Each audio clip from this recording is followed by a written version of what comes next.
Pokémon, the trainer begins as a bounty hunter. This video is purely for entertainment and does not infringe on copyrights or laws. The rights to the novel and image belong to the original author. We do not claim ownership. Don't like waiting and want to listen to this fanfic in full now? Subscribe to our Patreon, where you'll find the best fanfics. Chapter 451, Ice and Snow Cave and Athletic Park. In the spirit world, those powerful beasts are actually the key to many problems. Although a first level god like Groudon can't fly, it is not impossible to destroy a large area. It's just that Groudon, whose power comes from the earth, will definitely not do this. Moreover, many beasts are asleep most of the time, and will not appear in front of humans. If Kyogre really wants to destroy the world, people can only hope that Groudon, Rayquaza or even other beasts will come forward to stop it. All the trainers can do is simply resist and evacuate the crowd to avoid the disaster. Just like what happened in the past. It is also because of such power that the two leading dark organizations in the Hoenn region, the Marine Team and the Magna Team, are considered to be whimsical. In people's minds, the beasts are not so easy to control. After several conversations, Tetsuya and Professor Oak have also reached a conclusion on the matter of the martial arts bear master.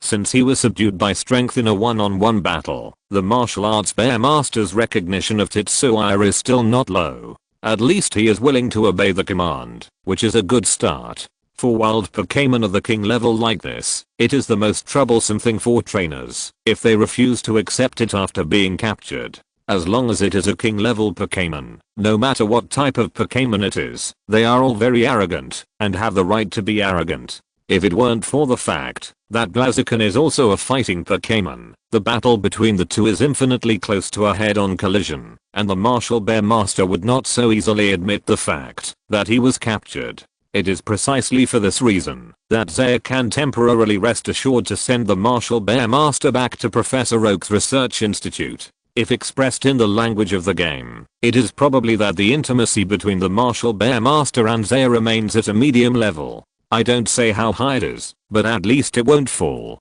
Moreover, since they are in the process of traveling, Zaya's team does not need the Martial Bear Master to contribute for the time being. At the Oak Research Institute, it can help him share a lot of energy and pressure. Otherwise, Zaya will have to learn how to cultivate the Martial Bear Master frantically, instead of getting ready-made knowledge from the Oak Research Institute. In addition, the daily consumption of the Martial Bear Master is not a small number, so it is best to save it. Then thank you, Professor Oak, Zaya said with a smile. Professor Oak shook his head helplessly. He was happy, but also showed a trace of fatigue in his words. You really know how to find work for me. As a regional doctor in Kanto, Professor Oak has a lot of things to do every day. Research on Moon Bear and Martial Bear Master is an extra joy. Although Professor Oak is happy to do it, it is difficult to eliminate the fatigue. The same is true for Professor Yamanashi. As a researcher of Pokémon evolution, the way for the evolution of the circular bear to the moon bear is his research area. The two doctors probably won't be able to rest for a while. As for giving up research, it is impossible. By the way, Professor Oak, I forgot to bring you that thing last time. Suddenly, Tetsuya slapped his head, as if he remembered something, and hurriedly reminded Professor Oak. It was nothing else but the GS ball he got from Pokémon Grandpa. Originally, Professor Oak should have handed it over when he came to Enju City in person last time. But due to various reasons, the two of them obviously forgot about this thing. After all, the research on the GS ball has been going on for a long time without any progress, so it's not a big deal to delay it for a while. Professor Oak waved his hand. It's okay, just bring it to me after you finish your trip to Johto. No rush. Okay. Tetsuya nodded. Professor Oak added, by the way, I can upgrade your Pokémon Encyclopedia when the time comes. Upgrade the Pokémon Encyclopedia. Tetsuya was a little surprised. Of course. Professor Oak seemed to be busy again. The Pokémon Encyclopedia you have now is the handy 404 version, and it must be updated to the 493 version to better meet your needs. Otherwise, I see that there are only a few Pokémon in your Pokémon Encyclopedia. Of course, He knew that it was not that Tetsuya had not encountered any Pokémon, but that the other party did not need to use the Pokémon encyclopedia to understand Pokémon. It must be said that this is also a limitation of the Pokémon encyclopedia. Maybe it is a very good auxiliary for new trainers, but for trainers like Tetsuya, the symbolic meaning of the Pokémon encyclopedia and its use as a replacement for the ID card far outweigh its real practicality. We are going to add an ecological record and semi-intelligent system to the Pokémon dictionary. In simple terms, it can help trainers understand the information of Pokémon more effectively and answer simple questions. Later, we are also going to add tracking systems, portable transmission systems and even connection and exchange systems to the Pokémon dictionary. Among them, the transmission system has a higher priority and is more difficult. It will take about 3 or 4 years to complete the launch. The other two are more troublesome, so let's do it step by step. Silaf also said that he wanted to link the Pokémon device, commonly known as the watch, with the Pokémon dictionary. Anyway, there are a lot of things to do. Professor Oak walked to an instrument next to him and browsed the data, explaining to Tetsuya casually. And this is just a small part of the research content he is responsible for. With Tetsuya's care, the call between the two ended quickly. It seems that Professor Oak has made some research progress. Then I'll go back and rest first. Xayanagang and Tetsuya looked at each other and said. He didn't ask what the thing that Professor Oak and Tetsuya mentioned just now was. He was curious, but he didn't want to be scolded by his old man. Okay, I'll go to Miss Joy and teleport the Martial Bear Master there, and I'll have to talk to this big guy first. ZHE also stood up and prepared to do his own thing. The training ground of the Pokémon Center. In a corner, where there were not many people, ZHE also released the Martial Bear Master. After explaining the arrangement to this big guy, the Martial Bear Master did not feel unhappy, but was looking forward to the food and opponent he mentioned. Well, the opponent that ZHE also told it was Professor Oak's Pokémon, and the Martial Bear Master should not be beaten badly. And for fighting Pokémon, challenging the strong is something they never get tired of. But the Martial Bear Master also explained his situation.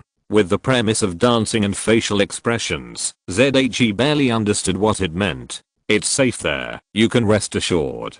I will go back in about half a year, probably around the time your child is born. Although he was surprised that the way the Martial Bear Master gave birth to the next generation was similar to most mythical beasts, ZHE still gave his own reply. He was happy to hear about it. As the trainer of the Bear Master, if he wanted, the other party would definitely be happy to give him the child to raise. Thinking about the strength of the Bear Master, it was not difficult for ZHE to imagine that he would have to add another powerful partner at that time. It is not difficult for the disciple to surpass the master.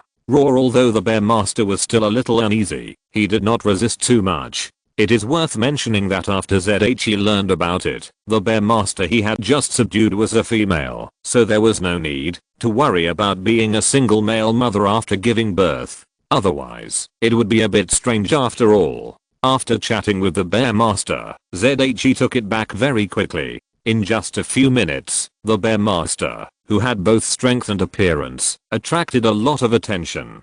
Fortunately, ZHE did not release the Flame Chicken as a translator, otherwise he would not be able to communicate with the Bear Master. Ignoring several trainers who wanted to learn about the Bear Master, he went straight to the front desk Miss Joy. With the help of Miss Joy, he quickly teleported the Bear Master back to the Oak Research Institute. Stretching comfortably, they happily entered the fishing time. The next day, Zay and Xayanagang walked on the road in high spirits. After a night of restful sleep, they seemed very active. Our next destination is the sports park, right? Do you want to go to the ice cave next to it? Your ice Vulpix should like the environment there. Xayanagang introduced it while looking at the travel brochure. Forget it. Zay shook his head. It will take a lot of time to explore the ice cave, and the progress of ice Vulpix absorbing transparent chiffon has reached a critical point. It probably has no intention to come out recently. Then let's go directly to the sports park. I just want to participate in the battle and see the progress of Raiden. Xayanagang certainly has no objection. Most of the elves in his hands don't like the ice cave. The ice cave mentioned by the two is also called the Ice World. It is a cave maze type adventure area located on the ice and snow trail of Route 44 in Johto. There are as many as 4 floors inside, and various ice elves live. Of course, compared to the underground caves of Lebo Mountain, the ice and snow cave is smaller in both breadth and depth. This is another reason why ZHE didn't want to explore it. After finally coming out of a huge underground cave, he turned around and entered another small one. Isn't this just looking for trouble? As the two continued to move forward on the road opened up by the Alliance, the number and frequency of trainers around them increased instead of decreasing. Almost everywhere, many trainers started fierce battles on the roadside. Except for a few friendly exchanges, most battles were accompanied by bets of varying amounts of Alliance coins. For many trainers, roadside battles are a very good way to increase income. The premise is that his strength is good.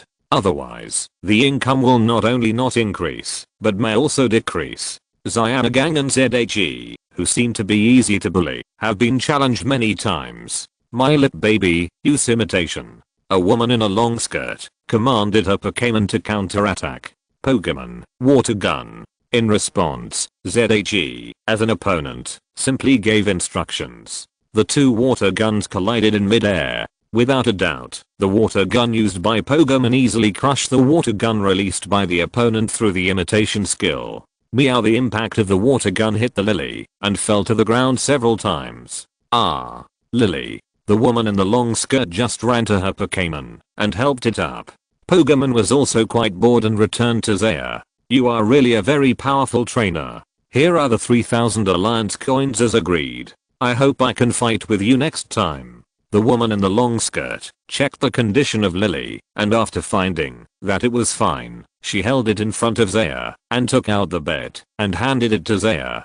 Compared with the battles on the battle road, the bets here are smaller. But it is actually not a small amount. After accumulating day by day, in just half a morning, ZHE earned nearly 20,000 Alliance coins. In a day, it is almost as much as the income of a simple sea-level mission. And you don't have to worry about danger while training your own Pokémon, which is quite good. No wonder so many people are keen on roadside battles. ZHE also regretted that he had been immersed in the Viridian Forest. However, it is impossible to say which one is better. It is true that the life of a bounty hunter has brought ZHE a lot of valuable experience. It can only be said that each has its own advantages and disadvantages. On the other side, Xiaogang also ended his battle.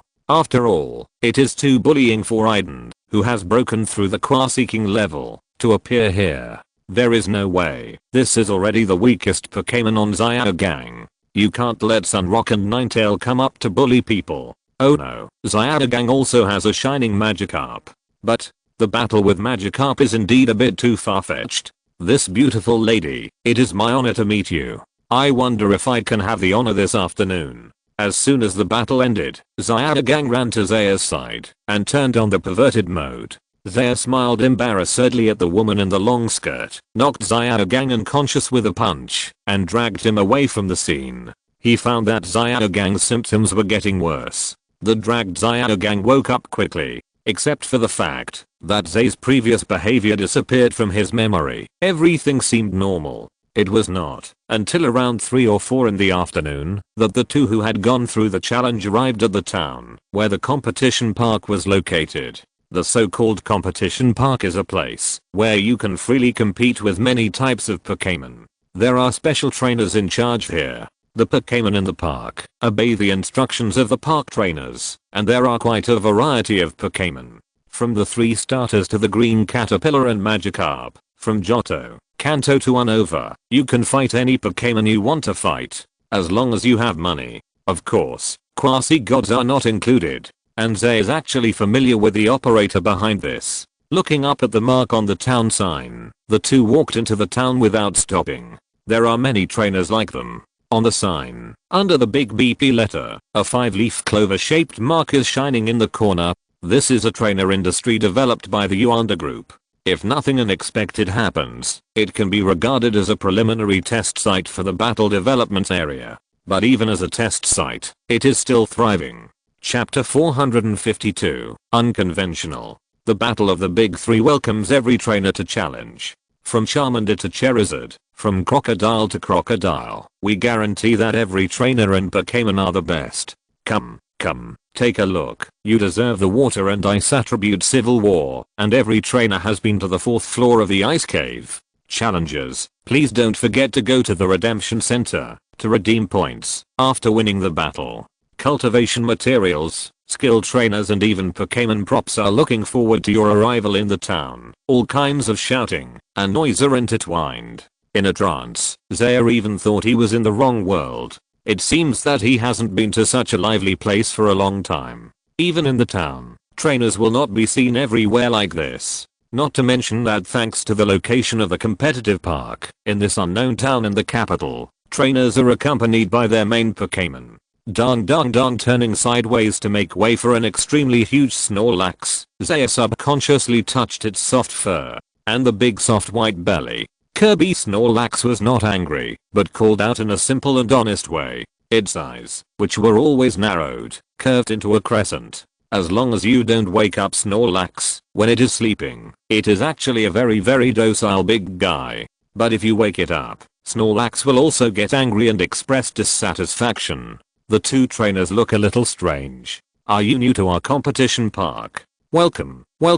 Here are the relevant manuals for you to accept. I hope you two have a pleasant journey here. Next to Snorlax, a male staff member in uniform handed over 2 guidebooks with a smile. He looked like a smaller version of Snorlax. The 5-leaf clover on his hat also showed that he worked for the Yuanda group. Tetsuya and Zyanagang thanked him and took the manual. Seeing this, the staff also simply expressed their blessings and then took their Snorlax around. Kirby before leaving, Snorlax picked 2 oranges from his arms and handed them to Tetsuya. With the aura of various mythical beasts, Tetsuya is almost perfect in gaining the favor of Pokémon. Especially Ho-Oh and Celebi, these 2 mythical beasts are both good guys. This is another reason why Wudeo Bear Master did not resist him too much. If it were other mythical beasts, they might be more odd than close. Looking at the backs of Snorlax and the staff leaving, Tetsuya sighed a little. Fortunately, the road here is built large enough, otherwise how can we get around? Zyanagang nodded in agreement, and that staff member is not ordinary. With a very good memory, he immediately recognized that we are here for the first time. There is such a large flow of people here, I don't know how he did it. While talking and laughing, the two also released their own Pokémon to follow them, otherwise they would always seem a little out of place with the nearby trainers. Tetsuya still released Pokémon. This little guy is his focus of training in recent times. Zyanagang held a fish tank and put the shiny Magikarp in it.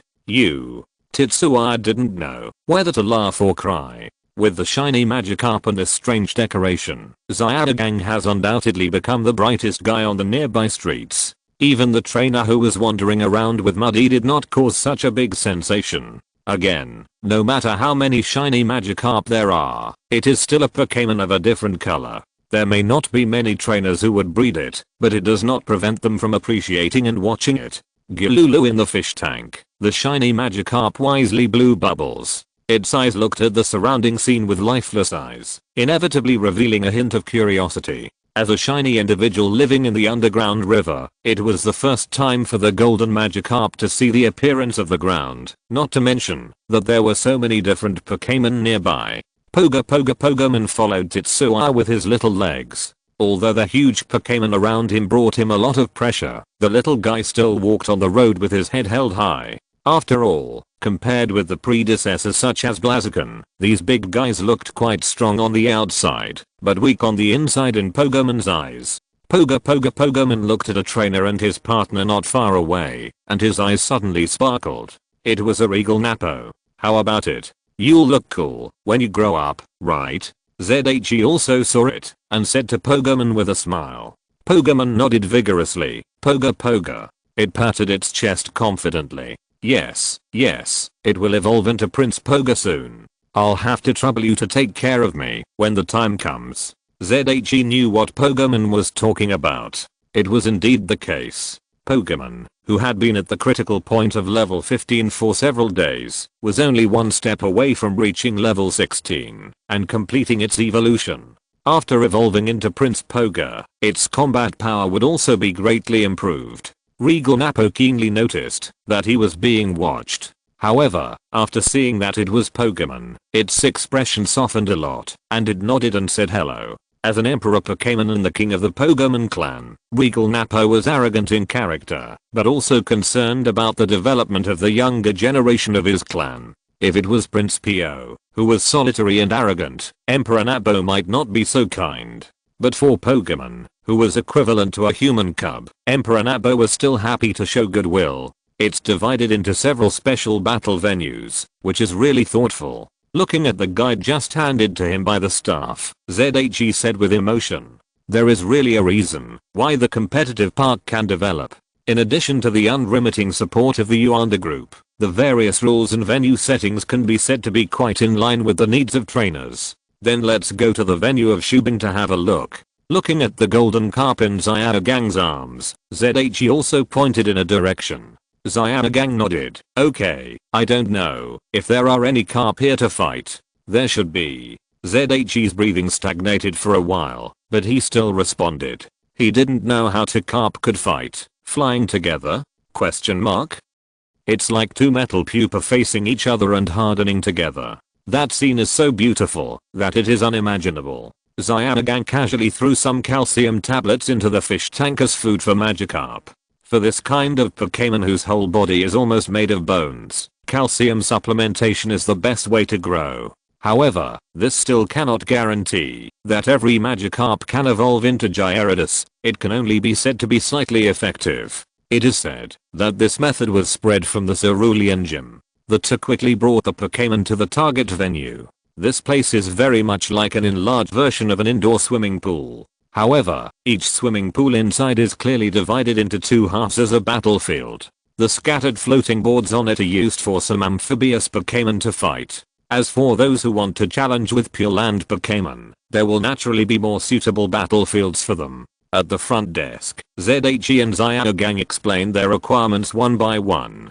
ZHE also hopes to fight Pokémon around level 20, so that it can put a lot of pressure on Pokémon, and maybe it can upgrade and complete its evolution in advance. If possible, it is best to fight Prince Wave, or guys like Lanternfish that have restraints on water. Although the latter can be found in the wild, their strengths are uneven, and they certainly cannot bring the right pressure to Pokémon. Xiaogang still has the same idea. He wants to find some Pokémon that can fight Magikarp. The front desk staff easily fulfilled Tetsua's request. After all, there are too many trainers who come with such requirements. The most important thing is that Tetsua is not short of money. We have arranged 2 consecutive battles for you according to your requirements. The first one is Lanternfish, which is level 20 and the trainer level is elite. He has won the top 64 in the regional conference. The second one is Prince of Wave, which is level 18 and the trainer level is also elite. He came here from the Sinnoh region to take a travel challenge. The front desk quickly reported the information after swiping Tetsua's bank card. Both battles are in line with Tetsua's expectations. The only problem is that the latter's experience may be somewhat insufficient. Although the front desk didn't say it, Tetsua could guess that this trainer with Prince of Wave 18 is probably a new trainer. But it's not a big problem. There are still many benefits to fighting against the same species. Prince Bo is not as easy to find as Lanternfish. The most important thing is that ZHE also doesn't know when he became a silver VIP of the Yuanda group. The reservation fee for the battle is 20% off, which is quite cost effective. However, even the knowledgeable receptionist couldn't help showing a look of embarrassment for Xiaogang's request. After so long, it was the first time she encountered a Magikarp for battle training. Shouldn't this kind of Pokémon sleep, eat, and sleep like Snorlax? Moreover, Snorlax can be lured awake by food, while Magikarp can survive by eating mud in the water. Their strong vitality makes them not only weak, but also stupid and foolish. It is really difficult to let them fight. No trainer would bring such Pokémon to do sparring. Trainers who come to do sparring, in addition to wanting to earn some hard-earned money, also want to train their own Pokémon. Magikarp? That's unnecessary. The front desk searched for a long time before finding a matching Pokémon. Look, how about a Smellifish? It's 2 levels higher than your Magikarp. Okay. Brock nodded with satisfaction while holding the fish tank. Smellerfish, which is known as one of the useless things in the water together with Magikarp, is obviously a very good target for battle. Apart from anything else, Smellerfish does not have the hard physique and scales of Magikarp. Although in theory Smellerfish can learn a lot more skills than Magikarp, which is a pure waste, in reality there is no difference at all. Most Smellerfish are thankful to learn a collision. Oh, and a leap. The only exception may be that Smellerfish have inherited moves, including some powerful dragon type moves such as Dragon Breath. Who is the trainer of Smellerfish? In order to confirm the situation, Brock asked the front desk carefully. He is an apprentice from the Hone Glaze Gym. The front desk immediately gave the answer. Sure enough, Tetsuya and Brock looked at each other. I'm afraid only the apprentices of this gym would breed a clone fish. Then please help me make an appointment for a match. This is it. Zyanagang handed over his bank card. Zyanagan's treatment was slightly worse than that of Tetsuya. His VIP level in the Yuan group was only bronze, but at least he had a 10% discount. Moreover, since the opponent was a clone fish, this expenditure was less than 1/10 of Tetsuya's, and was not taken seriously by Zyanagang. The two were led by another staff member to a battle site. Then, the first match will be between Mr. Zyanagang. Please wait for a moment, Mr. Tetsuya. The staff member in a cool swimsuit said with a smile. Tetsuya found another reason for the athletic park, to become bigger and stronger. Didn't you see that Zyanagang was almost turning into a steam engine? About a minute or two later, a lively girl in a miniskirt appeared on the opposite command platform. Hello, everyone. Which one is trainer Zyanagang? I'm Mei from Liuli Gym, and my Pokémon is Smelly. Her voice came from the intercom beside the two of them. Zyanagang walked up to his own platform with the fish tank in his arms. He had calmed down as he prepared for the battle. But when the staff member who swam in the water and announced the start of the game as a referee, ZHE, who was familiar with Zyanagang, still found that his hands were shaking. Shaking his head helplessly, ZHE began to massage Poga. This could help it perform better in the battle. As for the battle between Smelly and Magikarp, ZHE said frankly that he didn't want to watch it. Hello, is this trainer ZHE? My name is Ryuji, and I'm your next opponent. The Pokémon I'm fighting is Smelly. Just as he was concentrating on it, a brown-haired man wearing goggles walked in and greeted him. Hello. ZHE raised his head and greeted him in a friendly manner. Excuse me, is that Zyanagang on the field? Ryuji took the initiative to start the topic, and he seemed a little excited. ZHE was also a little confused. He thought that Brock should not have any fans, especially those of the water type. But if he was not a fan, how did the other party recognize him? Yes, what's wrong? Ryuji's eyes became even hotter. Excuse me, you know Brock, so do you know the 3 ladies from the Cerulean Gym? If he said that, ZHE understood. Sakura, Aim, and Peony, although they are not good at Pokémon battles, they are really good at water ballet. In addition to their outstanding looks, they are sought after by many trainers. I think the one in front of him, called Ryuji, is one of them. Without waiting for Tetsuya to reply, Ryuji started to talk excitedly. Ms. Sakura's underwater ballet is mainly based on strength, showing the courage of water elves. Miss Sakuras' underwater ballet is mainly based on softness, showing the gentleness of water elves. The youngest Miss Peony plays a connecting role, which makes their water ballet performance close to perfection. What I want to do most is to take a photo with the 3 of them and ask them how to dance underwater ballet. I wonder if you have the honor to introduce me to them. Tetsuya was very confused after hearing this. But speaking of it, it seems that he really has Sakura's contact information. But he can't just introduce someone to Sakura so casually. What if it's a pervert? So Tetsuya didn't respond to Ryuji's statement, but quietly moved the topic to the battle. Although Ryuji was a little disappointed, he quickly adjusted his mood and started to communicate with Tetsuya. Boom. At this moment, the sudden wave hit the 2 people, making them a little embarrassed, and also made ZHE subconsciously look at the battle scene in the water. How did the battle between Magikarp and Ugly make such a big noise? Chapter 453, The Extremely Angry Magikarp. Time goes back to about 5 minutes ago. After the swimsuit referee announced the start of the match, Zyagang's Magikarp and Maze Uzumaki began a battle. To call it a battle is actually a bit of an exaggeration for the performance of the two Pokémons. The two fish shadows that kept jumping up and down seemed to be competing to see who could jump higher. In this regard, Zyagang's Magikarp still won by relying on the advantage of race. However, the skill of jumping up can't cause damage to the enemy after all. After about a minute of stalemate, when the referee was a little speechless, the two fish Pokémons tacitly dived into the water and began to swim towards each other. Also tacitly, the commands of the two trainers sounded at the same time. Magikarp/Uzumaki, use collision.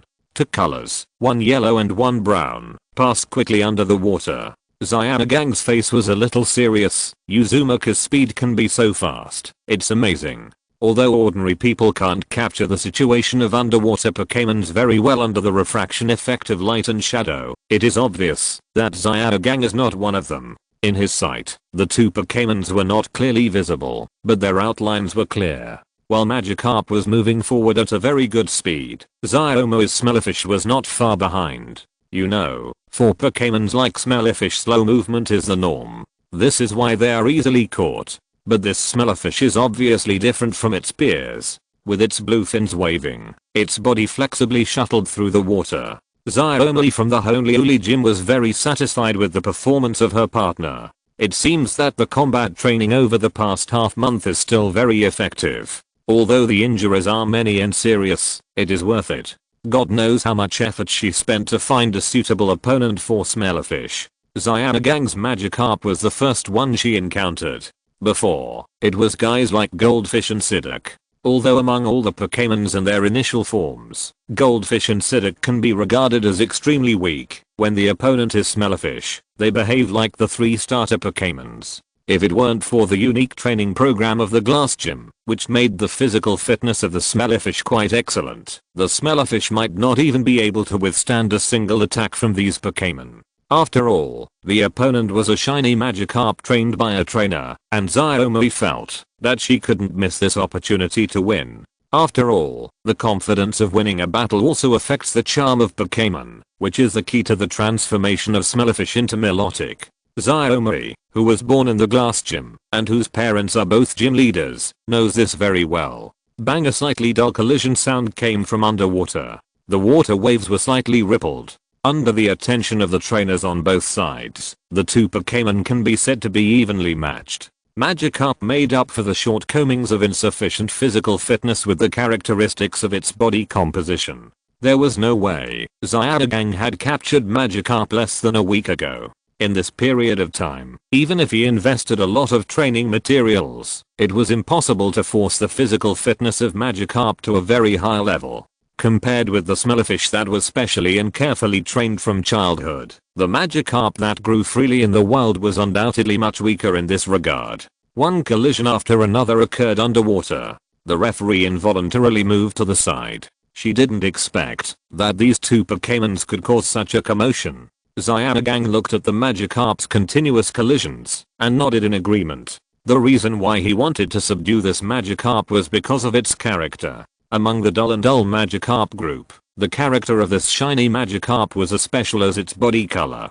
Chow chow, scale shot. The command from the opposite side made Zyagang's face change. The tail fin of the Chow Chow, which was still colliding with the body, swayed slightly and took advantage of the momentum of the Magikarp to pull away for a distance. The scales on its body stood up and then burst out. Scale shot, a dragon type skill, attacks the target to cause damage, and the number of attacks fluctuates between 2 and 5 times. Similar skills are Seed Machine Gun and Rock Blast. Obviously, this is not a skill that an ordinary Chow Chow can learn. Although fish scales can more or less replace dragon scales, to learn this move, the Pokémon must have some dragon blood in its body, just like Seathorn Dragon. Is it because of Milotic? It seems that there are indeed studies that prove that it has some dragon energy in its body. Zyagagang frowned and thought. The opponent's sudden attack did not make him panic. Skills are skills, and the strength of the user is also very important. With the ability of the clown, unless it is lucky enough to attack 5 times in a row, it will take a long time to defeat the Magikarp with its scale shot. Sure enough, the next moment, the scale shot attack that drew 3 traces in the water hit the Magikarp, but it only made it retreat a little. But the clown's attack did not stop. Scales continued to be generated and rushed towards the Magikarp. If it weren't for the energy consumed by the materialization of these skills and moves, the clown would have almost become a bald fish. Zyuogang gave the order, Magikarp, dive to the deep water area and keep your distance. His response was simple, drag. The energy consumption of the scale shot released by the smellerfish was not small. If it could not cause sustained and effective damage to the Magikarp, this move would have a greater impact on itself. With a slight speed advantage, the water pressure in the deep water can help the Magikarp offset a considerable part of the power of the scale shot. Of course, this method is not a long-term solution. The trainer on the other side can just wait and see without actively attacking. According to the rules, after the time reaches a certain limit, the only one who can be judged as losing is Zyuogang. Zyuogang curled her lips, smellerfish, follow up and use scale shot. She also knew how to get the maximum victory within the rules, but this was not what she wanted. This kind of victory would not help the smellerfish's self-confidence. So she decisively commanded the smellerfish to catch up. She was very confident that in this situation, the Magikarp would have no way to resist. This was indeed the case. Facing the constant pursuit of the smellerfish, the Magikarp looked more and more embarrassed. Its body was covered with scars, and its swimming speed began to slow down. Magikarp's dull eyes gradually filled with anger. It naturally recognized the ugly Pokémon behind it. These guys living in the water plants were the ones that Magikarp disdained to look at. But shiny Magikarp never expected that it, a handsome guy among Magikarp, would be chased by an ugly guy one day. It knew that it was not the trainer's fault. Although they only spent a little time together, the squinty-eyed human was very much to its taste, and he also fed it a lot of delicious food every day. Magikarp could feel that its body was constantly getting stronger. This meant that it was very likely to move towards its dream, evolving into a Gyarados. The reason for the current situation was that it was just too weak. Golden Magikarp hated why it was just a Magikarp more than once, and more than once imagined why it was not born as a Gyarados. Well, this was a blind spot in its knowledge. If a Gyarados is born, the whole Pokémon world will probably be destroyed by these irritable giants. Considering the number of Magikarp, this is not an exaggeration. Bang bang, 2 more scale shots hit the golden scales of Magikarp. This became the last straw that broke the camel's back. Magikarp's eyes were gradually filled with angry red, giving people the feeling that it was Gyarados. But no one in Pokémon noticed this. Even the ugliest chasing behind. After all, this place is really far from the water surface. With Zyuogang's eyes, he could only capture the general appearance. Emotion is a very magical power. Many Pokémon skills use this power, such as repaying a favor, such as taking out anger. Even Pokémon evolution cannot be separated from the influence of emotions. The proposal of intimacy is due to these contents. Many scholars also believe that Magikarp's evolution towards Gyarados is caused by extremely angry emotions. Otherwise, there is no way to explain why most Magikarp will fall into a manic period for a period of time after evolving into Gyarados and need to release their power. Even if it is said that the evolutionary energy stimulated the brain cells of Magikarp, causing them to evolve into a brutal character, this phenomenon cannot be explained. No matter how brutal it is, at least it should be excited about evolution, rather than out of control. The Rocket's research on Magikarp's evolution is based on this theory. However, compared with natural evolution, their methods are extremely harmful to Pokémon, no less than the side effects of the Dark Ball. The golden Magikarp is in an extremely angry state at this time. A steady stream of water energy is surging in its body. According to normal development, the golden Magikarp should have evolved into Gyarados smoothly at this time.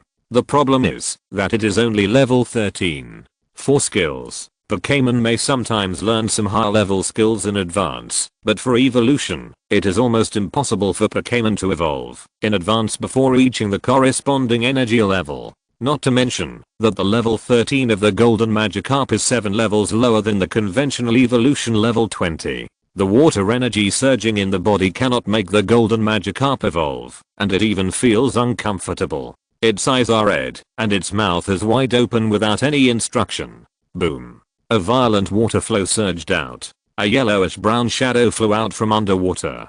Chow chow. Xiaomi exclaimed. She never thought that the Chow Chow was chasing Magikarp to attack, but the next moment it was beaten into this state by an unknown counterattack. And if she was not mistaken, it was a water cannon, right? Liulichum is also famous for its water attribute Pokémon, and Xiaomi believes that it has this ability. But the problem is, how can a spirit like Magikarp learn water cannon? Not only her, but also Xiaogang and the referee who saw this scene fell into a stagnation. Tetsuya and Ryuji who were chatting on the side were affected by the water waves splashed by Magikarp's water cannon. Although Magikarp's low level affected the power of the water cannon, facing this water-based big move, the Chow Chow still undoubtedly lost its ability to fight. But now the focus is no longer on the outcome of the battle. After Xiaogang was announced as the winner, the Magikarp, which was exhausted and floated on the water to return to normal, was also put back into the fish tank by Xiaogang. This fish tank has been added with many elements that are beneficial to recovery and growth. It is Xiaogang's unique skill. If not, he would not have made such a strange pose on the street. When Zaya learned that the Magikarp used the water cannon, he hurriedly asked the venue to retrieve the video and called his friend. "What did you say?" In the video room, Yuan Haitang Looping's voice broke through the watch and echoed in the room. "I said, one of my friend's Magikarp seems to have mastered the water cannon, which is the one you wrote in your paper." Zaya explained again helplessly. If he remembered correctly, this seemed to be the fourth time he said it. Zaya had repeatedly confirmed with Xiaogang through the video that it was indeed the water cannon. Not only Yuan Haitang Looping, but also Yuan Tatsuya had contacted him. As a good friend who once fought side by side, Yuan Tatsuya was happy to intercept this video for Yuan Haitang Looping as the only proof of the paper argument. Tatsuya Yondada didn't tell his father who was in a meeting. He thought that, if his father knew about this, he would not be angry, but would praise him. If he was really scolded, then so be it. It's not a big deal. "I'll be there right away. Where are you?" Yuan Haitang Looping was silent for a long time, but he couldn't control his excitement. You know, he has never given up the hypothesis he published when he was 17. There is a real example. Not only is he thinking of completing his past goals, Yuan Haitang Looping even feels that the elf doctor is waving at him. With a complete research system, he has one or more sensational research results, and he is fully qualified. At that time, he will become the youngest elf doctor in the history of the league. In the athletic park in Johto. I'll be there in an hour. Wait. Yuan Haitang Looping hung up the phone before Tetsuya finished speaking. He should be in Kanto at this moment. If you want to reach the town where the athletic park is located within an hour, you will most likely use the same method as Xiaogang. I can only say that it is really good to have someone at home. Then, our battle. Ryuji, who came with him, asked weakly. Mei, who was standing beside him, was communicating with Xiaogang with great interest. Mei had heard of this era of the Nabijim. Smiling at Ryuji, Tetsuya answered his question. "It's okay, they are this, and we are ours. The money I spent cannot be wasted. Let's go and fight now. By the way, after the battle, I can introduce Sakura's contact number to you. She should be happy to discuss water ballet with you." "Really? That's great." Ryuji's eyes lit up all of a sudden, and the Magikarp water cannon was thrown behind his mind. Back at the water battle site, Tetsuya and Ryuji stood on the command platform respectively. Then, "The game officially begins?" The referee shouted this sentence a little dully. The young master of her own company asked her not to spread rumors, but it did not affect her shock that Magikarp could use water cannon. The two of them obviously didn't care about the referee's state. "Go, lanternfish." Ryuji lowered his goggles and threw the Pokeball. Tetsuya pointed forward and said, "I'll leave it to you, Pokémon." Poga. Pokémon at his feet shouted excitedly, leaped into the air, and then fell straight down. Then, in the surprised eyes of several people, white light gradually appeared on Pokémon, who was about to fall into the water. Chapter 454 Friends arrived one after another. What the hell? Zay's head was confused. Although he came here to fight with the idea of training Pokémon to evolve. It was a bit too hasty to evolve before the beginning. However, this can be regarded as a good thing. It's just a pity to spend money. Just treat it as a test of the strength of Prince Poga after evolution. Thinking of this, his hands did not slow down, and he quickly took out a very high quality sea-tied incense from his space backpack and lit it. This is one of the cultivation materials that they purchased at the Golden Department store before. In addition to wanting to prepare in advance for the unknown main water Pokémon at that time, the water gem with special effects given by Suicune was also the reason that prompted him to buy this item. At this time, the water gem was on Pokémon's body. In the past few days, Pokémon has been holding the water gem to perceive and absorb the water energy inside. According to Dr. Yamanashi, in addition to this effect, if it is placed on an unhatched water Pokémon egg in an environment where the sea-tied incense is burning, it can have a one-time effect of improving qualifications. Later, Tetsuya asked Dr. Yamanashi's assistant Hamana to help him with data calculation and simulation experiments.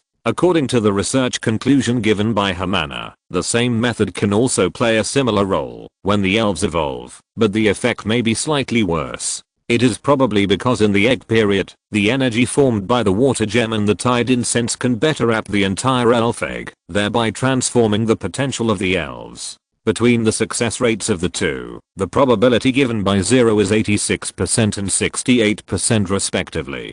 To be honest, this probability is still a bit beyond Tetsuya's expectations. It is not too low, but too high. After all, the effect of high quality evolution stones is not so obvious. But think about it carefully. After all, it is given by Suicune, one of the Phoenix Guards, and it seems not surprising that it has such an effect. The strange fragrance permeated the entire battlefield. Ryuji winked at his lanternfish. The lanternfish immediately understood what his trainer meant. Although a little embarrassed, it blushed and began to absorb the surging water energy. Ryuji's face was very calm. It's not easy for any trainer these days, so what's wrong with getting some resources? And the other party used the highest quality sea-tied incense on the market. This good thing that allows water type Pokémon to further absorb water energy is quite expensive. I don't know why it needs to be ignited when evolving. Is there any special effect? Longxi was a little curious about this, but he didn't want to delve into it. Even if he knew it, it would be useless. He couldn't afford this method. Compared to letting his not-so-rich parents work hard to support him as a trainer, Longxi still prefers to earn resources by himself. This is why he appeared in the athletic park, and Longxi's achievements in the regional conference show that he did a pretty good job. Under the dual effects of sea-tied incense and water gems, the duration of the evolutionary light that permeated Pokémon was visibly longer than normal, but not too much longer. 4 or 5 seconds later, the evolved Prince Pokémon appeared in the water. As it climbed onto the floating board, a more imposing appearance than in the Pokémon period was also presented in front of Tetsuya. There are 2 golden appendages on Prince Pokémon's head connected to its beak, and after evolution, its forelimbs have become very large, and its claws have been clearly separated and sharper. The most obvious thing is that the feather color has become darker, and the number of white balls like foam on its abdomen has increased to 4. Prince Pokémon made a rather majestic call. Although it does not have the same aura as the Emperor Pokémon Emperor Nabo, its majesty has begun to emerge during the Prince Pokémon period.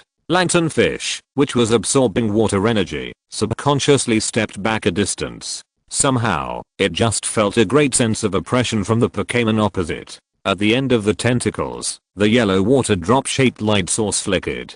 The cross-shaped eyes and the yellow eyeballs of Lanternfish made it unclear what it was thinking. As a trainer, Ryuji found something wrong. Lanternfish. His call made Lanternfish's body tremble. Lanternfish turned sideways to respond to its trainer, indicating that it was fine. Longxi didn't know what Lanternfish had just felt. He just thought that the evolved Prince of Wave had put a lot of pressure on Lanternfish.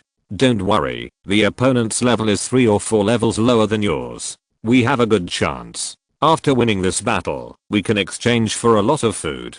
He encouraged his Pokémon. Lanternfish nodded firmly. On the other side, ZHEU was also quite satisfied after admiring Prince of Wave's state. Prince of Wave. Category: Penguin. Pokémon attribute: Water height 1.0 meters. Average value is 0.8 meters. Weight 28 kilograms. Average value is 23.0 kilograms. Characteristics: Torrent skills: omitted, Metal Claw, Bubble Beam, Bluff, Water Wave, Rain level, level 18, Normal, Potential, Uranus. It may be because of the absorption of the water gem. In addition to the improvement of potential, Prince of Wave has also comprehended a lot of water skills. In particular, the appearance of the rain-seeking skill surprised ZHEE. If you count, his Pokémon has basically mastered all weather skills. The construction of battle environments such as sandstorms, sunny days, hail, and rainy days is not a difficult task for his team now.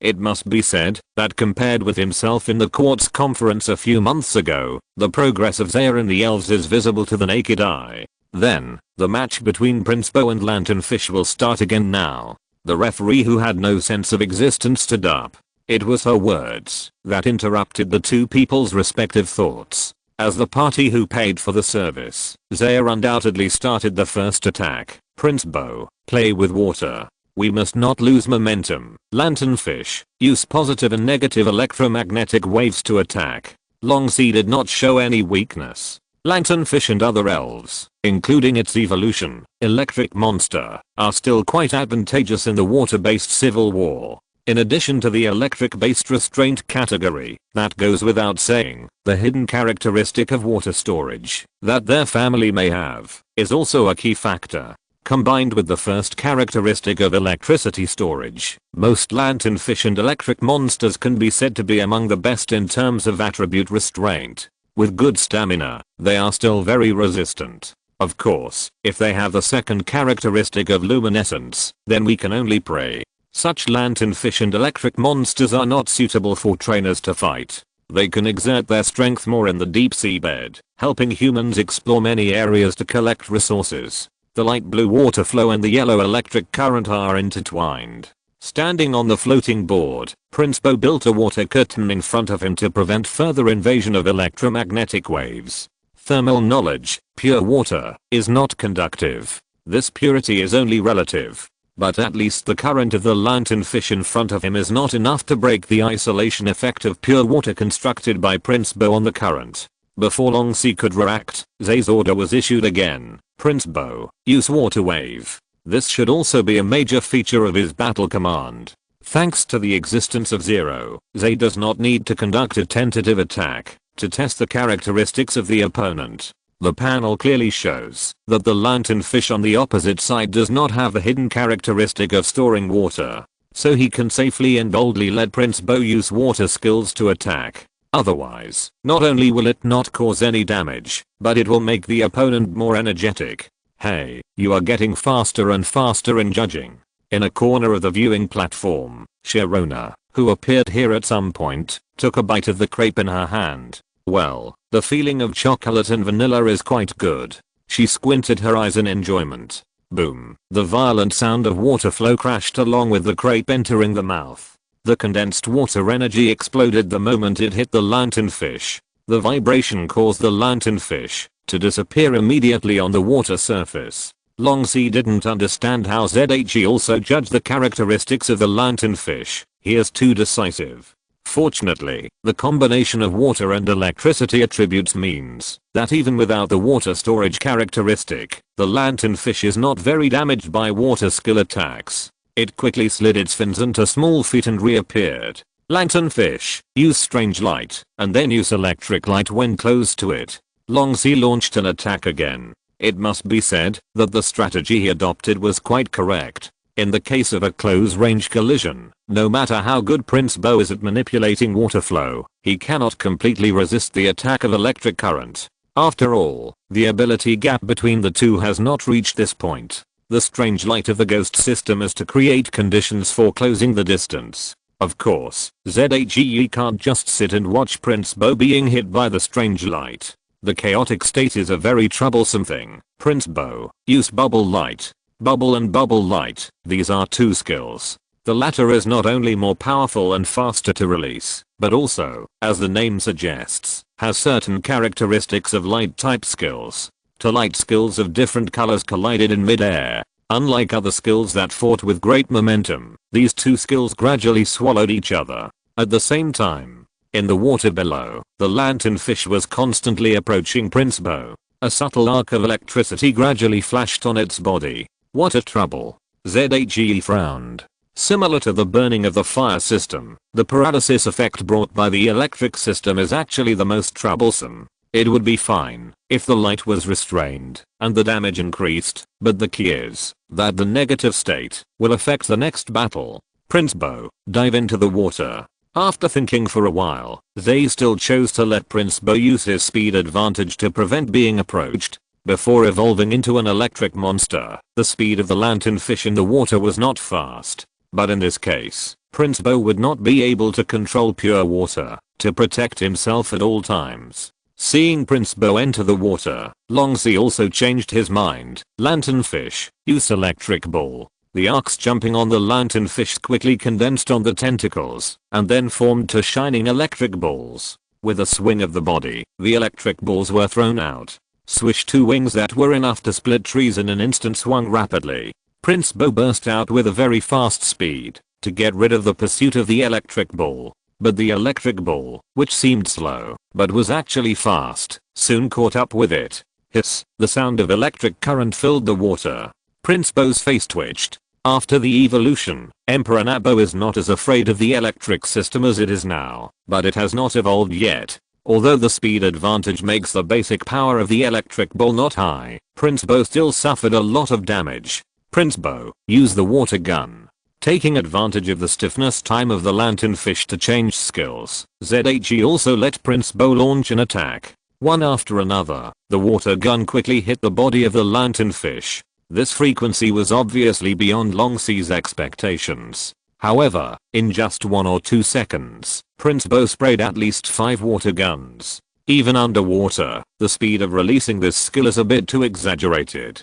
The results of the battle are also visible to the naked eye. Even with resistance, the lanternfish still has a lot of scars on its body, and it began to breathe heavily. Its 2 light emitters flickered again. This time, it was not fear, but fatigue. One more time, use the electric ball. After estimating the remaining physical strength of Prince Bo, Longxi gritted his teeth and insisted on his tactics. This time, Tetsuya responded differently. Prince Bo, get close to it and use slap. What? Ryuja's eyes widened. Under his gaze, Prince Bo, who was supposed to keep his distance, actually rushed towards the lanternfish. The lanternfish was obviously not prepared. In a panic, Prince Bo rolled over a few times and dodged the electric ball. When it wanted to control the electric ball to return and attack, Prince Bo had already arrived in front of it. Po raising 2 wings that glowed white high, Prince Bo swung it down like a knife. Bang, a residual image flew out of the water from the bottom and landed on a deck. The lanternfish's eyes had changed from a cross to a circle.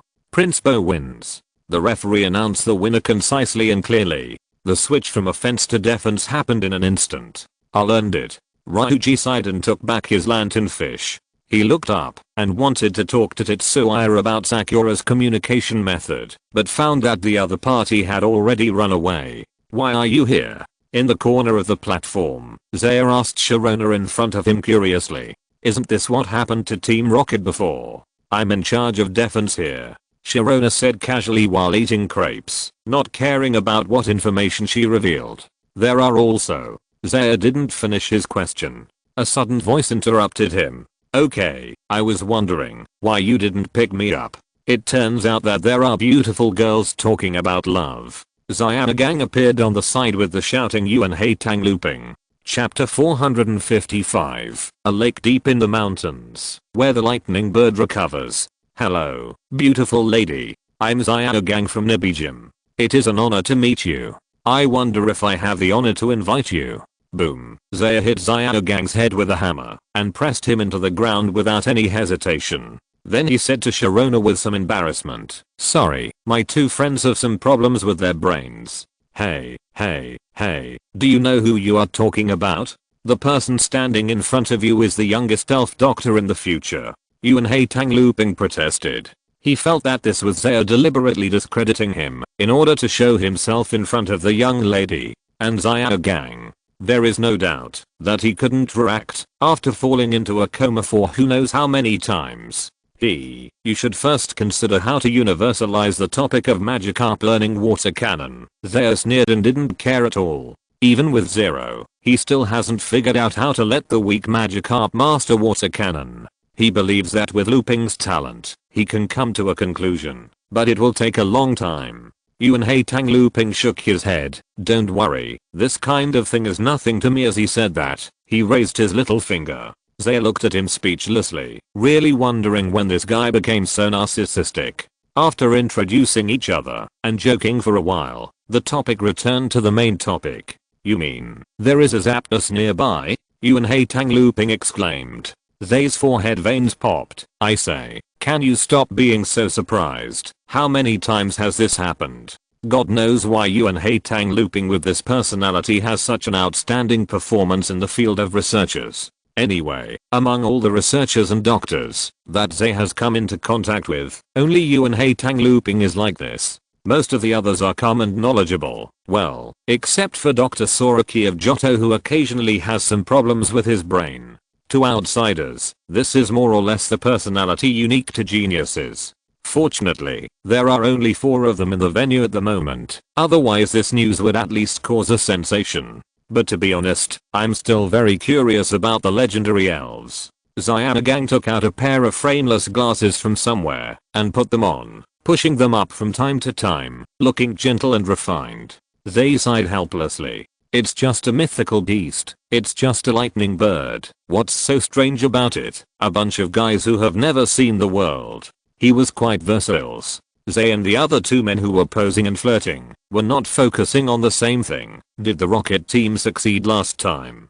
They failed with Articuno. He had no intention of hiding anything. After all, Xianagang and Yuanhaitang Looping also had the authority and qualifications to know. Sharona raised her hand and moved the ends of her hair behind her ears. Successful. There was no lack of helplessness in her tone.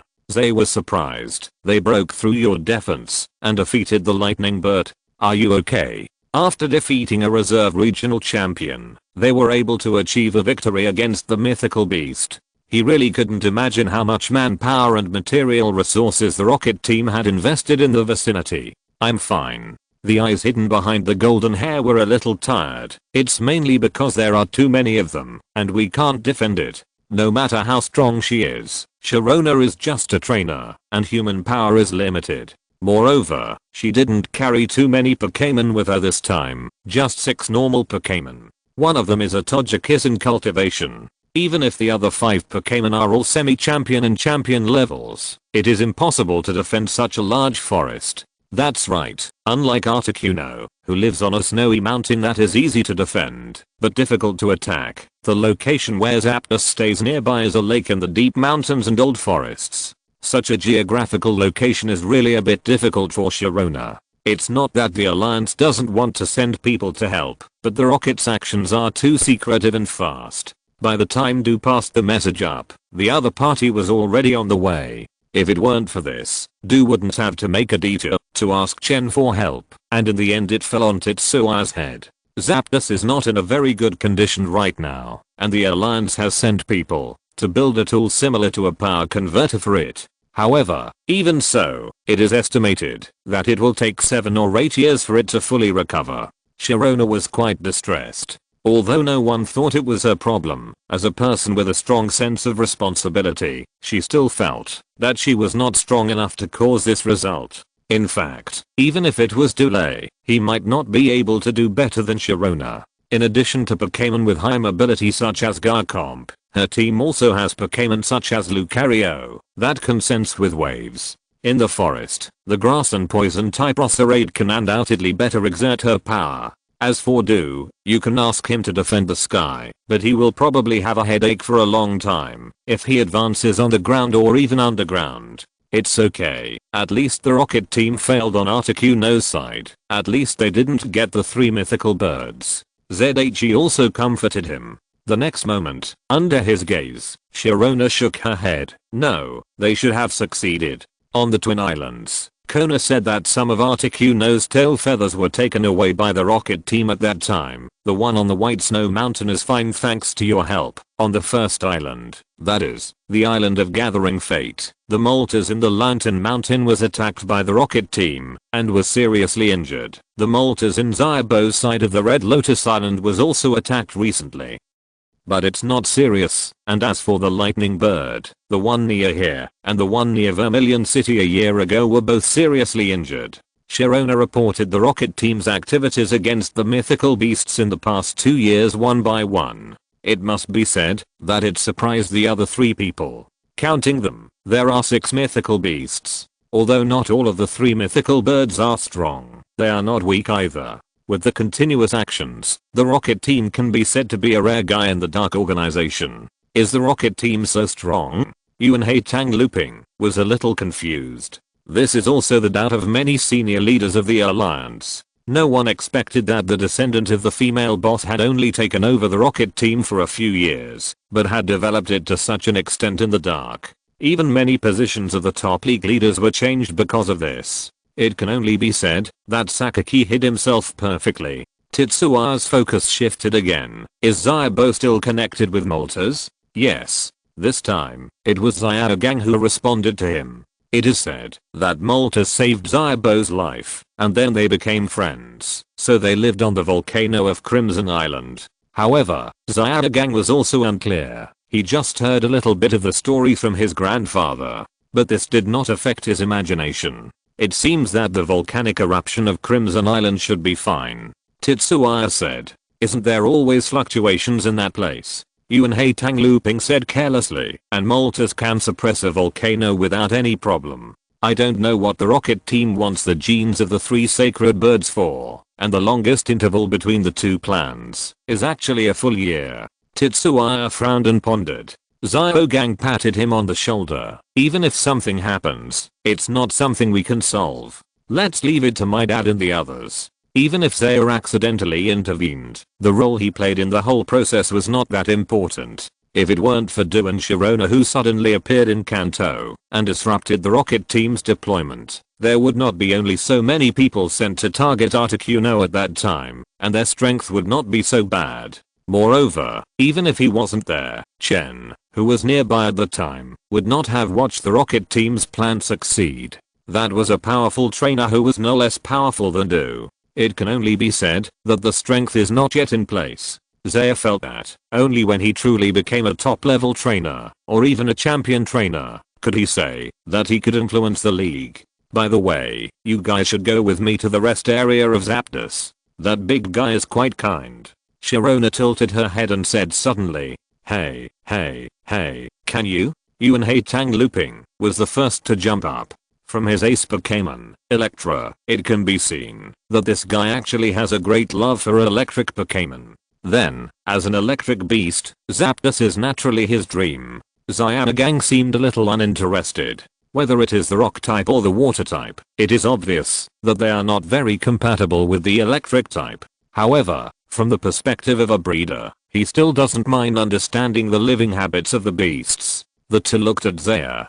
Zaire touched his nose and said, why are you looking at me? Just go and take a look. He didn't care. As for the civil war of Princebo, it can be postponed for a while. He is the sponsor who pays for it. And in this way, he is one step closer to his small goal of collecting the illustrations of the beasts. It is worth mentioning that this small goal was determined on a whim after he saw the 3 holy beasts last time. Although it seems a bit far-fetched and even whimsical, thinking about Zaire's relationship chain with the beasts, it seems that it is not impossible to accomplish. Then let's go. It's just right to use the power of your electric elves to restore Zapdos, Sharona said, and walked out vigorously. Unlike the usual difficult choices, she was quite decisive at this moment. Several elves soared into the sky in a corner outside the town. Yuan Haitang Looping looked around and found with grief that his own elves were the least impressive. The one riding on Sharona was her trump card elf, Landshark. Its body, which was several times larger than its peers, and the Dolora it exuded, were enough to show its strength. Zyargang was riding on the fossil pterosaur, a fossil elf and the overlord of ancient times. Its rarity was self-evident, let alone Tetsua's Pidgeot. After being blessed by the sacred fire, its appearance was quite different from its peers, and it became extremely majestic. Do you want to sit on my Pidgeot's back? Tetsuya sat cross-legged on the back of Pidgeot and invited Yuan Haitang looping, who was standing beside him, otherwise it would be a waste of time. Yuan Haitang looping, who was flying in the air by the collar of the bat, wanted to agree. Hearing Zay's last sentence, he immediately changed his attitude. No, I can do it, Zbat, speed up. Kazbat responded, and then frantically flapped its wings. But it was obvious that the speed of the other 3 elves was not comparable to it. Half an hour later, in a deep mountain forest in the suburbs, several elves slowly landed on an open space. Yuan Haitang looping slid down from Zay's Pidgeot with a depressed look on his face. He finally gave in. There was no way. If they didn't take a ride, they would be at least half an hour slower, which was not worth it. Sharona also fell to the ground from Garchomp's back. Looking around, her eyes were a little confused. For a while, the forest was a little silent. After feeling the momentum of the 4 elves in the air, those weak elves in the wild hid obediently. Garchomp silently raised a claw and pointed in a direction. Aha, yes, that's it. Let's go. Sharona nodded with satisfaction and took a step forward with her long legs. Tyrannosaurus followed behind him, as if nothing had happened, and waved his claws to signal the others to follow. Along the way, many electric-type Pokémon appeared in various places in the deep mountains and forests. What is this? ZHE was a little curious. These are all going to the lake over there with Zapdos, just like us. Sharona explained. Yuan Haitang looping raised his eyebrows. Just now, I kept saying that electric-type Pokémons are restoring Zapdos. Is it related to the so-called converter? You'll know when you get there. Sharona didn't say much about this. The 4 people and 1 Pokémon walked on the road in silence. After walking for about 10 minutes, they suddenly saw the light. A clear lake came into view. The lake on the top of the mountain is very similar to the Calderal Lake in Kanto. Xianagang couldn't help but sigh. But the beautiful scenery obviously couldn't completely attract their attention. In the center of the lake, in a small glowing area, a bird Pokémon with yellow feathers was floating on the water with its eyes closed.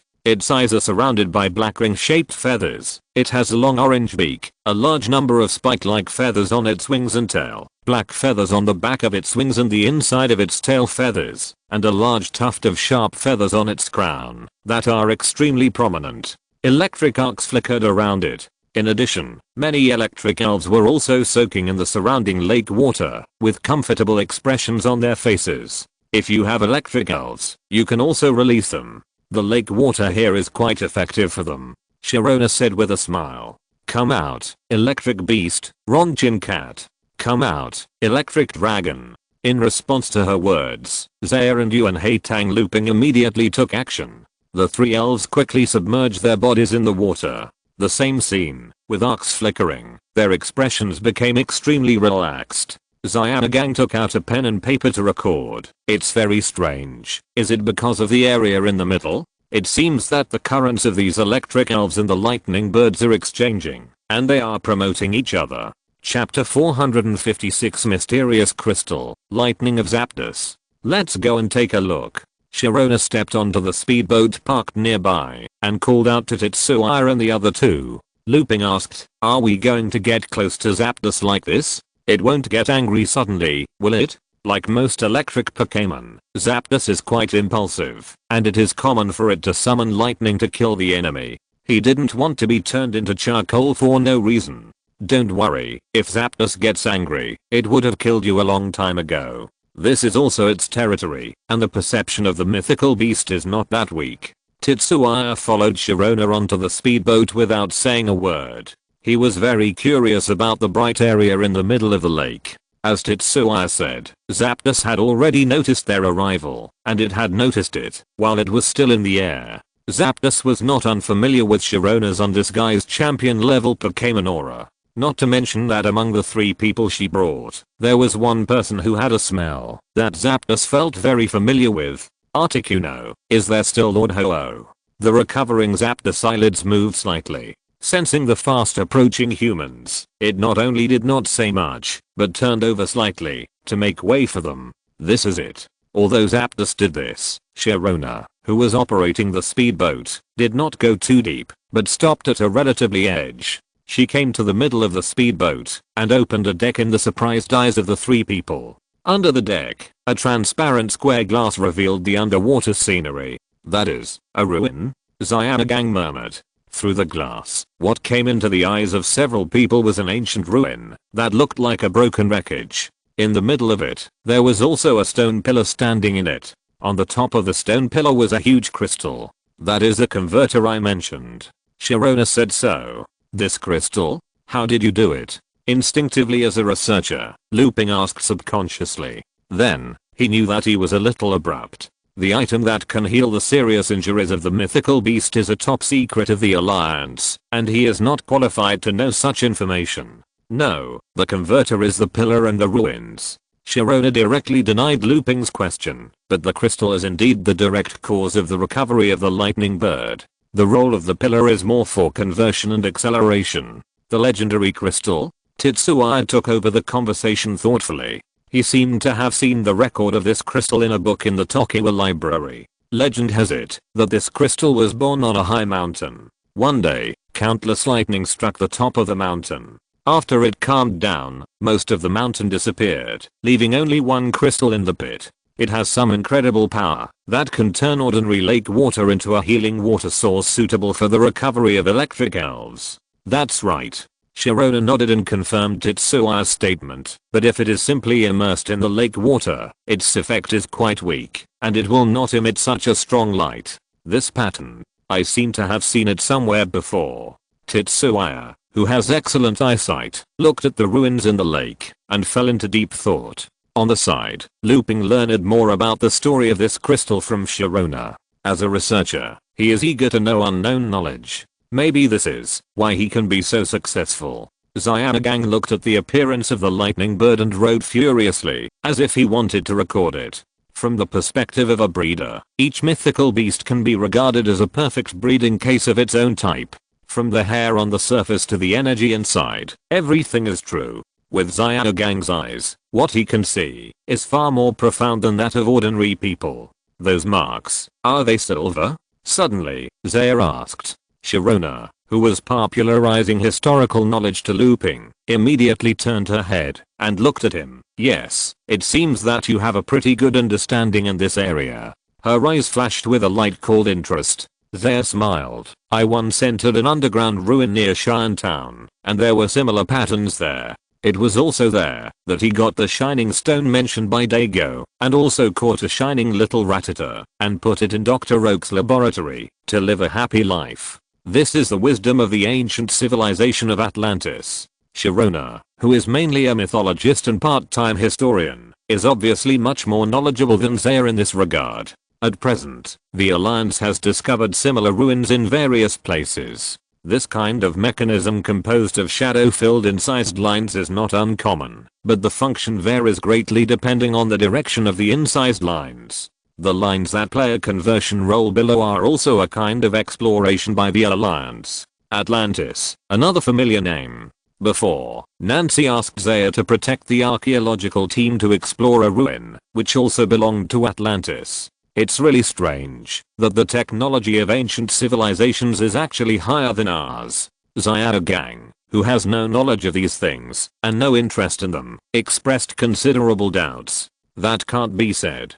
Zaya shook his head. It can only be said that the development of ancient civilizations in some aspects is different from ours now. After all, in the past, elves were called monsters, and the relationship between humans and them was not as harmonious and stable as it is now. At that time, many technologies were not based on exerting the power of elves, but on resisting elves. But overall, the current technology is definitely in the leading position.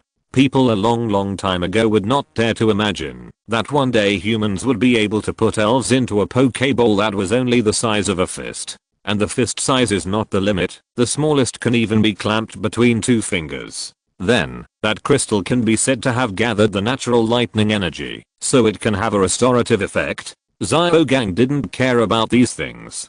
He just said it casually, and soon he focused on the crystal. However, Sharona couldn't answer this question, because she didn't know. Mythologists are mythologists, and this kind of thing involving the specific working principle is not within her scope of understanding. Just when several people wanted to go back to the lake, that human, "Wait a minute, I want to ask you a few questions." A slightly hurried and sharp voice sounded in the hearts of several people. Zay, who felt something, pointed at himself. "Yes, that's right, it's you."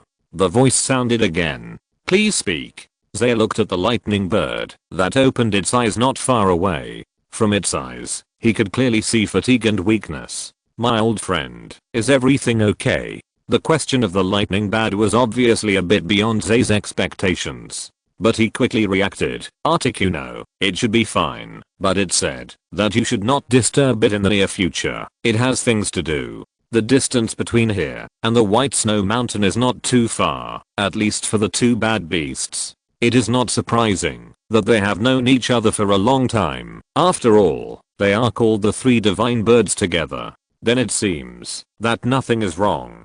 Zapdos' tone suddenly relaxed a lot. Since Articuno still has the strength to give birth to offspring, the situation must be much better than that of its extremely weak state. "Second question, have you met Lord Ho-Oh?" Zapdos' eyes revealed a hint of curiosity. Although the immediate superior is supposed to be Lugia, everyone knows the relationship between Ho-Oh and Lugia. "No, it's just that by chance, one of my companions was baptized by the sacred flame of Ho-Oh, and I also have a piece of rainbow feathers on my body, that's all." Zhe also shook his head. If he really met Ho-Oh, he would dare to brag to the sky. Zapdos was silent for a moment, not knowing what he was thinking, and then he asked, "Is it the Pidgeot that just flew over?" "Yes. Is that so?" Zapdos, soaking in the lake, turned over leisurely. A brilliant arc of electricity burst out from it, and then came to the shore along the lake. There, a pink electric dragon was enjoying the rare electric lake. Feeling the more intense electric energy surging, it subconsciously opened its eyes. The sky was full of yellow. The electric dragon subconsciously wanted to climb ashore, but the electric current had already wrapped around its body. Tetsua's hand subconsciously placed on the Pokeball on his waist, and then took it back. "What is this?" Zapdos responded impatiently. "It's just a small benefit. Why are you so nervous?" Tetsua secretly curled his lips. "Who can be assured that you are releasing electricity without saying a word?" Looping and Zyogang, who were confused by this series of actions, just reacted. Flash. Zapdos spoke. "That's telepathy. Is this an ability that even mythical beasts can master?" Both of them burst out with a strong desire for knowledge again. Fortunately, the last few words were only heard between Zapdos and Tetsuya, otherwise who knows how surprised the two would be. But the current situation is quite clear. Tetsuya obviously got a lot of benefits from Zapdos. "Why did you get all the benefits?" Looping covered his head with a helpless look on his face. However, there was no jealousy in his tone, just pure envy. Zyogang on the side had the same attitude. It must be said that these two guys are quite good as friends. Not to mention Sharona. She was not interested in Zapdos' gift, but was just curious about what prompted Zapdos to do so. Rainbow feathers? That shouldn't be the case. Her eyes flickered slightly. The surrounding electric Pokémon cast envious eyes at Elephas. Looping's Electabuzz and Ronchian were not without gains. The two Pokémon closest to Elephas can be said to be the ones closest to Zapdos' electric current besides Elephas. Looking at the electric energy flickering on their bodies, we can tell that they have gained some insights in the process. 5 minutes, 10 minutes. Time passed little by little, and the current surrounding the lightning dragon did not change at all. Zay's expression gradually changed. "Are you sure you're okay?" He looked at the lightning bird for the nth time. The lightning bird also changed from not caring at the beginning to being confused now. Logically speaking, the charging should have been over long ago.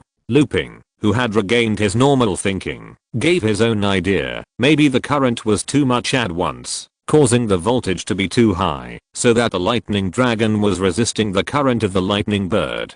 The lightning bird flapped its wings unsatisfiedly. How could this be possible? Even if it is very weak now, it should not have such a big problem in controlling its strength. it suddenly felt that the human who was talking was very ordinary. They didn't think that the lightning bad would make such a low-level mistake. Maybe it's the reason below. Sharona pointed to the lake. You mean the crystal? They quickly understood what she meant. Yes, the power of the crystal, the power of the Zapdos, and the electricity of the Dragonite itself. The three mixed together may have produced different changes and led to this situation. Obviously, Sharona's statement is more reasonable. Looping also agreed.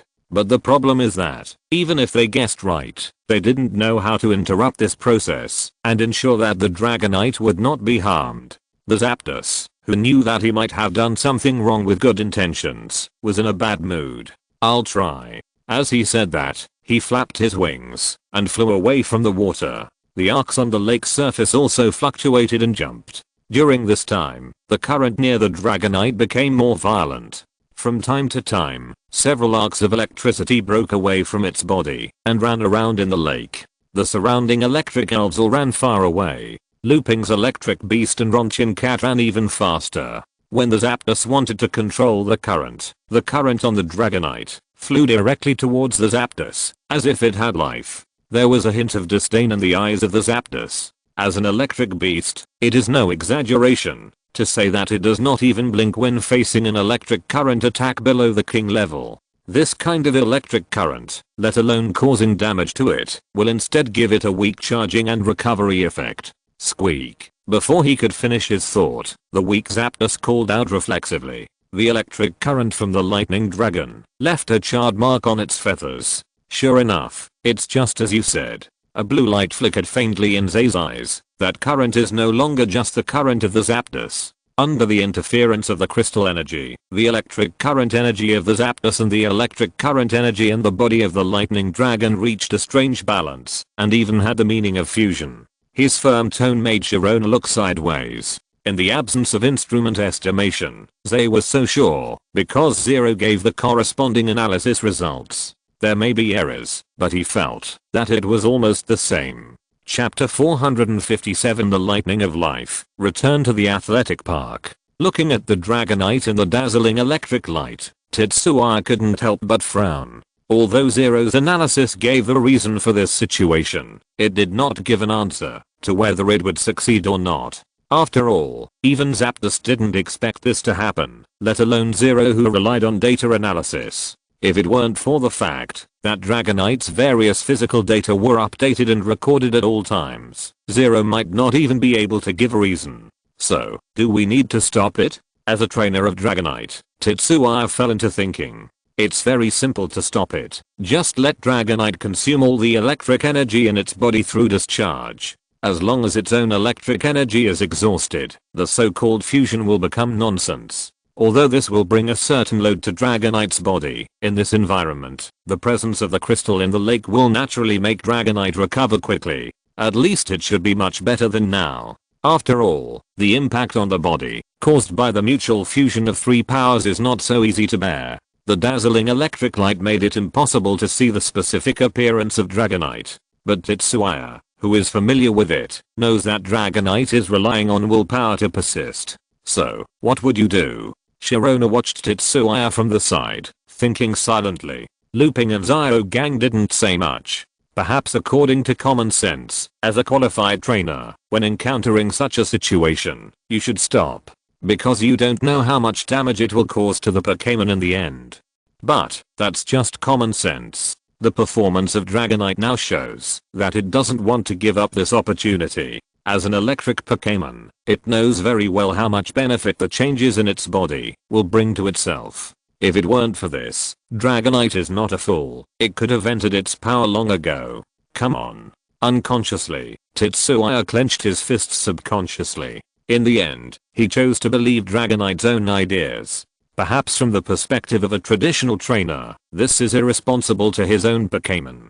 Because the Pokémon's own instincts are not necessarily correct. The role of the trainer is to ensure that the Pokémon makes fewer mistakes, or even no mistakes, from the perspective of a bystander, just like in battle. Under the same strength, the Pokémon commanded by the trainer must be stronger than the Pokémon fighting in the wild with instinct and experience. This is an undeniable fact, and the role of the trainer is crucial. The fusion of electric energy may allow the Thunder Dragon to go further, but it is also likely to cause irreparable and irreversible damage. However, from the beginning of cultivating Pokémon, ZHE has always respected the Pokémon's own ideas. For him, Pokémon are his family members who have always been with him in this world, and they are completely trustworthy. The same is true in reverse. If he gives an order for the Thunder Dragon to discharge electricity, he believes that the Thunder Dragon will definitely do it.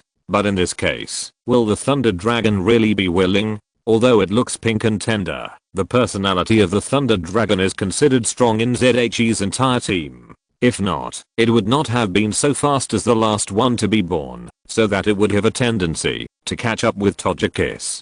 After several new Pokémon joined, the Thunder Dragon seemed to work harder. Not only did he complete the daily training tasks, but he also often practiced extra training for himself. Having lost this opportunity, the only 10 level talent, Dragonite, didn't know when he would be able to undergo his next transformation. Seeing that ZHE didn't say anything, the others understood his idea. I hope I can hold on, Xianagang said. He asked himself, if it were him, he would probably do the same. This is also the biggest difference between the new generation of trainers and the previous generations of trainers. I can do it. ZHE's response was very firm. As if in response to his attitude, the current surrounding Dragonite also suddenly increased a lot. Time passed little by little. It seems to be successful.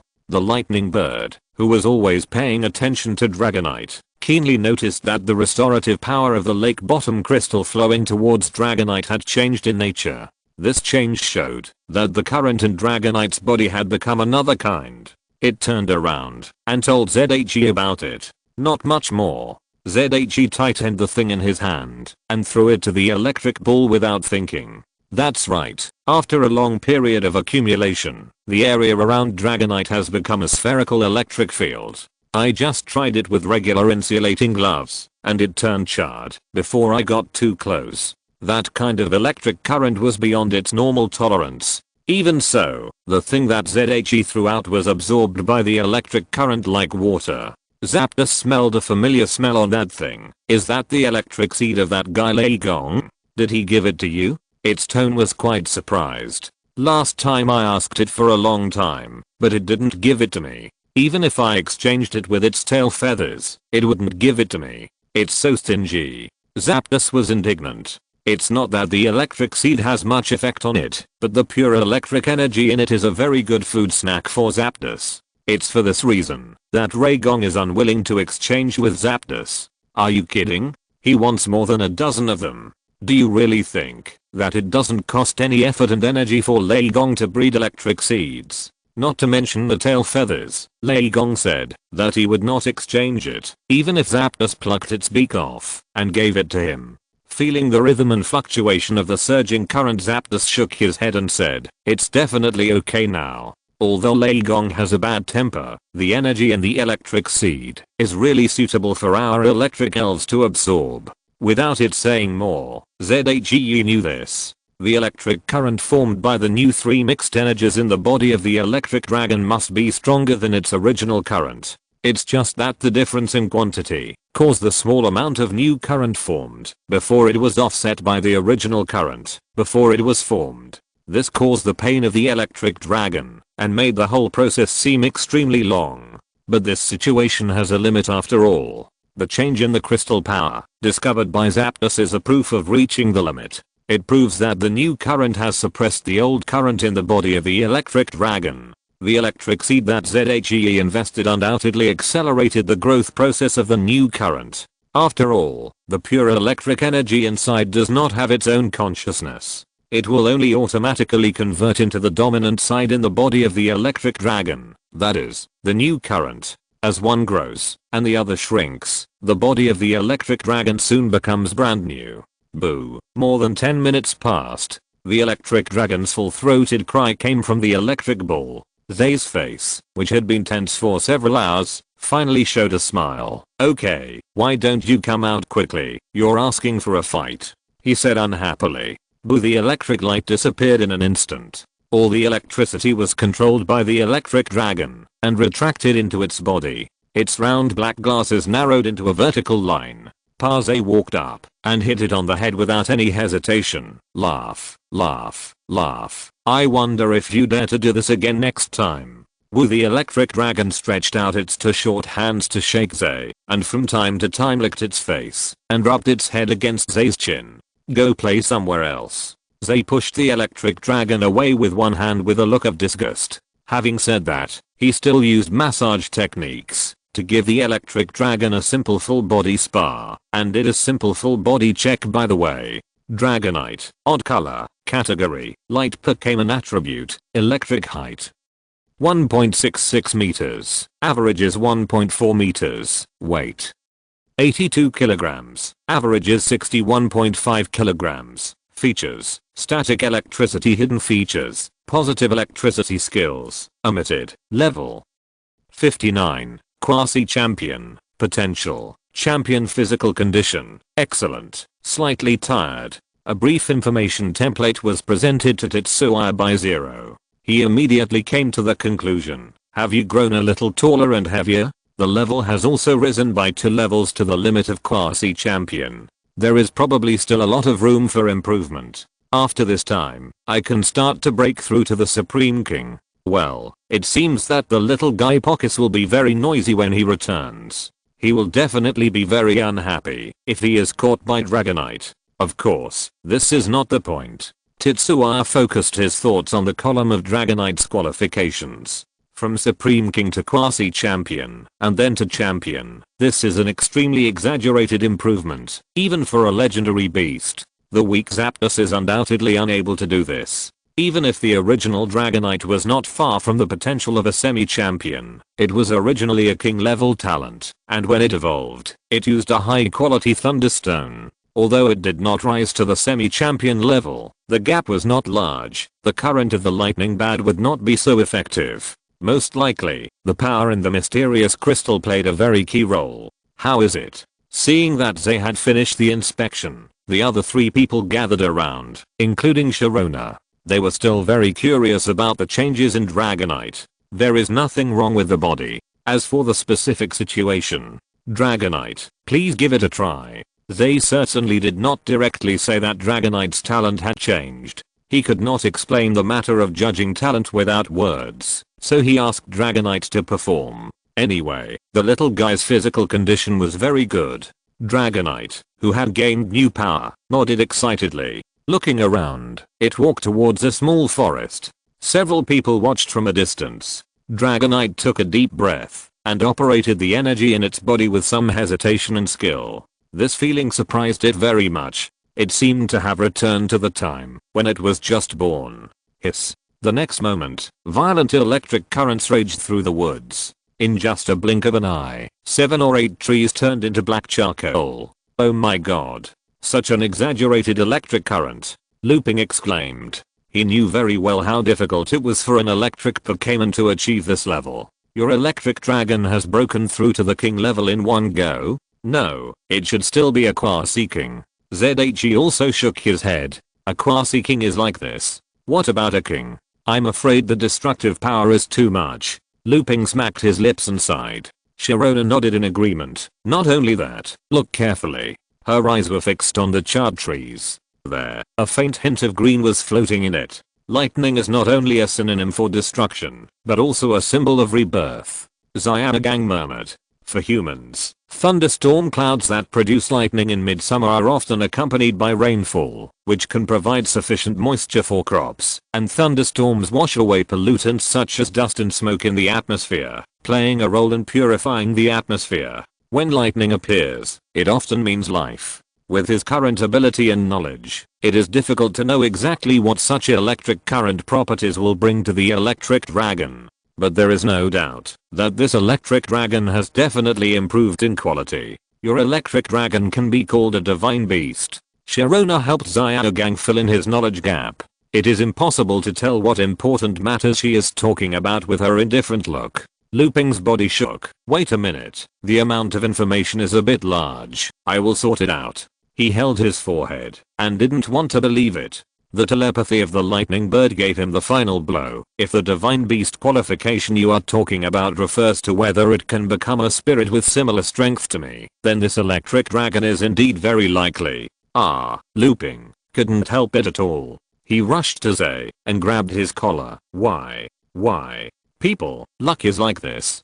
Zay shrugged with a smile, asking for a beating. He knew Looping was joking. Of course, there was a hint of jealousy, and no one could remain calm, including himself. But Sukyun told me that according to our classification, the champion qualification means that this Pokémon has reached the limit of its species. He cast his eyes on Sharona. Sharona nodded. That's right. The so-called divine beast qualification. The difference between divine beasts and ordinary Pokémons is not only the mastery of energy, but also the perception of energy. The electric energy characteristics of your lightning dragon almost naturally meet the latter's conditions. The lightning bird's own perception of electricity is not like this. It seems that it should be the effect of the crystal at the bottom of the lake. Sharona watched the lightning dragon with interest.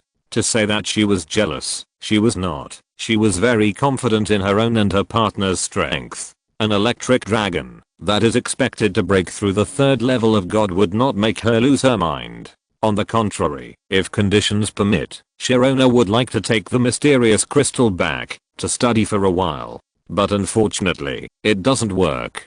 Zapdos needs this thing to recover. After 7 or 8 years, Sharona feels that she can't use it anymore. On the other side, Zay, who was blackmailed by Xiaogang and Looping, was nodding painfully and happily. In Xiaogang's words, thanks to us together, you have this luck. You must treat your brothers to a good meal. Well, the reason is outrageous, but the happy Zay still agreed. The competitive set meal in the athletic park is free to eat. He waved his hand. 3,000 alliance coins per portion, no regrets. Then do I have a share? Sharona looked at him with interest. You can choose any luxury restaurant. Zay remained calm. What's the point of putting love before friendship? He just wanted to eat in a luxury restaurant. The price he paid for saying this was that on the way back to the athletic park, after bidding farewell to Zapdos, Looping and Xiaogang teamed up and were beaten back by him. Damn the fighter/brute. The two people who were pinned to the ground were very dissatisfied. Chapter 458 Boom Boom Boom. The competitive package was a joke after all. Tetsuya, who was in a good mood because of the harvest of Dragonite, treated the other three to a luxurious meal. It's really full of energy here. Leaning against the window, Xiaogang couldn't help but sigh as he looked at the brightly lit scene outside. Although it was already past 8 o'clock in the evening, the atmosphere in the competitive park was still hot. Not to mention the regular battle venues. Even on the streets of the town, you can see many trainers doing battle training. Among them, the battles of outstanding ones will naturally attract people's attention, and they will form small circles one after another. This is a very rare scene in any city in any region. Even in the never sleeping Neon Town in the Kanto region, people are more enjoying life rather than fighting Pokémon. Oh, by the way, Miss Sharona, have you received an invitation from the Yuanda group to fight the frontier? Looping asked, as if he suddenly thought of something. Sharona, staring at the two different glasses of juice in front of her, nodded subconsciously. Yes. Silence. Well, what kind of invitation is it? Looping continued to ask. Although they just met, he had some understanding of Sharona, and naturally knew that she would show similar choice phobia from time to time. He was curious whether Sharona would show such a situation in the battle. The answer was naturally no. Sharona's behavior would only appear when her attention was not focused, and when she was in a Pokémon battle, her attention would not be scattered at all. This is also a necessary quality for every powerful trainer. In the face of Looping's questioning, Sharona also came back to her senses. It seems that they invited me to be a battle lord, but I didn't agree. It's a waste of time. Her tone was very casual. Battle lord? Looping and Xiaogang were very unfamiliar with this term. Like ZHE, the invitations they received were limited to challenge and build momentum. However, ZHE knew what this invitation was. The battle development area that the Yondada group plans to build can actually be understood as a gym with various battle facilities. The person in charge of each battle facility is the gym owner, and the title is the battle leader. Each battle leader symbolizes different meanings and has their own specific titles. The words of the battle lord sound like they represent strength. He explained a little and was also a little surprised. So Lilla is talking about you. Lilla, the real future battle lord, was previously a subordinate of the handsome Interpol guy, and now he is his boss. He once mentioned the relevant matters of the development area to Tetsuya during a chat. According to her, the Yondata group told her very frankly that before her, another powerful trainer was invited to be the battle lord, but the other party refused and came to her. Fortunately, Lilla didn't care about these things at all, so she thought about it and quickly agreed. Tetsuya didn't expect that the powerful trainer mentioned by Lilla and the Yondata group would be Sirona. But it makes sense to think about it. There are very few trainers who are strong, but do not have many positions. Sirona is an exception among exceptions. Who is Lilla? Looping was very curious about the name that suddenly popped up in Tetsuya's mouth. How do you know so many people? A person in charge of the international police, who has cooperated in operations before, and she accepted the invitation of the Yondata group to fight against the Lord. Tetsuya briefly introduced her. Looping tilted his head. Are the international police so powerful these days? A person in charge is so powerful? Although he didn't know the specific strength of the trainer named Lilla, compared with the previous invited Sirona, she must not be much worse. He knew very well that the beautiful blonde woman next to him had the strength comparable to that of a regional champion. Tetsuya shrugged. So, there are too many geniuses in the Pokémon world. Even if there are no perverts like red, green, and blue, there are not many guys who are slightly worse, but they are definitely not rare. As expected, the researcher is more suitable for me. Looping shook his head helplessly. This kind of pervert, you should just park among yourselves, he said to Zaire and Sirona. Zaire chuckled. Hey, I remember you said you wanted to beat me up before. Go play somewhere else. Looping rolled his eyes. I don't have the habit of looking for abuse. Who knows that you have more than one Pokémon breaking through to the king level in less than half a year? Since knowing this news, no one in Zaire's social circle has taken the initiative to talk to him about fighting. Zaire smacked his lips regretfully. It seems that he can only wait until the Johto Silver tournament to have a hearty 6v6 full member battle. And it may not be hearty. After all, with his strength, the championship of the tournament is completely within his grasp. Why don't I fight you? Sirona, who seemed to be absent from work, suddenly said. Zaire subconsciously wanted to say goodbye. Go ahead, you're not such a coward, are you? Looping on the side encouraged Tetsuya with the attitude of watching the fun. He admitted that he just wanted to see Tetsuya get beaten up.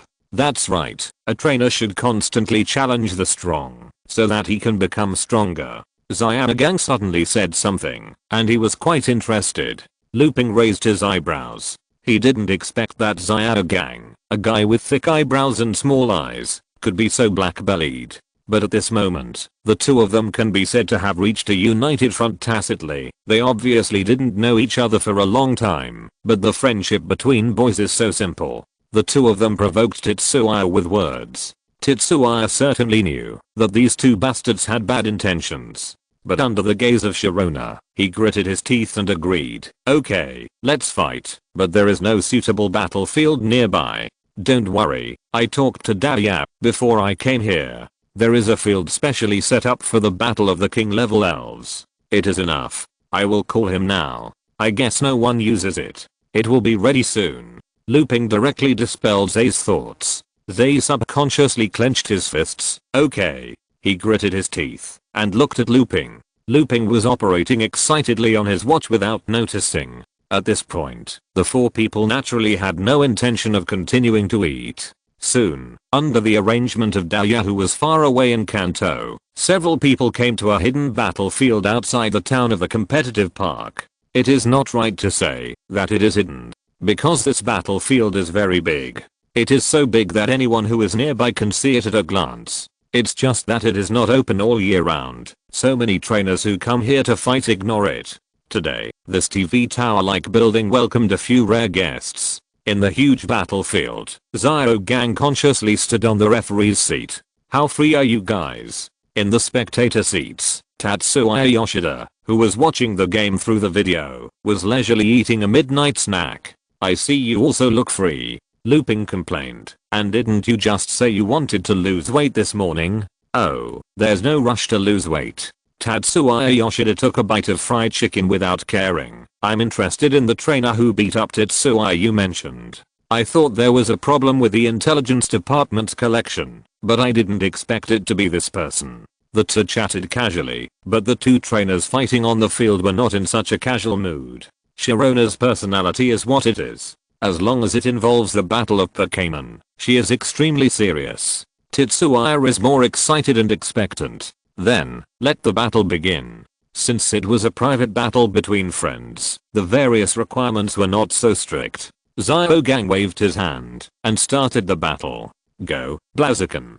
Go, Lucario." The trainer's eyes crossed, and the red and white Pokémon and the blue and black Pokémon also faced each other from a distance on the battlefield. Boom. In the slightly noisy competitive park, all the trainers who were fighting or watching had a violent collision. Many people subconsciously looked far away. They were shocked to find that the battle tower of the competitive park was lit up.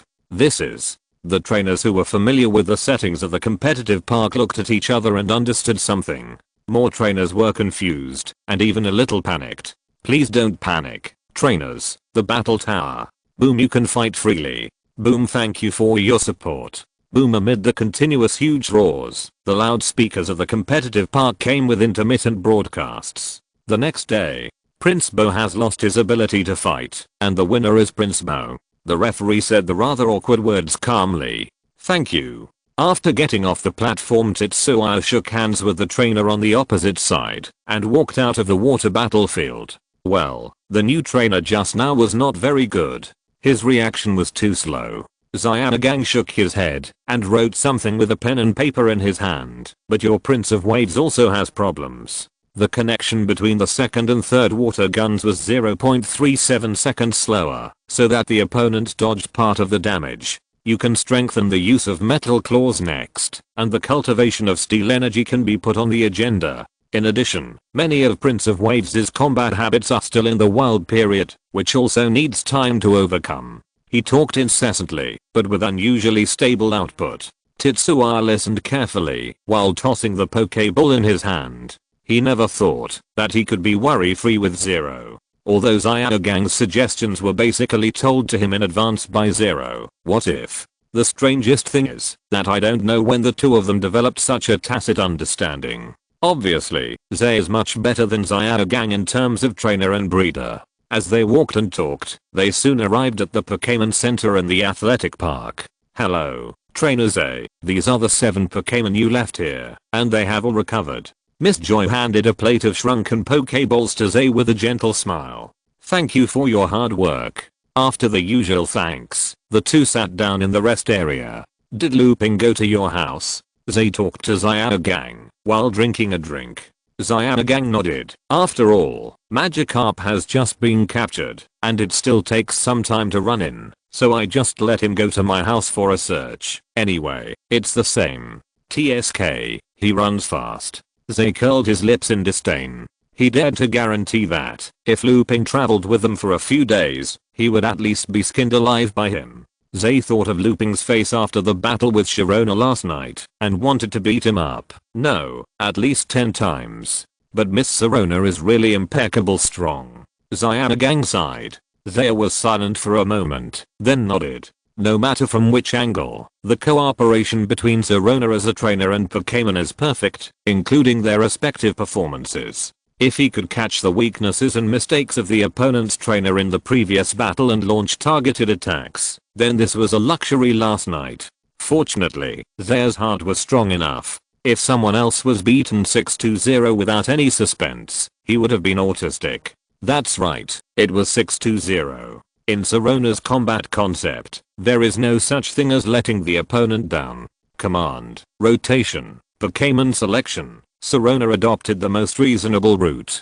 Can you imagine a situation where a champion level Pokémon has an attribute advantage against a quasi-king level Pokémon? Although both sides are familiar with each other's Pokémon, the difference is that Sharona almost guessed Zaya's every deployment of troops. There is still a lot to learn. They aside. It's not the four kings of Kanto that he praised, but Sharona, who is weaker than Do, has this strength, so how strong must the other three be to stop Do? Although he always fell in the battle with the Ice King, Shiba and Grandmaster Kyuko definitely contributed a lot. It can only be said that Do is unlucky in various senses. As for Sharona at this moment, she should have returned to the electrotherapy lake where the Zapdos is. She still needs to stay there to protect the Zapdos for a while until the Zapdos has simple combat capabilities and wait for the people sent by the Alliance to take over. What are the arrangements for today? Zyanagang squinted his eyes while drinking coffee and looked very comfortable. ZHE also had the same expression. Is there anything you want at the exchange store? Another feature of the competitive park is a battle points exchange store. The source of battle points is winning in the competitive park. You can brush points and trade, as long as you have the confidence to fight against the rules and regulations set by the Yuanda group. Anyway, I haven't heard of any success. Zyanagang shook his head. Yes, even if the things are rich, there are not many items that can impress Zyanagang. Instead of spending a lot of energy and effort on this battle exchange, it is better to spend money directly. Then, let's go to Yanmo City today. Zay quickly decided on today's itinerary. He subconsciously reached into his pocket with his right hand and stroked a cold object that looked like a badge. If you're listening to this novel on a channel other than Fanfic World, it means they downloaded and uploaded it without effort. We cordially invite you to visit our channel, Mundo Fanfic Novelos. There you'll find the original version of this story and you can explore many other novels of various genres. We're waiting for you to immerse yourself in a world of incredible novels. Chapter 459, Dragon Town, Yanmo City. In the northeast corner of Johto, there is Yanmo City. This is a mountain city known as the Dragon Town. Although there is also a Dragon Town in the Unova region, there is no doubt that Yanmo City is the most famous and recognized among the four nearby regions. The Dragon Rising ceremony held every 3 years is a grand event in this city. Many trainers who think they are quite capable will even enter Yanmo City about half a year in advance to prepare for this. Although most of them can only go through the motions in the end. In the Johto region, the Dragon Rising ceremony is also known as the Little Silver Conference. The last 10 trainers who are decided generally have strengths that exceed the level of the regional conference champions, and 1 or 2 king level Pokémon are the norm. Because dragon type Pokémon are the most attractive to trainers at this level. At the same time, they can also bear the sky-high breeding costs of dragon type Pokémon if they grit their teeth. Don't you want to try? Outside Yanmo City, ZHE also looked at Zyanagang beside him and asked. Zyanagang squinted his eyes and shook his head. Forget it, and I only have 4 Pokémons. The probability of entering the top 10 is too small. It's okay when it comes to outdoor protection or flying, but in a formal battle, Sunrock and Fossil Wyvern will definitely not listen to Zyanagan's command. In this case, Zyanagang only has 1 king level Ninetales, 2 quasi-king level Pokémons and a shiny Magikarp. It's not that it's impossible to enter the top 10, but as he said, the probability is too small. The battle in the second half of the Dragon Rising ceremony is 6v6, and Zyanagang needs to use 3 Pokémons to fight against the opponent's 6. Even if the king level Ninetales is powerful, it will be defeated quickly in a round robin battle. Besides, the opponent is not without king level Pokémons. If you want to enter the top 10, the few situations are that the trainers who could have entered the top 10 meet in advance and fight each other and have a bloody head and don't have enough rest time to recover. In this case, Zyanagang may have the opportunity to enter the Dragon Cave. For him, this is completely unnecessary. Speaking of which, what dragon attribute Pokémon do you want to capture? Zyanagang asked. Zay pondered for a while. Dragonite, Tyranitar, and Garchomp are all good, but Garchomp is the best. Are you trying to match Miss Sharona? Zyanagang joked. Zay shook his head helplessly. It can only be said that it has something to do with it. Her Garchomp is really too strong. Another thing is that Garchomp's ground attributes and characteristics are very suitable for cooperation with my current team. Zyanagang heard this and nodded in agreement. Indeed, if it is combined with the giant rock monster, when Garchomp grows up, there will definitely be no rivals in the wild. Apart from anything else, the combination of Sand Hidden and Sandstorm is enough to give people a headache. Not to mention that ground-based skills will be further improved in a Sandstorm environment. Even if you want to attack Garchomp, its rough skin hiding characteristics will let the attacker know what it means to hurt the enemy 1,000 times and hurt yourself 800. No matter from what angle, Garchomp is Zay's first choice. If he hadn't been so fond of the Gargoyle and the Tyranitar, he could have said that he went to the Dragon's Den just for the round land shark. As for being recognized, Zaya subconsciously ignored it. Such a small matter, should he still worry about it? Heh, it'd be better if it's the Libite land shark. Zaya didn't lower his voice when talking to Xiaogang, and many people looked at the two extremely young guys. Most people just laughed at the young people's bold words. But there were also some people who couldn't stand it. A middle-aged man dressed like a gentleman sneered and repeated what Zaya had just said. He didn't say much, but everyone could hear the contempt in his words. Zaya and Xiaogang didn't pay attention to him, but talked to themselves. TSK, young people nowadays just don't know how high the sky is and how deep the earth is. They dream of becoming the most powerful trainer day by day. I don't know how many of them I have seen. The middle-aged man's eyes flashed with a trace of dissatisfaction, and he turned to his female companion and said, being able to get together. His female companion was obviously not a friendly guy. He covered his mouth with his fan. That's right. I think only trainers like you, Hammond, can get the chance to enter the Dragon Cave. Well, that's not the case, Zaya. There are still many powerful trainers in the Dragon Rising ceremony. I can only say that the possibility of entering the top 10 is slightly higher. The gentleman said this, but his expression was extremely confident. There are so many weirdos. ZHE also complained.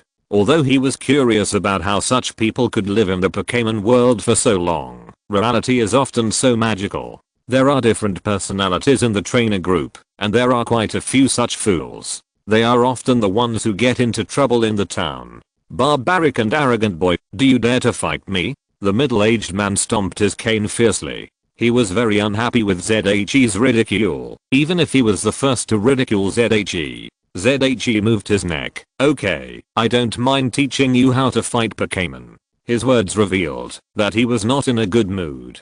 Xiaogang, who wanted to stop him, shook his head helplessly. Obviously, this was not Tetsua's usual style and temper. But who made him get beaten up by Sharona last night? Although he knew that this was caused by the difference in strength between the two sides, and he could accept this result, it did not mean that Tetsua did not take this defeat to heart. It can only be said that this middle-aged man just hit Tetsua's point. Then the battle rules are one-on-one. Go to the battlefield over there. Zaya, wait for me to win a perfect victory for you, the middle-aged man said to Tetsuya casually, and then he raised his female companion's hand and kissed it in a seemingly elegant manner. Tetsuya sneered. Very good. Seeing that there was something exciting to watch, the surrounding trainers also followed the two to the simple battlefield on the side. Then, the one-on-one match between Tetsuya and Hammond will start now. The referee was still Xiaogang. After he showed his referee qualification certificate, no one questioned him, even though his identity was obviously a good friend of Tetsuya. Because the trainers still have a high degree of recognition of the referee association. Besides, no referee would be stupid enough to call the match in public, and the trainers around were not people who didn't know how to fight. Speaking of which, why does the name Tetsuya sound so familiar? Many trainers who were watching the game had such thoughts. Since Tetsuya had been wearing a mask, no one had discovered his identity until now. However, many people recognized Xiaogang. They looked at the gentleman-dressed trainer with a gloating attitude. It is not a good thing to offend the Eravagim, and it seems that the two of them are traveling together, so the identity of the other person is not simple. Go ahead, Blaziken. Without waiting to choose a side, Tetsuya threw out a luxury ball. The gentleman shook his head helplessly and elegantly. See, you can't hold your temper. Young people are still not experienced enough. Let me teach you. Raging waves. Put out the flames. It's decided to be you. Blasto eyes. As he said this, he also threw out his own luxury ball. Although Tetsuya was a little surprised that he sent out Blaziken, one of the 3 fire-type Pokémons. This was exactly what he wanted.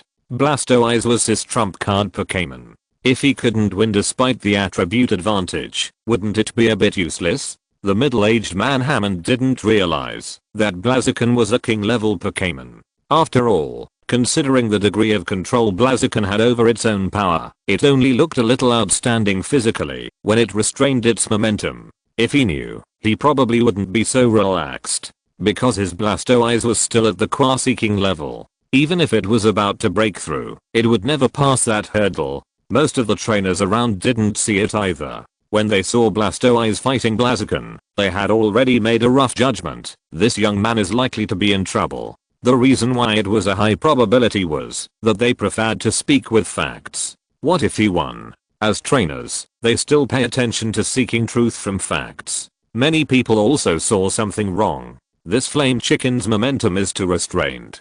A fire type trainer frowned. Fire represents violence. Fire type Pokémon usually behave in a very aggressive manner, and their momentum will be more magnificent. But Flame Chicken seems ordinary. Logically speaking, a Quasi-King level fire type Pokémon, even if it takes into account fighting, cannot be restrained to this extent.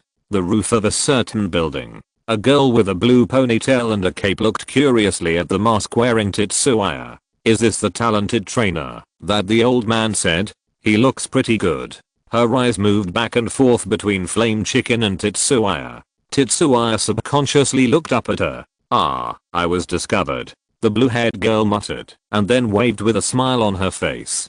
Tetsuya nodded slightly in response. "Are you going to fight or not?" Hammond on the opposite side was very impatient. The first to strike first. This rule must be followed even in street fights. Although his personality is not very good, he is a trainer after all. "Do you like being beaten so much?" Tetsuya said lightly. "Blaze, flame kick. You." Hammond was about to reply, but Tetsuya's command was issued. So he had to command Blastoise to fight back. Water tail. His face was a little distorted. Blaze looked at Blastoise with disdain, and fierce flames ignited on his feet. Bang, he stomped on the ground, and the afterimage suddenly appeared. "You are Blastoise, right? I'll take it out on you first." During the charge, Blaze thought to himself. Not only was it upset because it was beaten up yesterday, but also because it was defeated by a Blastoise in the previous quartz conference. That was one of the few failures since it was born. Chapter 460, Visiting Yandmo Dojo. Bang! The legs burning with flames came to the pale yellow belly of Blastoise in the blink of an eye. At this moment, Blastoise even had time to surround the water energy around its tail. There was a loud bang. The blue shadow flew backwards and landed on the edge of the field. What a joke. Gentleman Hammond's pupils suddenly dilated, and the hand holding his female companion unconsciously exerted force. The female companion named Zaya looked unhappy, but did not say much. The trainers around were also shocked by this scene. "King? That Flame Chicken is a king-level Pokémon?" Exclamations came one after another. After all, he is a trainer with good strength. It would be too much if he didn't even have this kind of vision. But this conclusion is even more exaggerated. Although Tetsuya wore a mask to cover most of his face, from all aspects, his young nature could not be concealed. It is acceptable that the 3 starters are Quasi-Kings. After all, the 3 starters are generally the first Pokémon, and their qualifications are not bad. But the words of the king level are a bit too shocking. Kamui, the dark marks on the abdomen are clearly visible. Blastoise screamed in pain and stood up with difficulty. After all, it is a Pokémon known for its defensive power, and with its resistance to fire, it did not lose its combat ability directly under this move. That being said, it is actually no different from being unable to fight. Blaze, watering. Although his personality is not very good, as a Quasi-King level trainer, Gentleman Hammond still knows what he wants to do. He hurriedly and loudly commanded Blastoise to recover. From this point of view, his Blastoise is still quite strong. The inherited skill of watering has a great overlap with Blastoise's combat mode, and to a certain extent, it has a great effect on improving Blastoise's combat performance. A light blue mist gradually enveloped Blastoise's body. Not bad, you didn't surrender directly, you still have some backbone. Tetsuya praised casually. Blazing chicken, lightning flash, thunder punch. Next Blaziken nodded, and a dazzling white light shone on its body. This time, there was no after image. After the acceleration feature took effect, coupled with the high attack speed of lightning flash, its overall movement speed was no longer something that ordinary people could capture with their eyes. Kamei, Blasto Eyes, which has its own electronics sound, wailed. The sound stopped abruptly when it reached the highest point.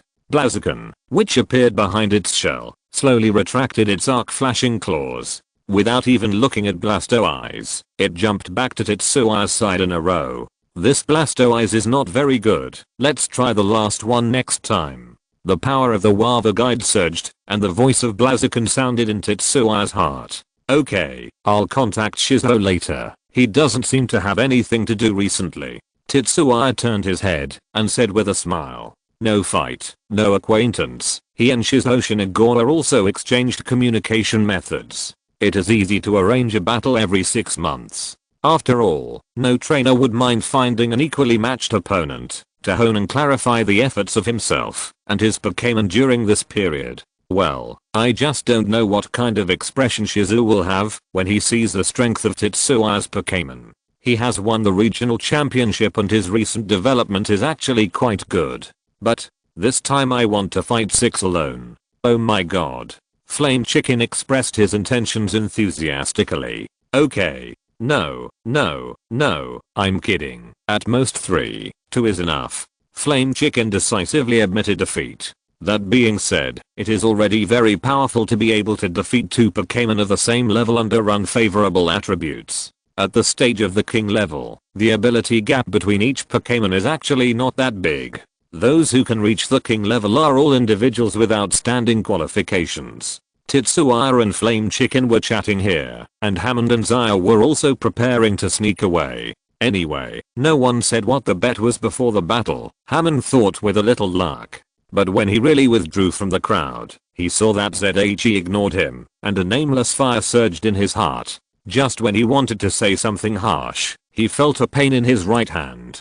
Zaya slapped his hand that was originally around her waist with an unhappy look on her face. I thought you were so powerful, but you were defeated in 2 moves. You want to enter the Dragon Cave? I think you are more suitable for entering the underground cave. After saying that, she left without looking back. Pa Hammond raised his cane and hit the street lamp next to him. He was very angry, but it was useless. The two of them just met yesterday. Apart from the name, Hammond didn't even know where the woman came from, but he knew that she was also going to the Dragon Cave. Thank you for your patronage. This is an antique from 300 years ago. The maintenance fee is 80,000. The next moment, a man in work clothes suddenly appeared beside him. He took out a pen and paper to record it skillfully, and the staff also took out a card swipe machine. Hammond almost vomited blood. 300 years ago, it was a question whether there were electric lights in the spirit world.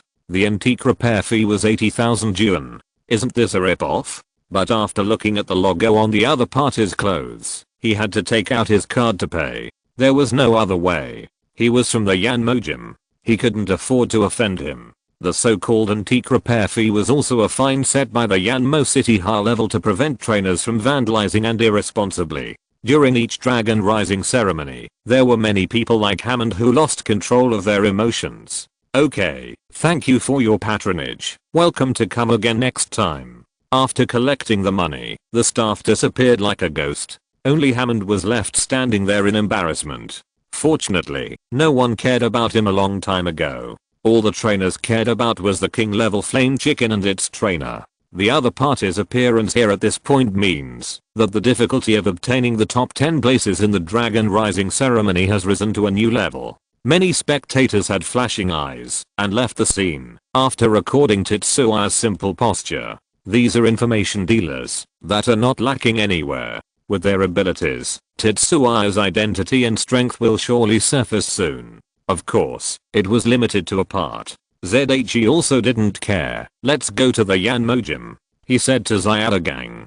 Hey, don't you have to take the test? Zyadagang raised the city manual in his hand. ZHE also waved his watch in response. Master Zyadachan sent me a message, and she was nearby just now. We can just go there directly. As for where Zyana-chan got his contact information, it must have been given by Do. If the source of the information had not been noted, ZHE would have thought it was liar.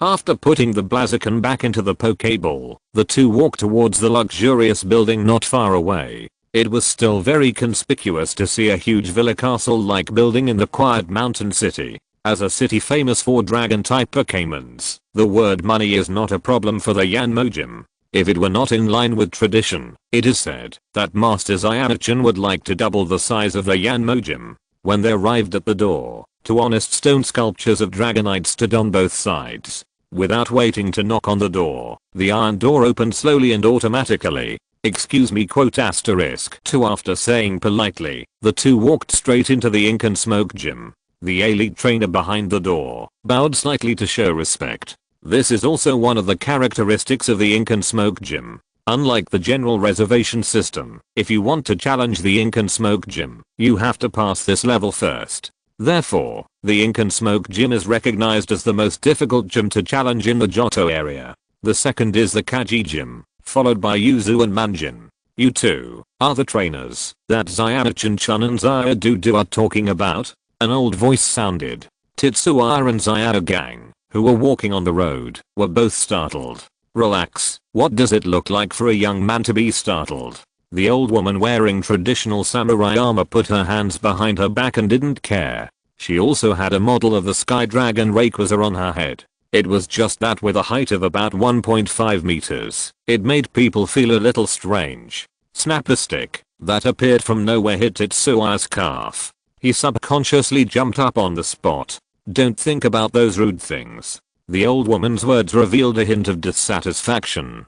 I'm really sorry. Zay apologized quickly. It was indeed his fault. But he was also secretly shocked. He just thought about it for a moment, and the other party read his mind, and he didn't have time to react to the sticks beating. Which senior of the Yulan family is this? Thinking of this, a lively female voice sounded from the sky. Grandma, don't scare my guests. Yin followed by a full-bodied dragon roar. Looking up, a silly fat dragon was waving its small wings and staying in the air. On its back, the girl's long blue hair fluttered in the wind, looking very heroic. It was the current owner of Yanmo Dojo, Zyana-chan. Probably influenced by Do. This one is also a cape control. The cloak with wine red lining and black exterior is exactly the same as Do's. Dragonite slowly descended, and Zyana-chan flipped over and jumped lightly to the ground. Hello, Zay and Zyana gang. This is my grandma, the current dragon elder of the Yulan family, the guardian of the dragon cave, and the leader of the dragon taming clan. As she spoke, the old woman proudly straightened her body. Zyana-chan turned sideways and stuck out her tongue at the two of them. Sorry, grandma's personality is like this. It's a good thing to have a young mentality, they said hurriedly. I'm also young in body, old lady, the dragon elder retorted. Yes, yes, yes. But grandma, has the Dragonite of the Holy Land eaten today? It's noon. You have to go in quickly, otherwise there won't be enough time. Zyana-chan coaxed and deceived the dragon elder to the other side. Only one Dragonite and two people were left, looking at each other. The fat and honest dragon raised its little paw to say hello. Hello. They subconsciously patted its belly. It bounced. Dragonite didn't care, but instead puffed out its belly. In the realm of quasi-gods, its character is famously good. ZHE also suddenly wants to breed Dragonite even more. Who can resist a yellow fat one? Chapter 461. First battle against a dragon spirit. It seems that Dragonite likes you very much. When Tetsuya was interacting with Dragonite, Zyana-chan's voice came from the side. There was a hint of surprise in her eyes. It doesn't usually get close to people easily. Although it has a gentle personality, Dragonite is not lacking in the arrogance that a dragon-type Pokémon should have. The only way to get it to show its closeness to a person is to gain its recognition in terms of strength. Tetsuya, who met for the first time, obviously could not meet such requirements. Maybe it's because I'm naturally more liked by Pokémons. Tetsuya responded with a smile. Zyana-chan nodded and agreed with him. People who are naturally friendly to Pokémons are not too rare, and she has seen many of them. Exaggerated ones can even make violent Pokémons in the wild give up the desire to attack. Tetsua's kind is still average. Before, that guy dude told me that he found a trainer with extremely high talent who is not worse than him. I thought he was bragging, but I didn't expect it to be true. She scanned Tetsua's body up and down and nodded constantly. Sayaka-chan, wearing gloves and long boots, looked like a queen, and there was no respect for Do, her brother, in her words. No wonder. This gym owner, who has the title of Sacred Pokémon Dragon Tamer, is quite powerful. She has publicly declared more than once that she is the most powerful dragon Pokémon trainer. Strictly speaking, this is not wrong.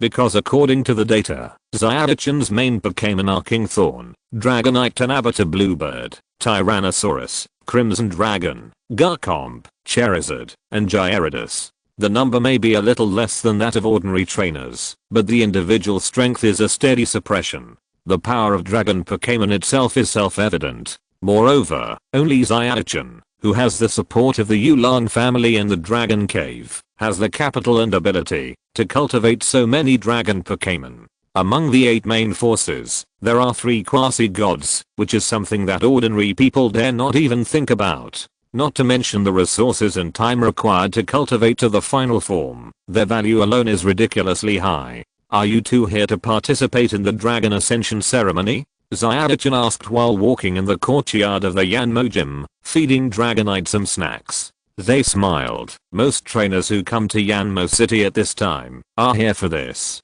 But Sayaka-gang is not here. He just happened to travel here with me. Sayaka-chan did not comment. How are the two seniors, Wooneng and Wupio?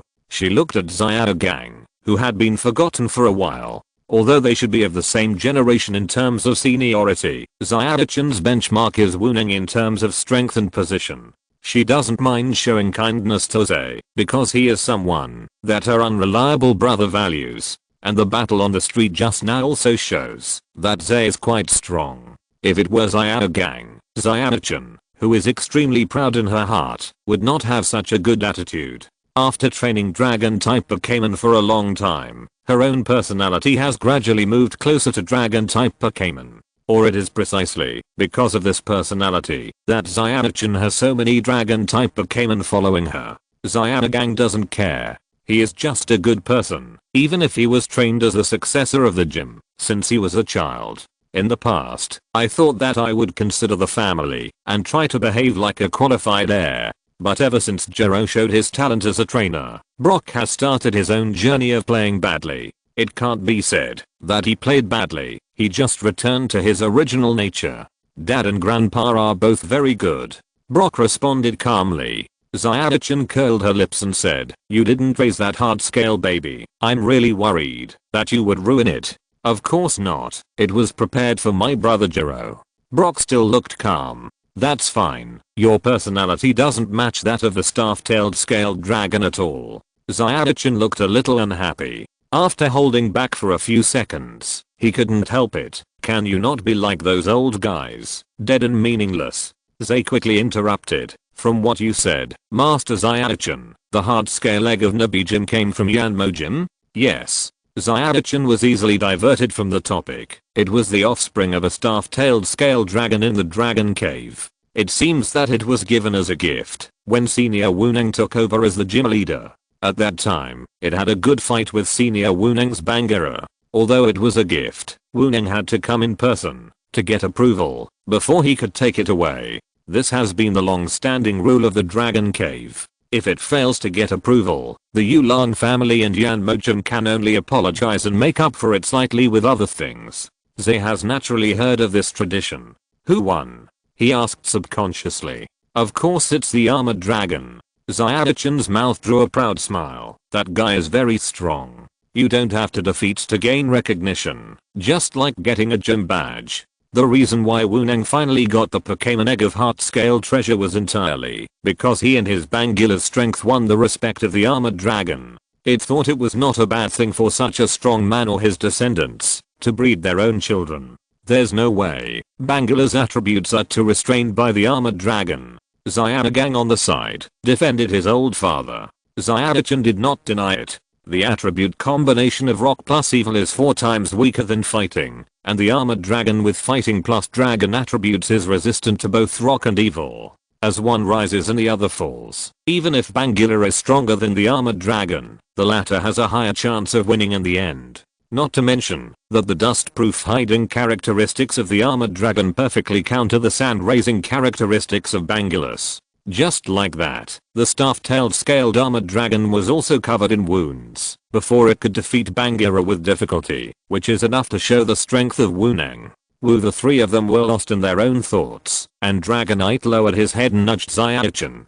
Xiaochan came back to his senses. You just came to Yanmo City today, and you must not have received the token of the Dragon Rising ceremony yet. Let's have a battle, and if you win, I will give you the Yanmo badge and the ritual token together. Her eyes were full of fighting spirit, and she was eager to try. It doesn't matter if the strength is not good enough. She can use the Pokémon of the second team or even the third team, mainly because she enjoys the process of fierce fighting. Ordinary trainers can't let Xiaochan have fun. No. Zaya waved his hands quickly. I have the ritual token, and Blaziken just fought a battle. That battle can also be called a battle. It's just a warm-up at most. Xiaochan complained. By the way, where did you get the token? I saved an uncle named Yuri before, and he gave it to me. Zaya explained casually. The Yanmo gym doesn't care who gets the ritual token, it's only responsible for sending it. These things are numbered, and they won't be sent to the same person multiple times. Is that so? Xiaochan was a little disappointed. If the battle was just about the gym badge, she had no reason to send a slightly stronger Pokémon. Elite level battles didn't excite her too much. However, I have a Quasi-King level partner who has made a leap forward recently, and I just want to see what his specific status is like. If you don't mind, Gym Leader Xiaochan, how about a 3-on-3 battle, 2 normal gym battles, and 1 with it? ZHE also pondered for a moment, and put forward his own idea. He was talking about the Electric Dragon. The Electric Dragon was also used in the battle with Sharona last night, but what can be seen from the one-sided crushing game? He now urgently needs an opponent of equal strength. Okay. Xiaochan's eyes, which had just become a little dim, immediately brightened up. One is better than none. Wait a minute, I'll go call Grandpa Kabu to be the referee. Without saying anything, she ran in another direction. Woo. Dragonite stretched out its claws a little embarrassedly and shook Tetsuya's hand. His own trainer is a little irritable. Please bear with him. Its big eyes flickered. Generally speaking, Dragonite's IQ is no less than that of normal humans, and the stronger the strength, the more obvious it is. So it's not surprising that it did such a thing. It's just that it looks so skilled that it's a bit helpless. Not long after, Xiaochan came back here with an old man with a head full of silver white hair. This is Grandpa Kabu. He has been refereeing Yanmo's gym battles since my grandfather's time. She introduced cheerfully. Hello, Grandpa Kabu. Thank you for your hard work. Xiaogang and Tetsuya both greeted him politely. Kabu smiled back. Hello, young people are full of energy. Xiaochan didn't do anything rude, did she? No. Oh, Grandpa Kabu, how could I? Battle, we are going to fight. Xiaochan pushed Kabu to the battlefield. Dragonite swallowed the last bite of snacks in its mouth, flapped its wings and followed, and didn't forget to greet Zaya and Xiaogang. Several people and a Pokémon soon arrived at the battlefield of Yanmojim, the most basic dirt field. Zaya exclaimed. The so-called dirt field can be regarded as a simplified version of the rock field. That is, there is only sand, no obstacles such as rock pillars. Such a field can be said to be suitable for the vast majority of Pokémon battles, and it has no effect on both sides. It is a very fair battlefield. Yes. Xiaochan smiled back. The power of Dragon Pokémon does not need the help of external objects, and the environment is insignificant to them. As she spoke, she stood on the command platform. A platform full of technology that was inconsistent with the surrounding environment slowly rose. Report the Pokémon you want to fight with, Xiaochan said. After being surprised for a moment, Zay immediately took out 3 Pokéballs and handed them to Kabu. In addition to Dragonite, the other 2 little guys are naturally Ice Vulpix and Prince Wave. Night Smell and Alido are now in a period of rapid development of strength, and they do not need to verify and improve anything through battle for the time being. Although he is old, Kabu's movements are very agile. He quickly completed the upload of the data. Oh. They are all good guys, and there is also a nice Vulpix. This is the first time I have seen it. Zyadichin over there muttered to himself while looking at the data displayed on the platform. 3 Pokeballs slowly rose from a corner of the platform. Then, my 3 contestants are decided to be them. Picking up the Pokeball, Zyadichin's face was filled with a happy smile. As Tetsuya stood still, Kabu waved the flag on the referee's seat. Now begins the gym battle between Tetsuya, the trainer of Viridian City, and Tsubaki, the trainer of the Smoky Ink Gym. Each of them can use 3 Pokémon, and there is no time limit. The match ends when all the Pokémon used lose their combat ability. During the battle, the challenger can freely change Pokémon, but the gym trainer cannot change Pokémon. Tsubaki will attack first and then attack. Now the match begins. Go, let the opponent see the power of dragon-type Pokémon. It's you, Tanabata Bluebird. Lee. Along with the melodious and beautiful melody emitted by the transparent voice, a sky blue elf appeared in the air. Its fluffy wings are like cotton. It is Tanabata Bluebird with dragon and flying attributes, evolved from Blue Cotton Bird, and its evolution level is 35. And this one has the strength of a Quaseeking level. Tetsuya immediately understood what Tsubaki meant. Then, I'll leave it to you, Electric Dragon. He threw out a Pokeball without saying a word. Is it so exciting right from the start? Zyadagang, who was watching the game, sat up straight involuntarily. Dragon-type Pokémon fighting against the Dragonite that had undergone the baptism of the energy fusion of the legendary beast. This is quite worth watching. Although Tanabata Bluebird is not very strong among Dragon-type Pokémon, it is only relatively speaking. At least when facing most Pokémon, it is still very powerful with its attributes. Dragonite, use charge. ZHE did not relax at all and let Dragonite add buff status to him right from the start. The flashing electric current instantly covered the entire pink body. Tanabata Bluebird, charming voice. Zyadichin also immediately responded. The biggest feature of Tanabata Bluebird is its voice. It is good at singing and can add many different statuses to the opponent through sound waves and cause damage. Charming voice is one of them. A beautiful voice sounded. To ZHE, this voice was intoxicating, as if he was in a dream. But it was not the case for the Dragonite in the field. Boo-hoo. Dragonite frowned in pain, and the electric light on its body was almost gone. Next is the singing attack. As Tsuneyoshi gave the order, the voice became more melodious, making people drowsy without realizing it. Dragonite's eyes closed and opened again with difficulty. Cheer up, use electromagnetic waves. Dragonite heard Tetsuya's voice in a trance. The instinct hidden in the body subconsciously followed the command and used electromagnetic waves. Hiss, in the blink of an eye, the white hair of Tanabata Bluebird stood up, and a few arcs of electricity flashed from time to time.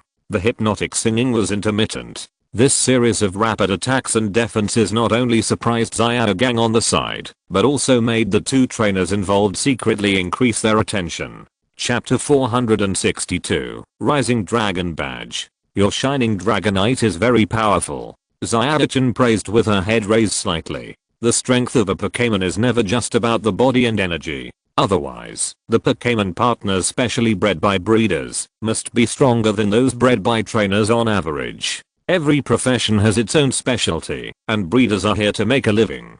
But the fact is just the opposite. In battle, the Pokémon of breeders are often no match for the Pokémon of full-time trainers. Paper ability is one thing, and how much can be realized in battle is another, not to mention the difference in command ability. Compared with breeders, trainers often pay more attention to the actual combat ability of Pokémon. Among them, the best are Tetsuya and Zyadichin on the field. It may look simple, but whether it is the rapid change of the song of the Tanabata Bluebird or the reaction of the Dragonite by the body's instinct when it falls into an abnormal state, these 2 points are things that many trainers and Pokémon have tried hard to do. Of course, this does not mean that breeders are not important. The body and energy are equivalent to the foundation and cornerstone.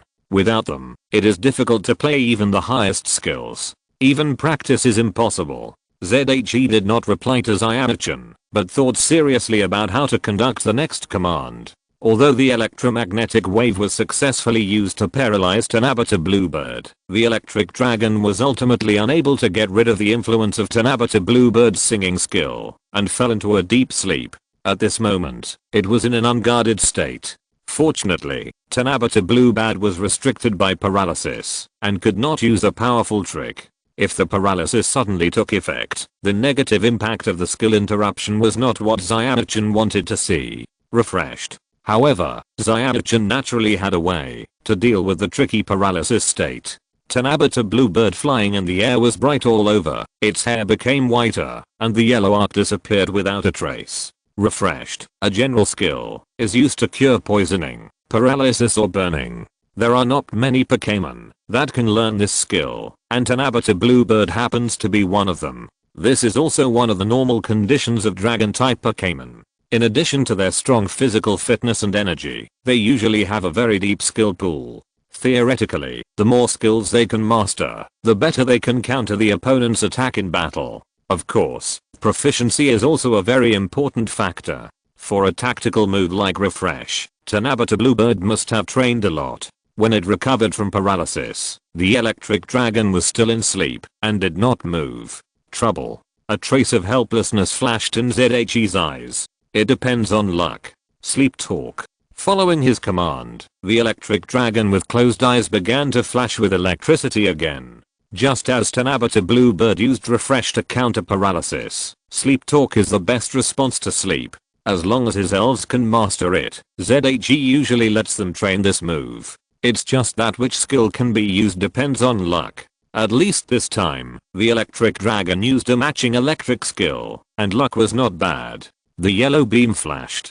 Tanabata Bluebird was hit. Before he could react, Liad cried out in pain, and a large black burn mark appeared on its body. The continuous electric current lingered on the body of the electric dragon for a long time. They smiled. It seems that my luck value has really reached the maximum recently. The skill that the electric dragon just used randomly through sleep talking was the charging beam. Not only is it powerful, but it also improves the energy attack ability of the electric dragon. Now, the failure of the charging at the beginning has been made up. Not only that, the electric dragon also slowly opened his eyes and regained consciousness after this move, killing 3 birds with 1 stone. Xiao-chan was numb. This is too outrageous, she casually complained. In this case, rush up and use the ram. This choice was somewhat beyond Zay's expectations. Not only him, but others did not expect it. The Tanabata Bluebird turned into a blue and white shadow and rushed towards the electric dragon at a high speed. Iron Tail strikes back. Although he was surprised, Zay still reacted immediately. The silver-white color of steel covered the electric dragon's slender tail, and the blue sphere at the end looked even brighter. Boom. The 2 elves crossed each other, one above and one below. Both of them had scars from the attacks. Trade injuries? Zay stroked his fingers, feeling a little tricky. Compared with Tanabata Bluebird, the defensive ability of the electric dragon is not outstanding. The physical strength of the 2 is not too far apart. If this continues, the electric dragon will definitely suffer. What's more, Tanabata Bluebird can master some skills to restore physical strength. Even though the collision has a lot of reaction force consumption, Tanabata Bluebird can completely bear it. While he was thinking, Tanabata Bluebird turned around and rushed again with amazing momentum. The electric dragon stood still steadily. Flash. Zay's command came. The dazzling light instantly enveloped the entire room. Lee, Tanabata Bluebird cried uncomfortably. ZHE took out his sunglasses and put them on without any relaxation. That's it. Keep up with the damage. 100,000 volts. Boo-hoo, the electric dragon howled with full momentum, and the yellow electric light had no intention of being covered by the flashing white light. Kixie Bluebird fell to the ground with powerlessness. The battle was inevitable, but it just took a while to buffer. ZHE also breathed a sigh of relief. Xiao-chan's eyes flashed a smile. Then, keep your posture and use earthquake. The next moment, Kixie Bluebird, which was originally weak, seemed to recover immediately. It accelerated and crashed into the ground. What? ZHE's face changed. Magnetic field manipulation. In a hurry, he even broke his voice. Boom, a violent shock occurred in the small venue. I don't know if it was because of those pillars, Even if the venue shook violently, the whole building was still as stable as Mount A. Smoke and dust rose everywhere. Several people couldn't see the situation inside clearly. You reacted quickly, but unfortunately it was still a little short. Zyadachin showed a queen-like smile. Keep it up next time, Master Zyadachin. It's a little too early to draw conclusions. After a brief panic, Zaya regained his composure. He really didn't expect Zyadachin and Tanabata Bluebird to use this trick. The ground type big move earthquake is a nightmare for the electric dragon. If it is completely eaten, it is very likely to lose its combat ability at full status. Just now, it returned for the second time, probably because it wanted to launch an attack. Recalling Tanabata Bluebird's unconventional combat mode just now, they said clearly. Zyadachin smiled. So you react quickly. If it weren't for that flash, it should have been over long ago. Ordinary Pokémons naturally can't use such a strong flash so quickly, but the electric dragon is different. Its two blue spheres are the best light emitters, which is a unique physical talent. So Zyadachin had to implement the worst plan B. Fortunately, the result was still good. She didn't think that the electric dragon could retain the physical strength to fight under such an earthquake. Swoosh, a shadow rushed into the sky with smoke and dust. Zyadachin showed a triumphant smile. Look. Her voice suddenly stopped, and an incredible expression appeared on her face. Now, it was ZHE's turn to smile. So, don't jump to conclusions so decisively. The Pokémon that rushed into the sky was not the Tanabata Bluebird with the ability to fly, but the electric dragon that should not be able to fly. Flying through the magnetic field. An old man named Magneto in ZHE's previous life movie did this. It's not fast, but it's enough. Especially for the electric dragon.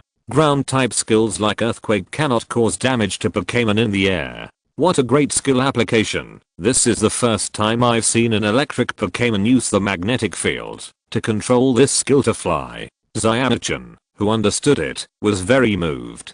Are there Pokémon that fly through the magnetic field? Of course there are. Magneto is a good example. But, it's just a special case. The reason why Magneto can fly by manipulating the magnetic field is, on the one hand, the influence of the conditions required for evolution, and on the other hand, it is because of its special body structure. Many trainers have studied this idea, but without exception, none of them succeeded. I don't know if it's because of insufficient strength or other reasons. The rest of the electric Pokémon can only float instead of flying. Although this is enough to avoid considerable damage, it is still a bit unsatisfactory. The move of Dragonite obviously exceeded Zyadachin's imagination. Thunder. Tetsua's command marked the final pause of this battle. The lightning column like a blue dragon was released on the field. Under the indiscriminate attack, Tanabata Bluebird had no chance to hold on. As the smoke and dust spread and dispersed, it appeared in front of everyone with circles in its eyes and a dark body. Tanabata Bluebird loses its combat ability, and Dragonite wins. Kabu immediately announced the result. Zyadachin took Tanabata Bluebird back into the Pokeball, and looked at Tetsua with a little complaint. Really, Tanabata Bluebird didn't have much physical strength in that situation just now. Did you need to use thunder? Tetsua smiled helplessly. It was because he felt that he didn't have much physical strength before, that he was taken advantage of. How dare he let his guard down? Come to think of it, your Dragonite's electric shock is a little different. Zyadachin looked at Tanabata with curiosity. How should I put it? It feels very vivid to me. Her eyes narrowed slightly. Each of them is a devil. Tetsuya rolled his eyes inwardly. How could a normal trainer see the specialness of Dragonite in just one battle? I got a little bit of knowledge before, he explained vaguely. Zyadachin obviously didn't want to delve into it. She was not an electric trainer, so it was useless to know. The application skills of magnetic field manipulation were too specific. Then, let's start the next battle. I can't wait. She looked excited. Although she lost, Zyadachin was still very happy. She hadn't enjoyed such an intense battle for a while. Go ahead, Rhino. Change Pokémon. My next player is Prince Wave. After a short exchange, the battle started again. Zio-chan waved his hand. Charge. Use Hornram. Mao the unicorn kicked its 4 sturdy legs on the ground, lowered its head, and rushed straight at it with amazing momentum. ZHE knew that he should choose to dodge at this time. This guy's not good at turning. It is an unwise choice to fight head on. But it is obvious that the word dodge does not exist in Prinsbo's dictionary. Even if his Prinsbo's personality is not arrogant compared to his peers. Play with water, resist the watering. The blue water burst. Prinsbo's forelimbs crossed and swung. After a brief stalemate, the charging unicorn dug a deep mark on the ground and stopped. Next is the metal claw. Don't give it a chance, rock collapse will crush it. Xiao-Chun's command voice was full of wildness. Bang bang bang, the sound of hitting one after another resounded throughout the battlefield. Mao, suddenly, the unicorn's wail sounded. Colorless and almost transparent foam accumulated on its body. Attributes, it's really troublesome. Xiao-Chun sighed. The ground and rock rhino really couldn't deal with water type Pokémon, and the ice type Vulpix wouldn't be much better. But there was no way. She was the gym leader. This was a gym battle, and there were still many things to consider. She could still rely on command to make up for the attribute gap with ordinary trainers, but she couldn't do anything with ZHE. Under the continuous attack of Prinsbo, Rhino soon fell to the ground. Even with the intermittent recovery of the watering, Prinsbo didn't consume too much physical strength. The battle between the third Pokémon of both sides, Nidorino, and Vulpix didn't last long. The little Princess Vulpix won in a nearly crushing way. It is more and more proficient in the hail weather. Throughout the battle, Nidorino only attacked it once. Then Vulpix's crazy attack followed, who let Nidorino's poison needle just pierce Vulpix's tail. Although it didn't fall into the poison state, the purple color was not liked by Vulpix. Xiao-Chun took back the Nidorino with an unhappy look on her face. In her opinion, only one of the 3 battles was satisfying, and the other 2 were meaningless. Really, we must find time to have a real showdown. Zay, who was still thinking about the performance of the 3 Pokémon just now, raised his head blankly. Huh? What? This is the Rising Dragon badge. Here it is. Xiao-Chun threw a small black object unhappily. Zay reached out to catch it. It was the Rising Dragon badge that was very similar to the token. Xiao-Chun, how many times have I told you that the purpose of Pokémon battles is not like this? The voice of the Dragon Elder came from the door. There was a hint of anger on the face under the armor. Obviously, she was a little dissatisfied with what Xiao-Chun had just said. Zay and Xiaogang were a little confused. Boy, do you mind answering a few questions for me? The Dragon Elder's eyes turned to Zay. Unlike before outside, she looked at Zay with a slightly appreciative attitude. Zay didn't know what caused such a change, but it didn't affect his politeness, of course, if you ask. Chapter 463. Ask your conscience. Pick the soft persimmon. To you, what kind of existence are Pokémon? The Dragon Elder asked the first question. Xiao-Chun curled her lips at the side. Here and there, the same questions. Nothing new. She was almost sick of hearing them, since she was a child. Zay hesitated for a few seconds. Probably, family. Xiao-Chun blinked. Zay scratched his head. I'm an orphan, and I didn't have many friends since I was a child, so Pokémon are like family to me, although they are smaller and more naughty. Really? The Dragon Elder smiled with an unknown meaning, and then looked at Xiaogang. What about you? Me. Xiaogang obviously didn't expect that there would be a place for him, but he quickly gave an answer. It should be a partner who gets stronger and lives together. Xiao-Chun nodded in agreement. The second question, if you want to win in a Pokémon battle, what is the most critical factor? The Dragon Elder asked the next question without stopping. The trainer's command in the Pokémon's own ability. This time, the 2 people's answers were very consistent. Pokémon battles are never a matter of one side. Trainers in Pokémon always complement each other on the field. This is a principle that many trainers believe in. Of course, there are also many people who simply believe in the power of one side. This situation is not uncommon when the trainers and Pokémon are at a low level, but with the improvement of strength and vision, such ideas are very rare. The Dragon Elder nodded slightly. Third, what kind of trainer do you want to fight? What kind? Both of them did not react. It's about whether the opponent is strong or not. Anyway, I like to fight against strong opponents. That's interesting. Xiao-Chun couldn't wait to explain his point of view. Xiaogang nodded in understanding. As for trainers, they should indeed have the courage to challenge strong enemies. I don't like fighting very much, but I'm not afraid of fighting. For me, it doesn't matter. Zaya thought for a while and replied. It doesn't matter means. It doesn't matter who the opponent is. The important thing is that, as long as you fight, as a trainer, you must live up to the trust and efforts of the Pokémon on the field, that's all. Zaya explained. In most cases, he would accept any battle, even if it was a challenge from a trainer on the street. Even if he couldn't train Pidgeot and Blaziken, the new Pokémon could build up good confidence and trust in the trainer through continuous victories. Besides, he felt very happy to teach others after winning. What is the most important thing in training Pokémon? I think it should be knowledge, so that you can understand the development direction of each Pokémon.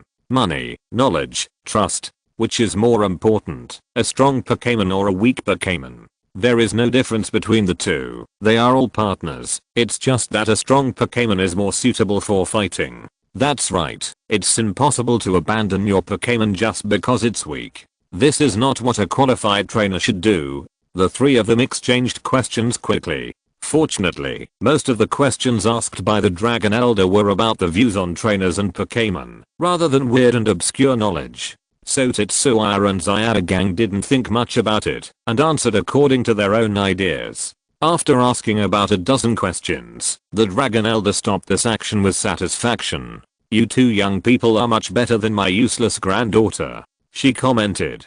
Grandma.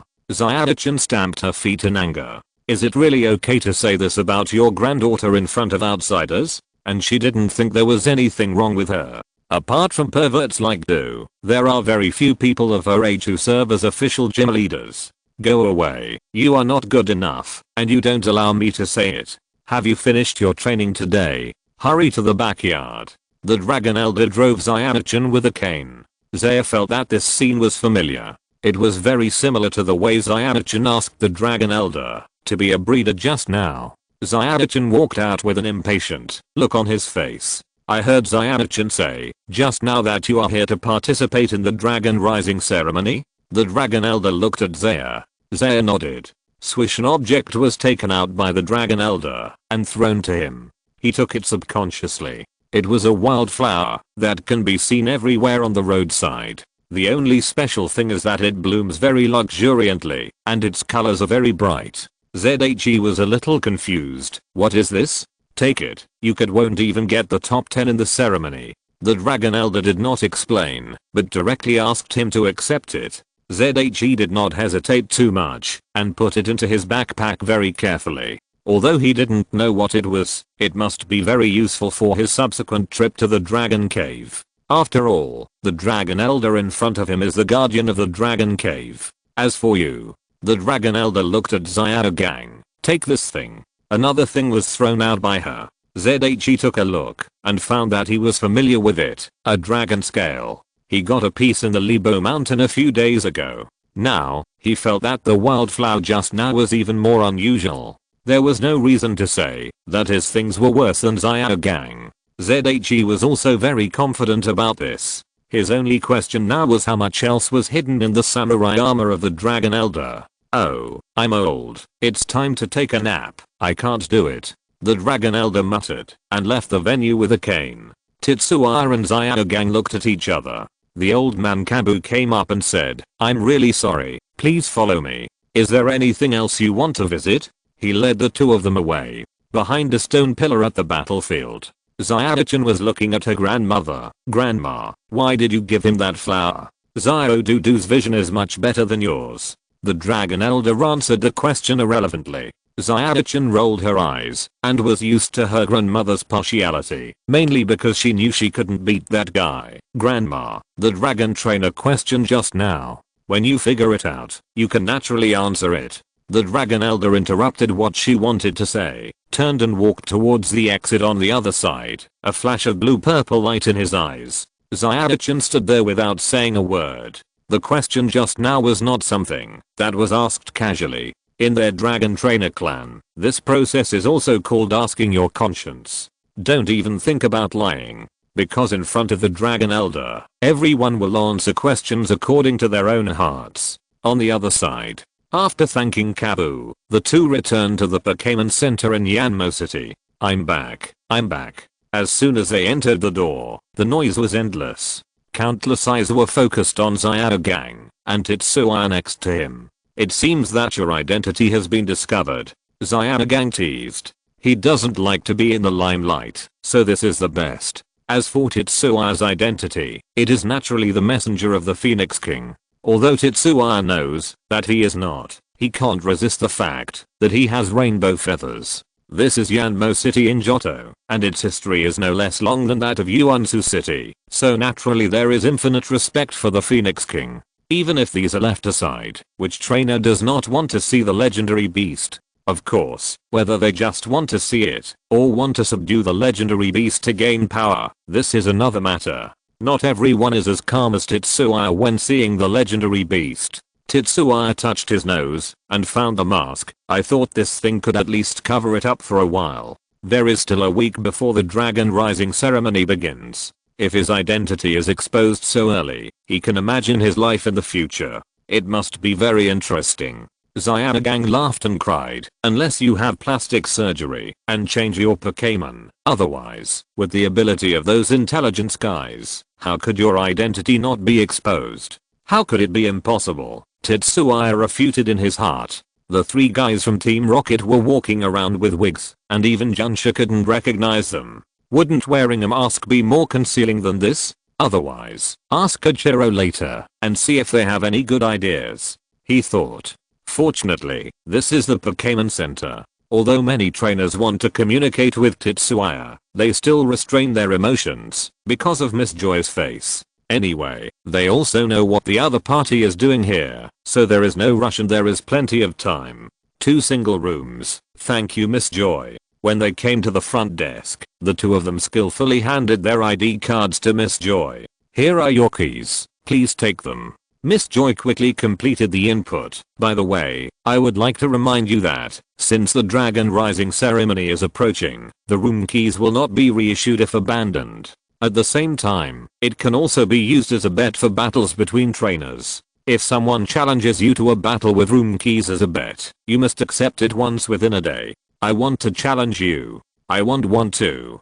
Don't take it, you bastard. It's mine. As soon as the voice fell, the surrounding trainers immediately surrounded him. Tetsuya showed a gloating smile. It seems that having privileges is not a good thing during this period of time. The target of the trainers who surrounded him was not him, but Xiaogang. Although they wanted to communicate with Tetsuya, everyone also knew the strength of this Phoenix King messenger. He won the top 16 of the Quartz Conference at the age of just over 18, but unfortunately lost to the champion of last year's conference. There was an age error before, which cannot be modified, so I will talk about it here. After more than half a year, no one would think that his strength has stagnated. On the contrary, rapid improvement is what the other party should have at this time. The quality of the trainers gathered in Yanmo City is good, but it is not to the point where the top 4 or even the champions and runners-up of the regional conference can be seen everywhere. Naturally, no one will challenge Zaya for the ownership of the room. They have other ways. On the contrary, Xiaogang is different. The successor of the Nabi Gym sounds like a good title, but the intelligent annotation of being good at training fully explains the other party's focus. They don't believe how strong a trainer can be. It takes many years for a pervert like Zaya to appear. Xiaogang narrowed his eyes. Zaya knew that this guy was also beginning to feel unhappy. There is nothing wrong with picking the soft persimmon. However, Xiaogang is also very proud in his heart. Being treated as a soft persimmon with his strength, of course he wants these people to understand what it means to hit a hard bone. Stop talking nonsense, just you, come one by one, don't leave. Xiaogang took out his Pokeball and pointed it at the quarreling trainers. They are competing for the qualification to challenge the first one. Huh. One of them made a sound of disbelief. Looking around, the others had the same attitude. Young man, don't be so confident. You should know your own worth. A mountaineer advised kindly. But it sounded a bit harsh. We have 6 trainers who want to challenge you. They are all senior elite trainers, and 2 of them have won the top 4 in the regional conference, and are certified as Quasi-King trainers. Let's not talk about strength for now. We have much more experience than you. We may not be the opponent of the genius next to you, but you are definitely not our opponent. Another science man pushed his glasses, trying to make Xiaogang recognize the current situation. The battle venue in the backyard. Now, immediately, right away, the fat uncle dressed in mountaineering clothes. It's you. You come first. Xiaogang's originally deep face turned dark as ink. How much do these people look down on him? Well, then I'm sorry. Everyone wait until next time. The mountaineer greeted cheerfully, as if he had already won the battle. The other 5 trainers also expressed their pity. However, they did not give up and followed to the battlefield. What if, right? The forgotten Zaya was very happy. He could imagine what would happen to these people later.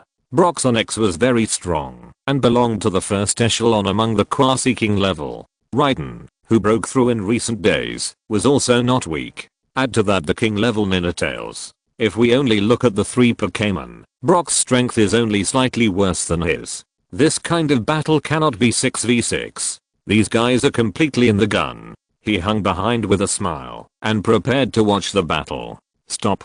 A familiar voice came. Zaya raised his eyebrows and turned his head to see. Hey, isn't this my old defeated brother AC? We meet again. What a fate. Racy, with a dead fish face, twitched his face fiercely. Why did he feel that this guy's mouth was getting more and more shameless? I want to challenge you. He briefly explained his purpose. I refuse.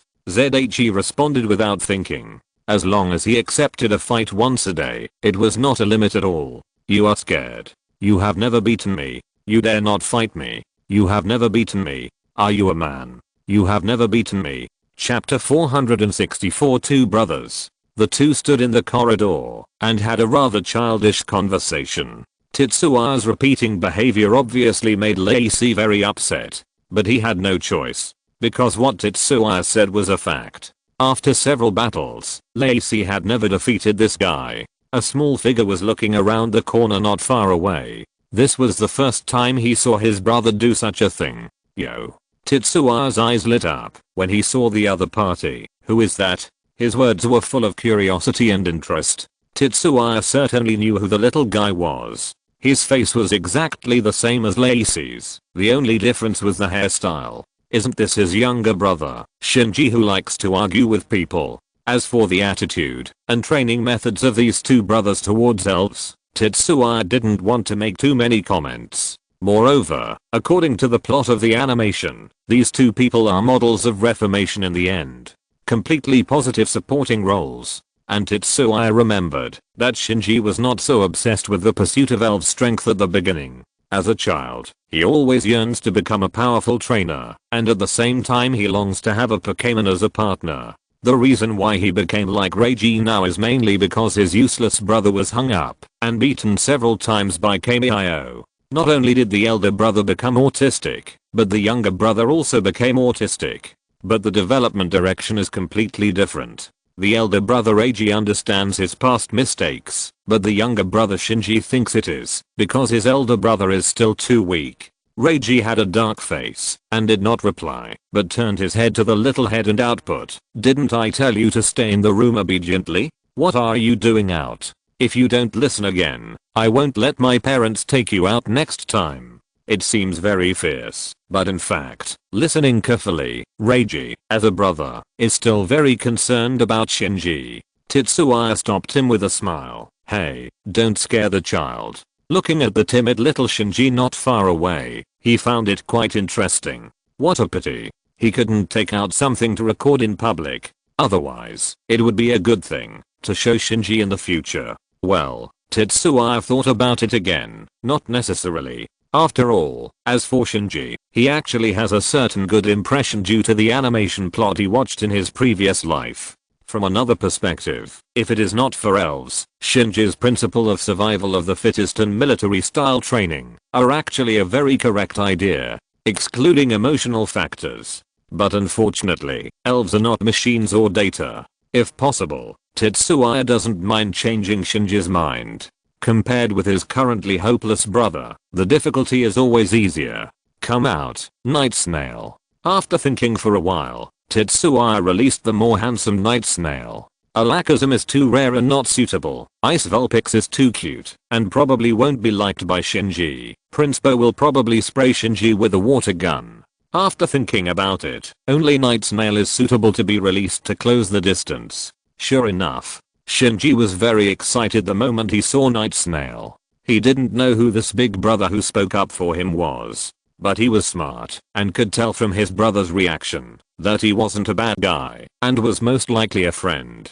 So Shinji ran over and began to admire the Night Snail. "Brother, what kind of Pokémon is this?" After observing for a while, he looked up and asked his big enemy brother with a confused look on his face. He completely ignored the fact that Rage's face was even darker than Xiaogang's. Night Snail, a Pokémon from the Unova region, evolved from the Jigabug. Even so, Rage still answered his brother sullenly. He looked at Tetsuya. "It seems that you haven't been slacking off recently." Tetsuya tilted his head. By the way, this guy didn't know that his Pokémon had broken through to the king level? Thinking about it carefully, it seems that he really didn't inform this guy. After all, strictly speaking, the two of them are not friends, but just know each other. His mind turned, and a smile gradually appeared on his face. "What are you doing?" Reiji frowned. This smile made him feel quite unhappy, which was not good. "Nothing." Tetsuya smiled. "You just said you wanted to challenge me, right?" "Yes." Although he didn't know what the other party was thinking, Reiji nodded. It's not that he couldn't get a separate room and enter the next step of the fight for the Rising Dragon Ritual token. Although he didn't have a king level Pokémon in his hands, he still had a few quasi-king level Pokémon. Reiji. With this strength, it's not a big problem to pass the first level and even get the token. This guy is a genius trainer. It's just that every time he fights with Tetsuya, the result is a bit miserable. If not, he will never be able to challenge the opponent in front of Kamiyo in the future. "I agree, but I only accept 2v2. Tetsuya said. "Deal." Reiji agreed without saying a word. "Little Shinji, let's go. I'll take you to see what a crushing battle is." Tetsuya smiled and called Shinji on the side. Just a short time together, he has gained Shinji's great trust. Shinji just felt that this big brother named Tetsuya really knows Pokémons and is very good at Pokémon training. "The training of my brother is tiring and meaningless." Lacey silently clenched his fists. He must let this guy know what it means to look at someone with new eyes after 3 days of absence. Well, Lacey had just arrived in Yanmo City not long ago. So not only did he not know about Zay's progress in strength from his friends, but he also didn't know about the incident that happened in the city this morning. According to his thinking, even if Zay becomes stronger, his strength is limited. The two had just fought in the Manjin department store in Manjin City not long ago. At that time, Zay's trump card Flame Chicken and his Dragon King Scorpion were about the same. Lacey subconsciously forgot that in that battle, Flame Chicken was considered unscathed. If being stung by the Dragon King Scorpion's bad breath can be considered a kind of mental damage, then it was a bit hurt. After the experience in the Ice and Snow Cave, he was very confident that he could surprise Zay. In this world, Zay is not the only one who has good luck. After finding a battlefield near Xiaogang's battle, Tetsuya took out 2 deluxe balls leisurely. Then, "I'll send out the Pokémon first." After that, without waiting for Lacey to say anything, he threw one of them directly, soar to the sky. "Pidgeot." The mysterious bad song resounded through the sky. In an instant, the eyes of the trainers in the surrounding battlefields were focused. "Is that Pidgeot?" Many people expressed considerable doubts. After the transformation of the Holy Fire, Tetsuya's Pidgeot gradually moved towards a super evolved form. At present, Mega has not been fully announced to the public, let alone the specific appearance of Mega evolved Pokémon. Therefore, trainers have a great deal of curiosity about this form of Pidgeot. But what is certain is that this Pidgeot is definitely not ordinary. Facing the gazes from all directions, Tetsuya's face was very calm. This is a situation that will eventually come. As his main Sky Pokémon, Pidgeot's appearance rate will definitely not be low. Instead of hiding it, it is better to expose it openly. He had enough confidence to bear the corresponding consequences. The opposite Lacey suppressed his surprised look and sneered. "You are too confident. I will let you know that your choice is wrong." Logically, the challenger should send the Pokémon first. Zaya's doing this is equivalent to not taking him seriously. Although Pidgeot's appearance and the vague momentum made him feel a little uneasy, Lacey, who wanted to avenge his previous shame, put this doubt behind his mind. Let the opponent know what a frozen world is. Go, Snow Fairy. He took out a Pokeball and threw it out. An anthropomorphic Pokémon appeared on the field. Its body is very similar to a kimono, especially the belt around its waist, which is similar to the kimono's belt. The arms that look like ears hang beside the head, and the wrists are bright with patches of light blue. It has 3 small fingers on her its hands, and her head looks like a drop of water turned sideways, with 2 ice crystals and some holes on the top of her head. Through the holes, you can see its purple skin, and from the 2 holes, ice blue eyes with yellow sclera peek out, and under the white mask, is a small mouth. Oh my god. ZHE also opened his mouth, as if he had seen a ghost. Most of the trainers around him had similar expressions. Some even exaggerated and stepped back more than 10 steps. It really was a ghost. After a moment of silence, ZHE also gave a thumbs up to Lacey. Awesome. He suddenly discovered an advantage of Lacey's character. This guy really only looks at strength and not race. This is the Snow Fairy. Only female Snow Fairies are rumored to be quite terrifying. As an ice and ghost Pokémon, it will wander in the blizzard to find unsuspecting humans and prey, and attack them by freezing them into ice. It is said that they will also secretly show off the frozen bodies of their victims. The targets are especially concentrated on young men. Anyway, ZHE doesn't have the courage to breed Snow Fairies. Hey, you're Snow Fairy. Suddenly, Zaya, who was observing carefully, cried out in surprise. Lacey said proudly, yes, my Snow Fairy is a shining elf. The reason why it is difficult to distinguish is that the Snow Fairy's shining is only reflected on the belt around her waist, which has changed from ordinary red to purple red. If you don't look carefully, you can't find it at all. You are lucky too. Zaya sighed. Stop talking nonsense, make a move. Lacey didn't want to say hello at all, and urged Zaya to start fighting. The side that sends the elf first attacks first, which is the fair principle of battle. He sent out the Snow Fairy, and couldn't wait to let Zaya taste the taste of failure. Ghosts and generals do not affect each other, but Ice's restraint on flying is real. However, he didn't know one thing. Tetsuya smiled and said, in that case, I won't be polite. Pidgeot, use Flare Charge. Beep. Pidgeot, who was suspended in the air with the temperament of Master, once again raised his head to the sky and let out a long cry. The flames that emanated from his long crown instantly covered his huge body. The aura that belonged to the king level Pokémon made all the trainers who were watching the show change their faces. Are you kidding? Feeling the aura of Pidgeot and the skills he used, Lacey was shocked. Don't frame him, he has never heard of any Pidgeot that can learn the skill of Flare Charge. Isn't this a powerful trick of the fire type? How can a normal Pidgeot with flying skills learn a fire type move that many fire type Pokémon can't learn? The most important thing is, why did this guy cultivate a king level Pokémon after only 1.5 years of his debut? He was in a state of shock and didn't even give instructions to the Snow Fairy. No one knew what had happened between the man and the Pokémon. To this, the Snow Fairy had no other reaction. She still stood there obediently, facing Pidgeot's attack. Oops. Fortunately, Lacey was not a very stupid trainer. He quickly forced himself to slap himself to calm down. Snow Fairy, find Snow Shield. A simple and easy to understand command was issued. Facing the Pidgeot rushing with a sea of fire, the Snow Fairy slowly opened her hands. Thick snowflakes formed like a storm, gradually gathered into a ball that wrapped its entire body. Exquisite control, powerful ice energy, and quick reaction. Zay gave a very high evaluation in an instant. How to say it? It is worthy of being a heterochromatic Pokémon that has grown to the quasi-king level by living in the wild. The abilities in all aspects can be called the perfect state within the species. Unfortunately, it was useless. His eyes were very calm. Let me see how strong you are now, Pidgeot.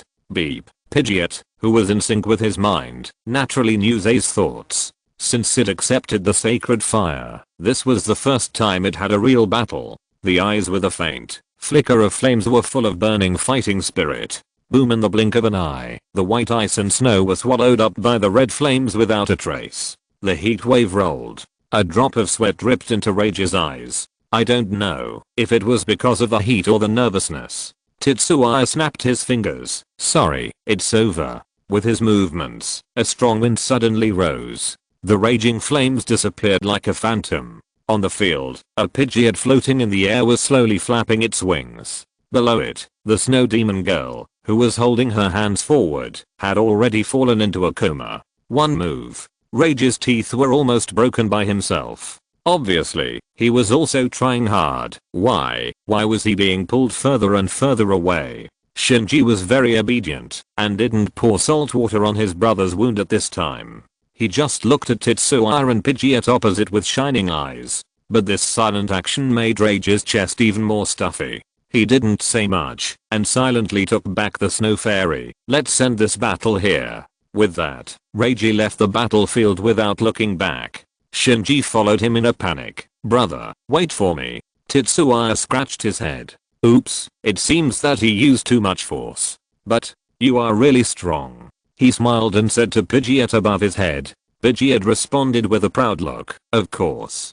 Boom. Not far away, a loud noise sounded. A strong Boscadora flew straight out of the battlefield. There were still black burn marks and superpower fluctuations on its body. Well done, Ninetales. Zyanagang narrowed his eyes and encouraged the elf in front of him. Meow. Ninetales, whose Ninetales couldn't stop fluttering, had an arc at the corner of his mouth. It felt familiar. So great. Chapter 465. Pretenders, Rivals of the Dragon Ritual. Hey, have you heard that 2 more guys are here to compete for the quota? I know.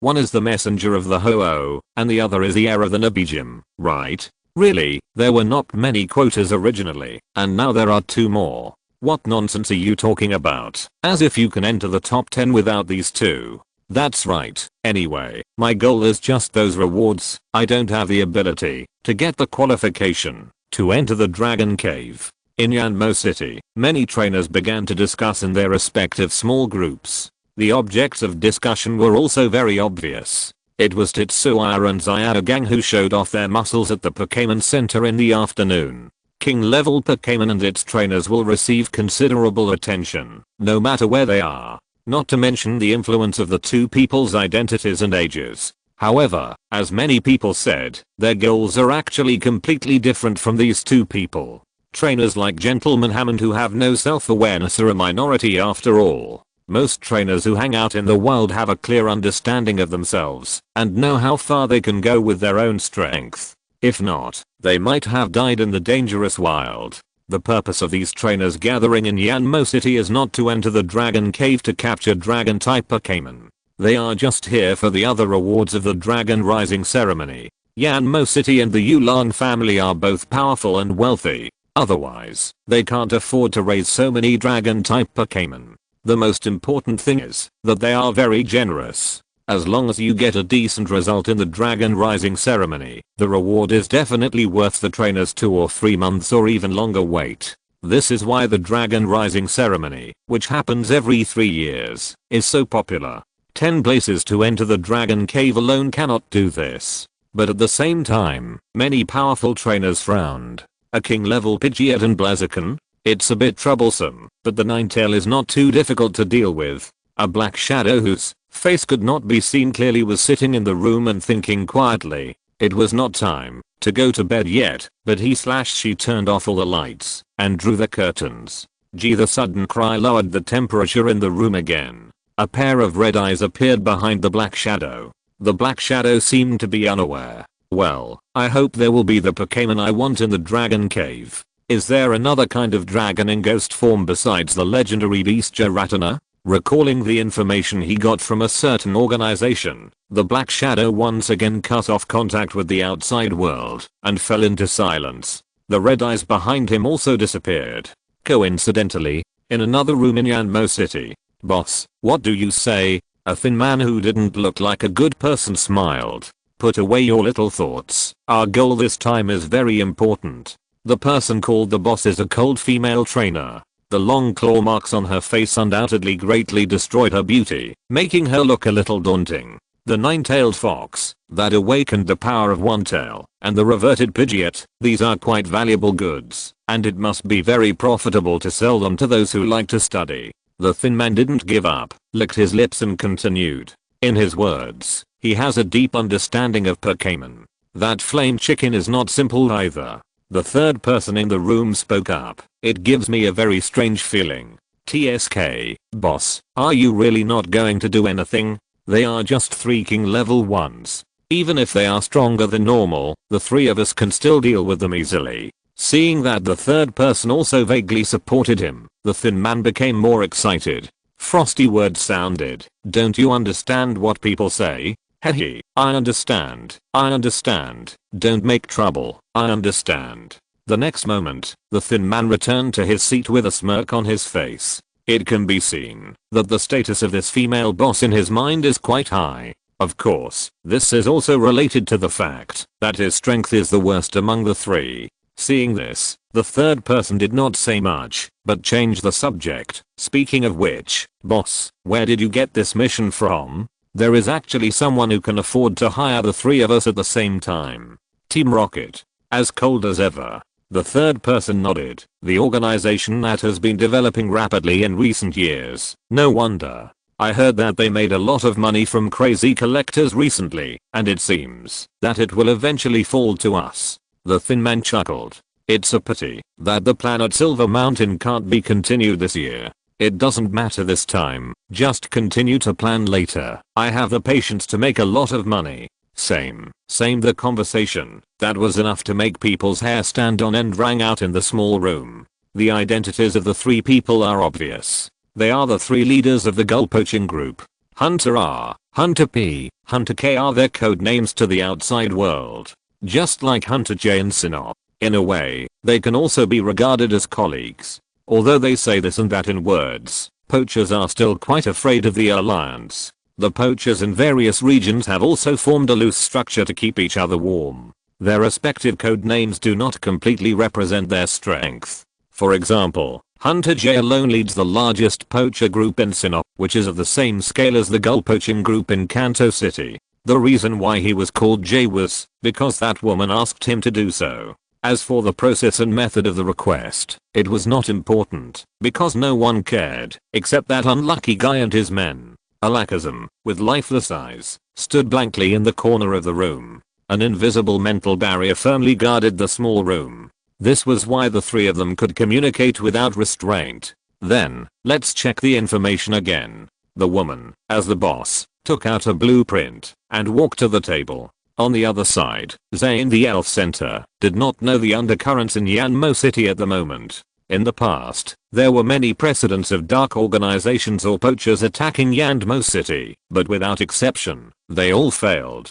Being caught by Junsha was a good ending. When protecting the city and its foundation, the dragon trainers in Yanmo City were quite violent. The one just now, is that the Lacey you mentioned? Xianagang asked Zay with a drink in his hand. Since the distance between the venues was not too far, he naturally observed the battle between Zay and Lacey. Although it was not the first time that Xianagang saw the appearance of Pidgeot, it was the first time that Xianagang saw the momentum and oppression displayed by Pidgeot in battle. Your bloodline has returned to your ancestors. You are so lucky. This was Xianagang's first sentence after the battle. With a wide range of knowledge, he was quite familiar with the appearance of Pidgeot and knew what this scene represented.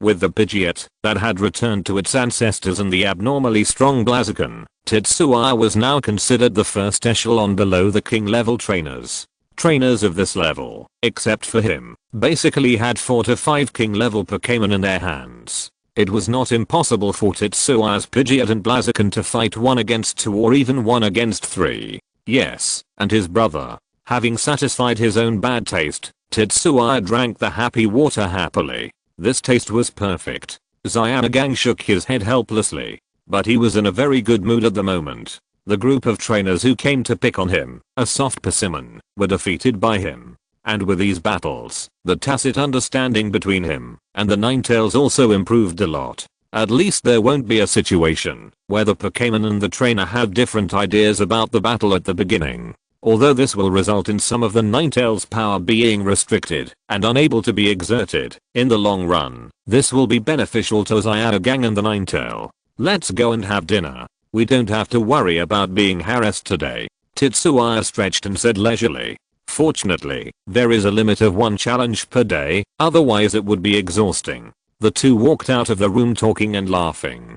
Time passed day by day. In the short week, not many blind people came to challenge Tetsuya and Zygarde. Think about it. Knowing that the other party has a king level Pokémon, why do you have to look for trouble? There are more than one way to get the token. Oh, by the way, this is except for a guy named Lee Ji. I don't know what disease this guy got from the failure that day. Every day he must get up early and wait in the training ground to challenge Tetsuya. Tetsuya wanted to refuse, but he couldn't stand this guy following him around and harassing him. Although he can enjoy teasing Shinji, no one can stand it day by day. Unable to bear it any longer, Tetsuya sent Moltres to teach him a lesson for 7 consecutive days. The damn thing was that this guy got more and more excited the more he fought. On the last day of the week, Tetsuya had already thought of giving up the morning exercise tomorrow morning. It will be over soon anyway, give the guys a break. He thought so in his heart, probably. So, Tetsuya expressed his thoughts last night. Obviously, the group of elves led by Pidgey had raised their hands, those with feet raised their feet, and those without anything raised whips, and threw stones to show their agreement. Fortunately, not all elves were like this. Night Smell and Alido, 2 little guys who worked hard, stayed in their rooms and still insisted on morning exercises. Look at you, one by one. I don't know who you learned it from. Tetsuya, lying on the bed, criticized the elves who were not motivated. Ice Vulpix, lower the temperature. He ordered casually. Pidgeot, turn down your wind. Serpent, increase the power of the green grass field. The air is not fresh enough. The elves who were named looked at him speechlessly. They felt that their boss was definitely making excuses to be lazy. However, ZHE was not lazy at this time. His brain was working rapidly. No one challenged him these days, but he did not do nothing. In addition to supervising and training Pokémon, ZHE also obtained a lot of information from his various channels. The quality of the trainers participating in the Dragon Rising ceremony this time is obviously well known in history. I don't know why there are so many strange and powerful trainers. There are 12 openly king level Pokémon, including ZHE. Among them, according to incomplete statistics, 8 of them have 2 or more king level Pokémon. Trouble. ZHE also frowned unconsciously. This is just on the surface. There are probably at least 5, 6, 7, or 8 powerful trainers who secretly hold tokens. A Dragon Rising ceremony gathers at least 30 king level Pokémon, which is really a bit exaggerated. It can only be said that his luck is not too good. In the past, there have even been examples of trainers without king level Pokémon entering the top 10. After learning this information, Zygarde also became more determined in his choice. Instead of spending time here, he might as well cultivate some feelings with the nine-tailed fox. Speaking of this, ZHE was quite speechless. No matter what her hobby was, Miss Jiken, the nine-tailed fox's transformation, had appeared more and more frequently recently. He always felt that Zygarde would be taught a lesson when he returned. It seemed that he would communicate with Jiro again in the next period of time. Of course, facing many powerful enemies, ZHE was not without good news. In addition to Pidgeot and Blaziken, who had already broken through to the level of the King of Heaven, Togekiss was also gradually showing a trend of leaving the quasi-King of Heaven stage. This made some of the latecomers, Dragonite, fall behind again. Even Togekiss's strength progress exceeded that of its predecessors, Giant Rock and King Serpent. It must be said that this still surprised ZHE. This little guy who didn't like training usually gave him a lot of headaches. The attitude of "I have completed the training, so I'm great" was really hard to describe. It's not that it's bad, but it's a little worse than other Pokémon. According to Togekiss, it has been getting stronger smoothly recently, and it jumps every once in a while. ZHE checked for a long time, but didn't find anything wrong. I just had some vague guesses, based on my recent experience, but I didn't dare to draw conclusions without authorization. In addition, the dragon rising ceremony was about to begin, so I had to suppress the thought of investigating further. In any case, it was a good thing that Pockets had improved. Maybe in a few months, he would become an elite trainer with the strength of a true king level trainer, who made him not make the top 4 in the regional tournament and not be certified as a quasi-king. The league probably didn't expect that the strength of a trainer would change so much in a year. Matsumoto Matsushita, specializing in ghosts, with Jenga as the main force.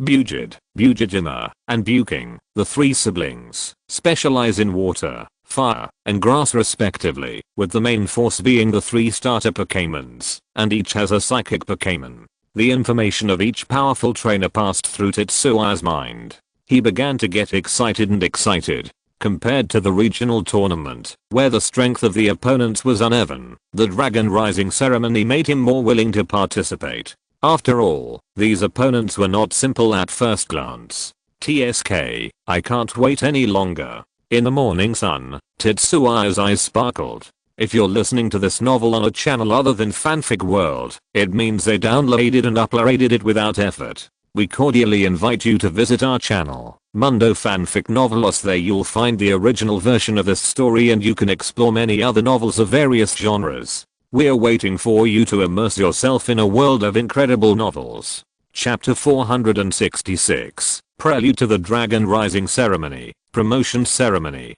As the sun shines, the ancient city is full of vitality again. Countless trainers walk on the streets. Their faces are filled with anticipation. Everyone's destination is the same, that is, an unknown lake on the outskirts of Yanmo City. Tetsuya and Zyugang are mixed in the crowd, looking quite inconspicuous. Brother Tetsuya, can we see the mini dragon today? Shinji's voice sounded. Tetsuya smiled and nodded. He glanced at a distance as if inadvertently. Lacey was staring at his younger brother with an unhappy face. In just 7 days, Shinji, who originally regarded his older brother as an idol, changed his idol. As for who it was naturally Tetsuya who beat Lacey violently. Although I have always heard about and watched the video version of the promotion ceremony, this is my first time to come to the scene in person. Zyugang on the side looked very excited. The so-called promotion ceremony has 2 main purposes.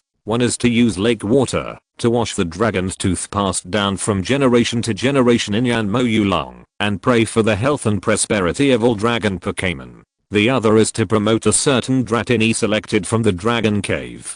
Generally speaking, this Dratini is the most outstanding one in his generation. This is also the origin of the word promotion. After the baptism of the promotion ceremony, the Dratini's potential, qualifications and strength will be greatly improved in a way that outsiders do not know the principle. The only pity is that this Dratini cannot be subdued by outsiders. After all, this is a guarantee of the powerful dragon elves in the Dragon Cave. The Yanmochim and the Yulong family will not be willing to let it wander outside.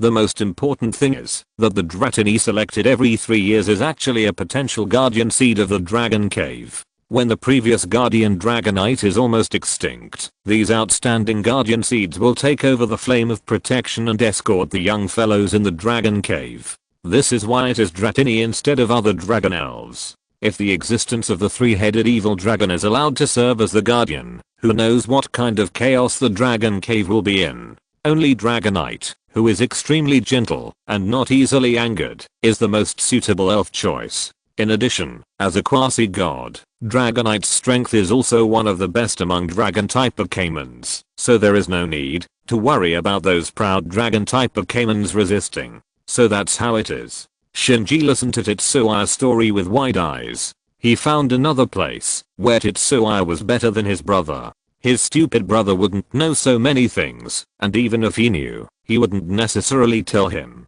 Not far away, Reiji was furious. Doesn't he understand his own brother? He could read the other's inner thoughts just from Shinji's face. Knowledge is something that can't be accumulated in a short time. Except for perverts, like Tetsuya who have a photographic memory. Most civilian-born trainers are the most experienced, only when they are about 40 years old. But at that time, it is a bit late to cultivate new Pokémons, and they can't try and make mistakes. At most, they can tell their offspring some accurate knowledge in the hope that they can have better development instead of being mediocre like themselves. The crowd carried the three people forward. Tetsua's strong physical fitness was once again demonstrated. When Reiji didn't know where to go, Tetsuya protected Shinji with a calm face. Xayanagang didn't need his help.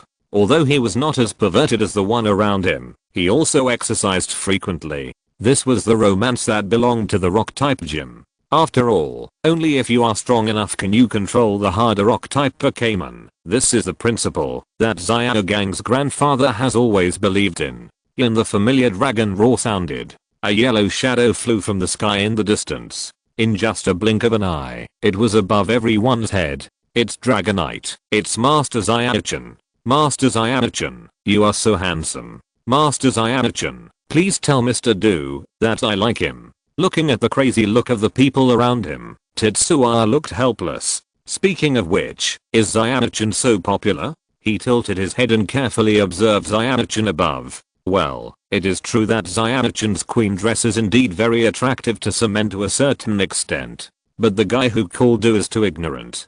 Tetsuya, who has excellent eyesight, saw that Xayana-chan's face suddenly darkened a lot with this sentence. But soon, Xayana-chan adjusted her mood. Today is the promotion ceremony held once every 3 years, and she can't let her brain-dead brother ruin her mood. She took out a loudspeaker from somewhere. First of all she dragged out her voice. The trainers around the lake also gave face and quieted down. Welcome everyone to participate in this promotion ceremony. As the owner of the Yanmocham and the host of the Yulan clan, I would like to express my sincere gratitude. Xayana-chan lowered her head and looked around, and found many familiar faces. The lake is not big, and the number of people around is also limited. Most of the trainers who can come here are strong trainers, and they have left an impression in Xayana-chan's memory. However, I still have to say what I should say. She waved the long whip in her right hand, and the air made a bang. I don't want anyone to disrupt the next ceremony. Otherwise, he will be hated by all the residents of Yanmo City and the dragon riding clan, and will be expelled immediately. If the consequences are serious, Miss Junsha will also invite the trainer to have tea. Xayana-chan's tone was light, as if there was no deterrent power. But all the trainers present would not ignore this simple content. The hostility of the dragon riding clan is not so easy to accept. Apart from anything else, if you meet a guy like Do in the wild, you will be in big trouble. Moreover, when the dragon rising ceremony is about to come, no one is willing to destroy the prelude to the promotion ceremony at the risk of being expelled. Even those guys with a guilty conscience. In fact, most of the problems in the past dragon rising ceremony would not occur at this time. There are only 2 things in the promotion ceremony, a dragon tooth and a mini dragon with good qualifications. Among them, the dragon tooth is almost always held in Xayana-chan's hand. If you want to get it, you have to get past the gym owner first. Not to mention the dragon trainers hiding in the dark. If you have this spare time, you might as well think about how to enter the dragon cave to gain greater benefits. Not to mention Dratini. Someone has set his sights on it before. But the ending was quite tragic. At that time, Dragonite, carrying the might of the dragon god swooping, fell directly from the sky like a meteorite. If it weren't for the people of the dragon clan who protected it, that guy would not have been left with even a scumbag. It was also, since that time that all the foreign trainers knew, that the parents of the Dratini who participated in the promotion ceremony would also be present to watch the ceremony. Since the qualifications of each Dratini in the promotion ceremony are quite good, its parents are naturally not weak either. The level of the evolution of Haxorus into Dragonite is about 55. In other words, each Dragonite is at least a quasi-king level Pokémon. Combined with the natural strength of Dragon-type Pokémon, they are completely untouchable below the king. Moreover, there are not many individuals who evolve into Dragonite and remain at the peak of quasi-king. With this qualification, it is generally not difficult for them to break through to king. In short, when the target is set on Dratini, the 2 Dragonites behind it, who are at least king level, will not talk to you about human laws. They only know that the safety of their cubs is threatened. Then, fortunately, the host of each Dragonite family has the ability to calm the anger of Dragon-type Pokémon. Otherwise, the fate of those ungrateful guys will be even worse. In fact, if it were just hooking level dragonites, it would be okay. The key is that you don't know how strong they will be. Among the 7 or 8 recorded actions against Dratini, the strongest dragonite that appeared was as strong as a champion. According to the dragonite family later revealed, it was an ancestor level dragonite in the dragon cave. God knows why a dragonite of this age can still give birth to a child. That time, even the host didn't have time to react to stop the furious champion dragonite. All trainers stood there silently. Zyadichan didn't say anything more, but took out a rusty tooth from her waist bag. A sense of desolation came. The inherited dragon's tooth. Zay's face was full of curiosity. Unlike the dragon's tooth he got, this dragon's tooth, that had been passed down for who knows how many years, looked very worn out. The altar in the water slowly rose. Zyadichan put the dragon's tooth in her palm, and placed it on her chest, closed her eyes, and began to recite silently. As she moved, the altar began to emit a strange light. The light became more and more dazzling, so that the onlookers squinted their eyes subconsciously. Dragon of the sky, dragon of the earth, dragon of the water, please give all dragons peace. Please give all dragons smiles. Please give all dragons happiness. Zyadichan's high voice sounded. As this prayer was spoken, she placed the dragon's tooth on the altar, scooped up the clear water in the lake with both hands, and slowly poured it on the worn-out dragon's tooth. Bathed in the clear water, the dragon's tooth gradually emitted the light it should have. Golden light emerged from it. A golden light formed into a dragon of light that burst out and soared into the sky.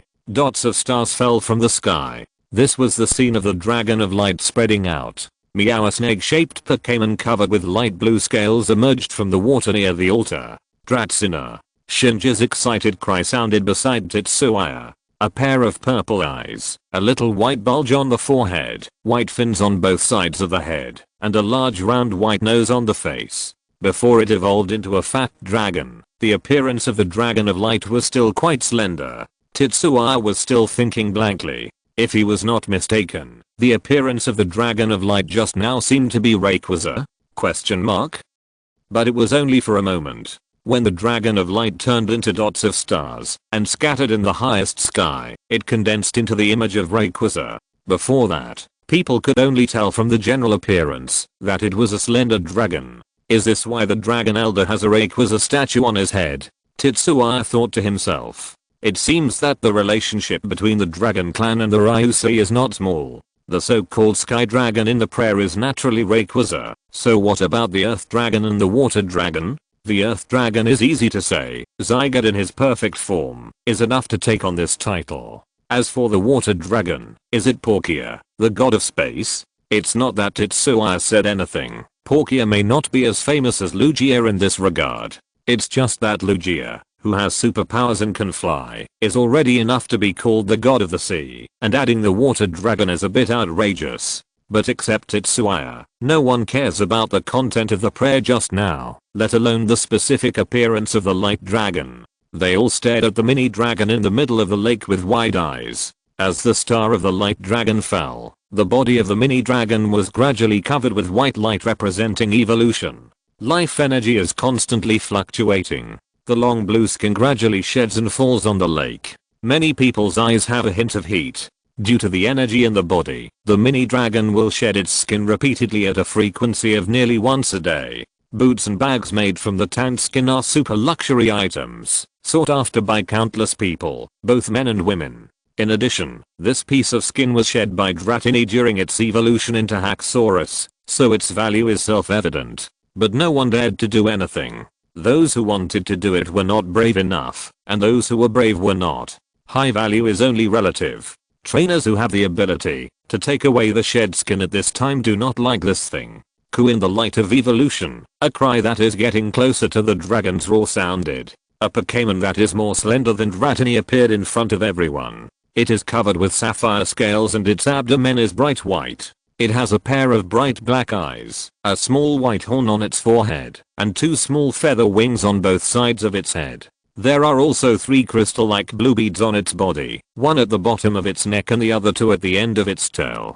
These 3 crystal-like beads contain the power to control the weather. When its whole body is covered with aura, the surrounding weather will completely change. Therefore, Since ancient times, Haxorus has been worshipped by agricultural people as the one who controls the weather. Coo Haxorus chirped again. The wings on both sides of its head grew slightly larger, and its entire snake-like body flew into the air. The sky, which was originally a little gloomy, immediately became clear. Then, next, please follow me, the qualified trainers who have been notified. Zyada-chan did not pay attention to Haxorus's actions, but after saying this, she rode on Dragonite and flew away. It can be seen that the speed was quite restrained. Tetsuya and Zyada gang looked at each other and immediately threw out the Pokeball. Pidgeot, please. Pterosaur, please again. The two Pokémons followed Zyada-chan and her Dragonite with their respective trainers. There were many other trainers who did the same thing as them. Chapter 467 3 Dragon Trial. Beedrill, Charizard, Pidgeot, Toucans, Moko, Ancient Dragonfly, Magnetron, and even the proud pheasant of the Unova region. All the trainers who were participating in the next ceremony, or trial, released their own Sky Pokémon to keep up with Tsubaki and Dragonite. Although there were many mortal enemies between the races, under the constraints of their respective trainers, there were no major conflicts. At most, the two Pokémon would touch each other with their bodies, to see which one was stronger. After knocking the third Toucans away, none of their fellows dared to provoke Pidgeot again. In the wild, the Pidgeot and the Spearow tribe can be said to dislike each other. Not to mention the violent Spearow, even the docile Pidgeot will attack the Spearow tribe when they see it. It is probably because their diets overlap too much. When a group of Pidgeots appear in a certain range, it is difficult to see Spearows nearby, and vice versa. Compared with the Pidgeot tribe and the Spearow tribe each have their own advantages. When both are in the first form, the more skilled Spearow has the upper hand. Once Pidgeot evolves into a larger Pidgeot, Spearow has no chance of winning, and can only hope that a Toucan will appear in its own group to punish the opponent. But this punishment will disappear with the birth of Pidgeot. However, Toucan, which can evolve at level 20, is obviously more common than Pidgeot, which can only evolve at level 36. If the number of Pidgeots had not often overwhelmed Toucan, the life of Pidgeots in the forest might have been a little more difficult. For novice trainers, there is no difference between these two most common Pokémon. Toucan wins in that it can quickly cultivate combat power, and Pidgeot wins in that it is more powerful in the later stage. Both are quite good Sky Pokémon. But like Tetsuya, most trainers still pay more attention to appearance. Although Toucan has the nickname of Little Phoenix King, both Pidgeot and Pidgeot are much better looking than Toucan. So in many stories, Toucan often exists as a negative example. Especially when many members of the Dark Organization began to breed Toucans, their reputation once again declined. In fact, it is understandable, if you think about it. The trainers of the Dark Organization don't care about sustainable development. For them, living well is something worth working hard for, otherwise the competitive pressure within the organization will crush them. In this case, it is normal to choose to breed Toucans instead of Pidgeot. After fixing himself, ZHE also patted the body of Pidgeot under him helplessly. How to say it, it was not the other Toucans who provoked Pidgeot first at the beginning. After all, the king level momentum of Pidgeot did not restrain at all. Unable to bear this guy, he took the initiative to get close to a Toucans and deliberately knocked it away. This led to the revenge of the same species later. It's just a pity that the revenge failed, and he also got himself involved. Although he didn't fall to the ground and couldn't keep up with the main force, his embarrassed figure was always a bit embarrassing. Having said that, the face of the week is worth a lot. Not only Tetsuya's Pidgeot did this, many other powerful flying Pokémon also did the same thing. They tacitly divided into several echelons according to their strength. The competition, or the preliminaries, had not officially started yet, but the atmosphere between the trainers and the Pokémon gradually became hot and full of fighting spirit. The ones leading the way were naturally the Pokémon with the strength of the king and their trainers. There were not too many of them, and there were only 3 left, except Tetsuya and Zyada gang.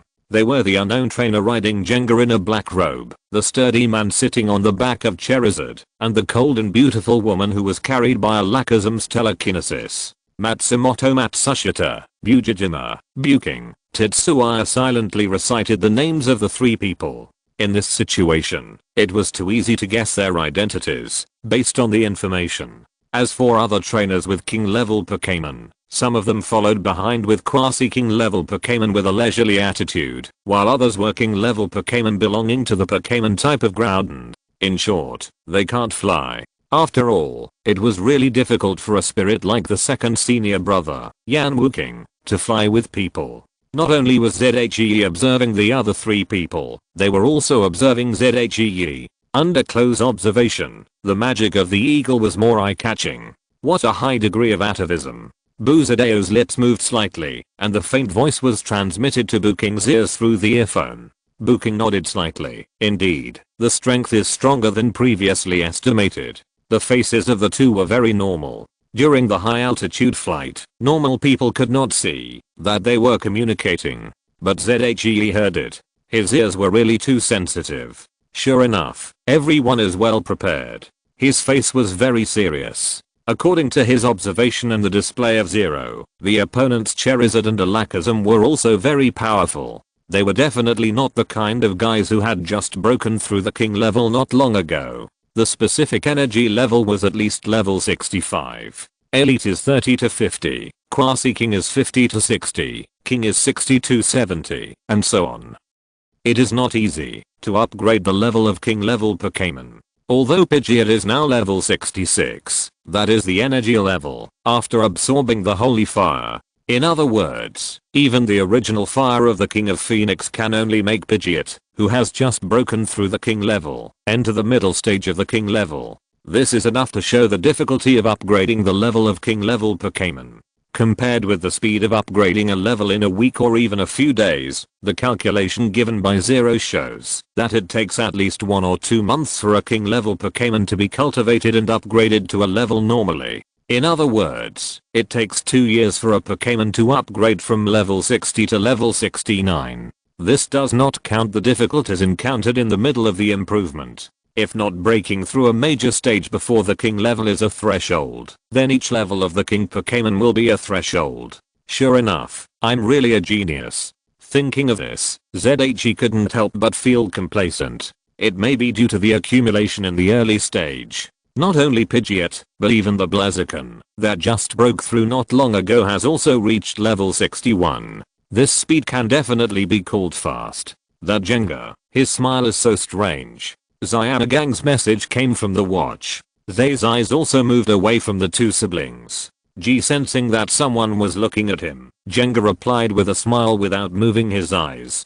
With the red background, it looked quite scary. Matsumoto Matsushita, who was hidden under the black robe, turned around and nodded slightly. At this stage of strength, no one would make any moves to look down on the other party right away. Before there is a specific battle, no one dares to guarantee that they can win 100%.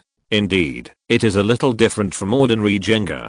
Zay also smiled back, and at the same time, his hands did not slow down the typing speed at all. He didn't think there was anything wrong with the two trainers next to him not using the Pokémon device of the Silph group. Many trainers actually disdain these portable technological products. Zay just likes to use it because of the influence of his previous life. However, as the normalization of trainers getting younger, it is also a fact that there are fewer and fewer such trainers. Young people are naturally more receptive to new things. But Hideo and Buking naturally didn't know that Zaya next to them was criticizing their age. After a simple exchange, they didn't interact too much. The more they talk, the more likely they are to be exposed. This is the experience they have gained from long-term operations. Soon, only the chirping of various Pokémons remained in the air. With a group of powerful Pokémons passing by, the wild Pokémons below did not come up to seek death. They still know the difference between seeking trouble and seeking death.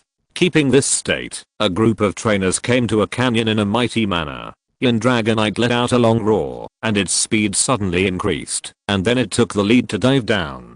The trainers following behind did not hesitate, and commanded their Pokémons to fall one after another. When they landed on the ground, people could see clearly that there was a different world in this canyon. A huge empty space strangely appeared in the center, which did not look like a natural product. Not to mention the caves on the surrounding rock walls, which were so dense that people could not help but hugged their bodies tightly and even felt a little nauseous. This time, it's actually the trial of 3 dragons. After taking back the fossilized pterosaur, Zyrogang, who was standing next to Zay, opened his eyes in surprise. The process of each dragon rising ceremony is different. Except for the final battle and the initial promotion ceremony, the specific selection and trials in the middle are not fixed. However, over the years, people have more or less deduced a lot of content based on experience. The canyon in front of us is exactly where the trial of 3 dragons is held. It is not difficult to see from the name that the trial of 3 dragons is not simple in all the contents of the dragon rising ceremony.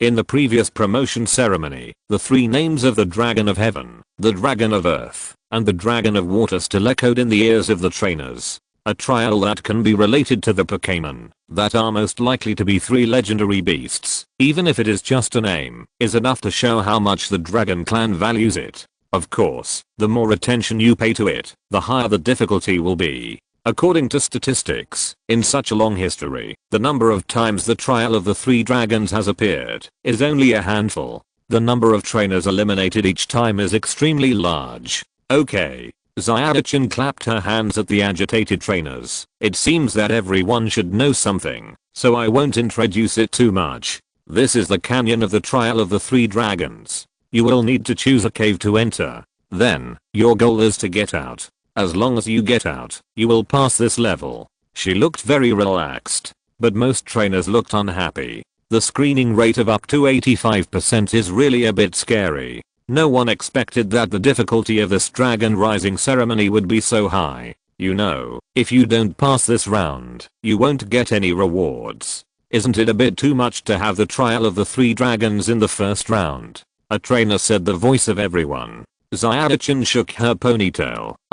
This is indeed something we didn't expect. The main reason is that the average strength and high-end combat power of the trainers who came to participate in the Dragon Rising ceremony this time were somewhat beyond our expectations. In order to complete the Dragon Rising ceremony on time, we have to take such measures. I'm really sorry. She said this without any embarrassment. As compensation, there will be rewards for each level passed in the cave. This is completely different from before. In the helpless eyes of everyone, Zyada-chan seemed to remember something and added.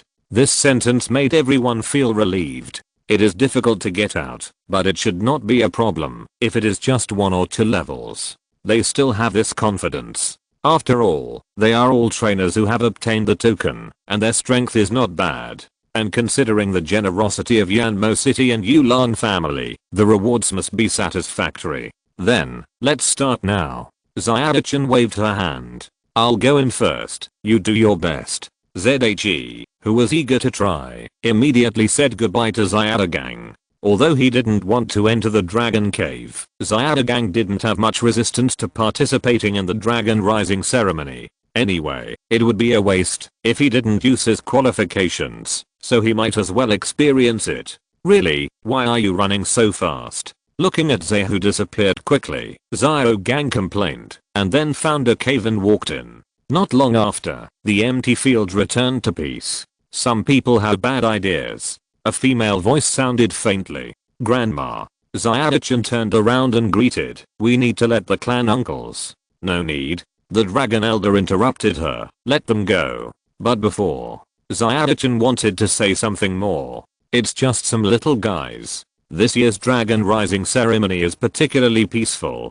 The Dragon Elder's expression was very casual. Indeed, compared with the organized and targeted actions of a group of dark organizations in the past, this time it was just a few guys with other thoughts mixed in. I'm curious how fast that little guy can get out of this canyon. She smiled and looked at a cave. The turbid eyes seemed to be able to see through. Zyro-chan thought for a moment and said, it should be pretty quick, about the same as mine. You little girl, you really know how to flatter yourself. In this regard, the Dragon Elder did not spoil his granddaughter at all, and rolled his eyes without any hesitation. Zyro-chan laughed. On the other side, ZHE, who had gone deep into the cave, soon arrived at the first level. The sound of rushing water came into his ears. The winding and vast underground river came into his sight. This is a level representing the water dragon. Young man, are you ready? On the other side of the river, a muscular uncle dressed as a dragon trainer laughed heartily. Chapter 468 Water Dragon, Thorn Dragon King. The first level is water? ZHE also muttered. He thought they would come in order. But that's true. If they follow the order, the first Sky Dragon will most likely be a battle with the Sky Pokémon.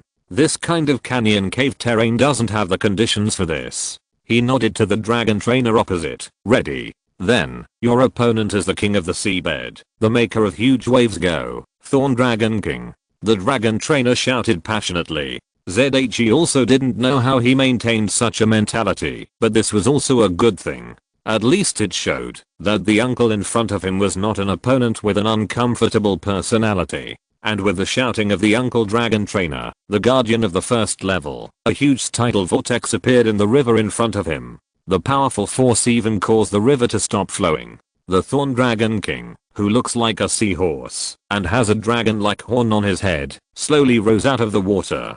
His sharp eyes revealed a very strong self-confidence. Don't underestimate the Thorn Dragon King. Wild thorns usually live in the deepest part of the seabed to accumulate energy and only float to the surface to hunt during typhoons. In the mouths of all those who have seen thorns, this Pokémon's opponent is the quasi-god Dragonite in the Kanto region. Whenever it encounters Dragonite, thorns will start a fierce fight. This is enough to show its strength. It is thorns indeed. They sighed casually. After all, Pokémon with the combined attributes of water and dragon almost limit the identity of their opponents. It is impossible to let the ancient Gyarados or even Palkia be their opponents. The gatekeeper on the opposite side scratched his head, hesitated for a while, and still said, actually, it's not. Generally speaking, most of them are sea thorns, but the difficulty here is relatively high. Maybe your luck is not very good. Zaya twitched his mouth when he heard this. Uncle, you don't have to tell me about this matter. He would rather believe that all trainers are facing thorns than to know that it is just because of his bad luck. There were hundreds of cave entrances, but he chose the strongest one. And he was one of the first few to enter. This probability is incredible. Then, my fighting partner is decided to be this one. Go, Dragonite. Zaya didn't say much. He touched his waist with his right hand, and a luxurious ball instantly enlarged and was thrown into the air. Boo! A pink shining Dragonite landed on the bank of the river. The gatekeeper nodded slightly. Although there is no saying that Thorn Dragon has weak resistance to electric type, this environment is indeed very suitable for electric type Pokémon to perform. Your choice is not bad. Maybe because he was used to being a teacher, he began to comment subconsciously. Then he realized that this was a trainer who came to participate in the Dragon Rising ceremony and patted his head embarrassedly. Zaya didn't care. He did have this idea in mind when sending Dragonite. There was no way. Thanks to the evolved dragon attribute, several energy attributes that originally restrained the water attribute became less effective. The water plus dragon Thorn Dragon King has no resistance to dragon and fairy types, and most other attributes are double damage to it. Not to mention the double resistance to steel, and the quadruple resistance to water and fire. Even if the king level Blaziken is in battle, it will take a lot of effort to deal with the quasi-king level Thorn Dragon King in this environment. So, it is better to let the electric dragon go. At least the environment full of water vapor can make the electric dragon's attack reach a nearly 100% hit rate. Challenger attacks first. Seeing that the challenger on the opposite side did not move, the gatekeeper reminded him slightly. Thinking, ZHE also nodded, then used Dragon Wave to say hello first. Huh. The uncle gatekeeper on the opposite side was stunned. Then he saw the electric dragon opened his mouth, and a fierce blue-white light came out from it. Sting Dragon King, Dragon Breath fights back. It was because of this moment of distraction that the gatekeeper could only let his own elves fight back with the fastest moves in a hurry. Two blue and white moves collided on the water surface, stirring up layers of water. Although the lightning dragon used the skill first, relying on its proficiency and attribute advantages, the dragon breath of the Thorn Dragon King was released almost at the same time as its dragon wave. The gatekeeper's face became a little serious. He found that the young man opposite was not simple. At first, he just thought that some unlucky young trainer had chosen his level, and he wanted to give him some guidance. Unexpectedly, he was a genius. Since he has been guiding the next generation in the family, the gatekeeper did not know about the young trainers emerging outside. Otherwise, he would probably recognize Tetsuya. After all, he was recognized by the transition. A shining lightning dragon with dragon blood. It's really rare, he thought. At the same time, the gatekeeper also issued the next command. Spirit Dragon King, use title Whirlpool. Hiss, the Thorn Dragon King raised his long mouth, and a huge whirlpool was generated. In this river, it is the well-deserved king. The surging waves gradually covered the traces of the Thorn Dragon King. Zaya waved his hand. In this case, Electric Dragon, use the electric field to surround yourself. Boo. The electric dragon shouted without showing any weakness. Dazzling electric light flashed in the cave. The currents running around seemed to be restrained by something, and gradually formed a semicircle with its body as the center, and buckled on the ground. The jumping arcs covered the electric dragon like a protective shield. Ordinary electric fields naturally do not have this effect, but the electric current of the electric dragon is different. After that fusion of unknown principles, the electric current with life characteristics is really as easy to control as the hands and feet of the electric dragon. The gatekeeper was obviously shocked by the continuous unconventional skills of the electric dragon. Dragon bloodline is fine. After all, there is a dragon in the name of the electric dragon, and it is not too rare to use the dragon wave. But this electric field in front of him. If Zaya hadn't called out the name of the skill, the gatekeeper would not have recognized it. Young people are so good nowadays. The ignorant gatekeeper sighed. No wonder Zaya-chan wants us old guys to come out. Don't think that the 3-dragon trial is only difficult for challengers. For Yanmo City and the Yulan clan, preparing for the 3-dragon trial is also a very troublesome thing. Dragon trainers are not as common as insect catchers. In order to gather so many dragon trainers in the canyon, the Yulan clan also spent a lot of effort, not to mention the time limit. The tidal vortex like a water spout gradually moved towards the electric field of the electric dragon under the control of the Thorn Dragon King. Bang, bang, bang. The sound of air explosion sounded repeatedly at the junction of the two moves. The splashing water made the surrounding rock walls more moist. It's not over yet. Keep this posture and use surfing, then waterfall climbing. The gatekeeper gave the order with great enthusiasm. It seems that he is not happy to see the current stalemate. Yes. From the effect of the skills themselves, the electric field is an amplification move, and the tidal vortex is an attack. In this case, the Thorn Dragon King was stopped by the electric dragon, which is enough to show that it is actually at a disadvantage. If you want to break the situation, you can only use more powerful moves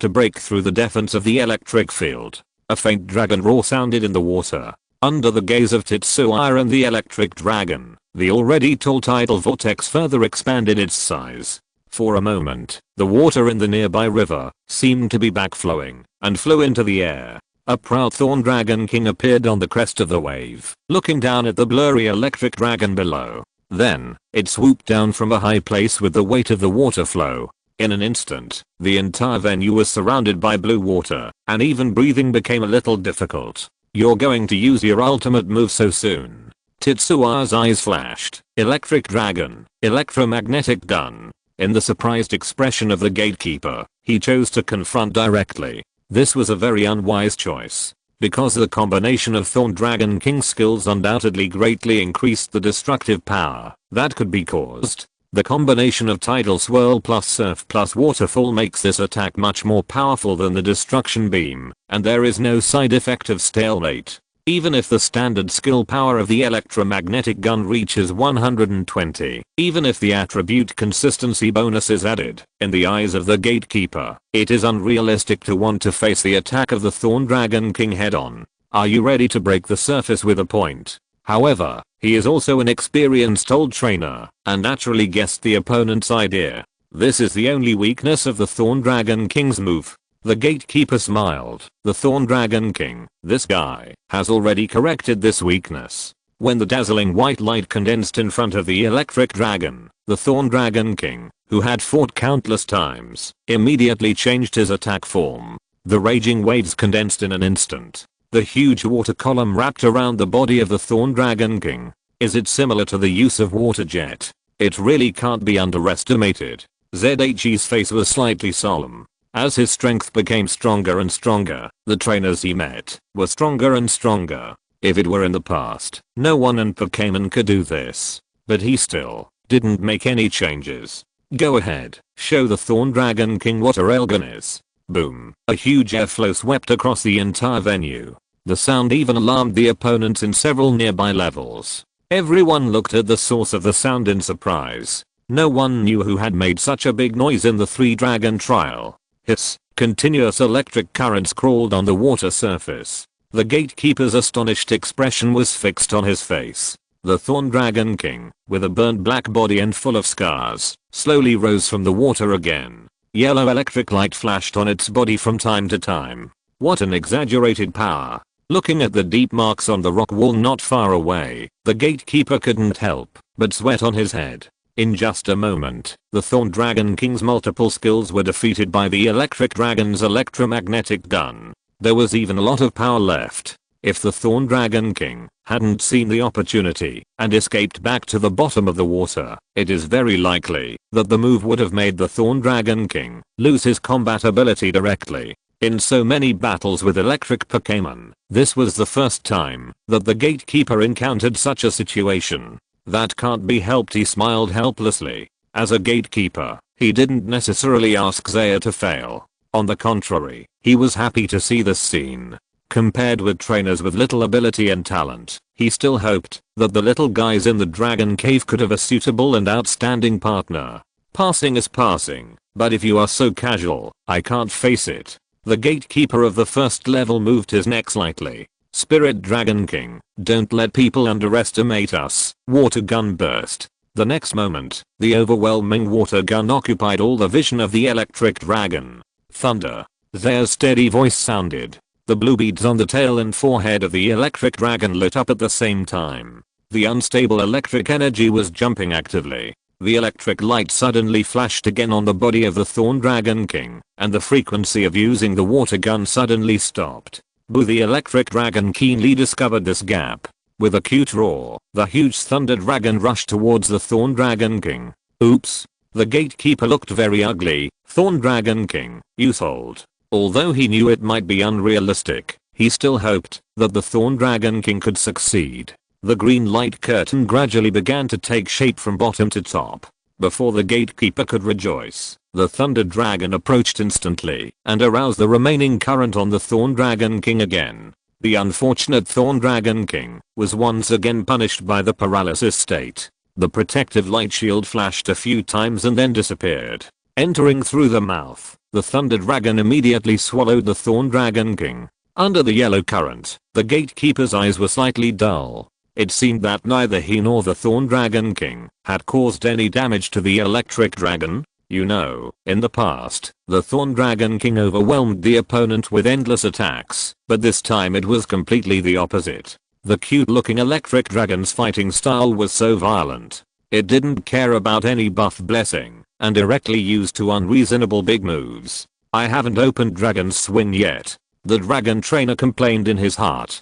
Pop! With the explosion of the last arc of electricity, the unconscious Thorn Dragon King floated on the water. If the gatekeeper hadn't taken out the Pokeball to retrieve it, it might have drifted away to who knows where. Thank you. There stood beside the electric dragon, showing his big white teeth. The gatekeeper smiled bitterly, and then his expression returned to normal. Then congratulations, you passed the first level. A blue mark was thrown out by him. This is the certificate of passing the level. He paused. Please be more ruthless in the rest. Zaya, who took the blue mark, had a little funny. It seems that this uncle is also a good hand at pitting his friends. I will. He agreed readily. Under the guidance of the guardian, Zaya disappeared into a hidden passage next to him. The dragon trainer uncle clenched the Pokeball in his hand, his eyes revealing that he was not to be trifled with. The ones behind him will all die. Chapter 469.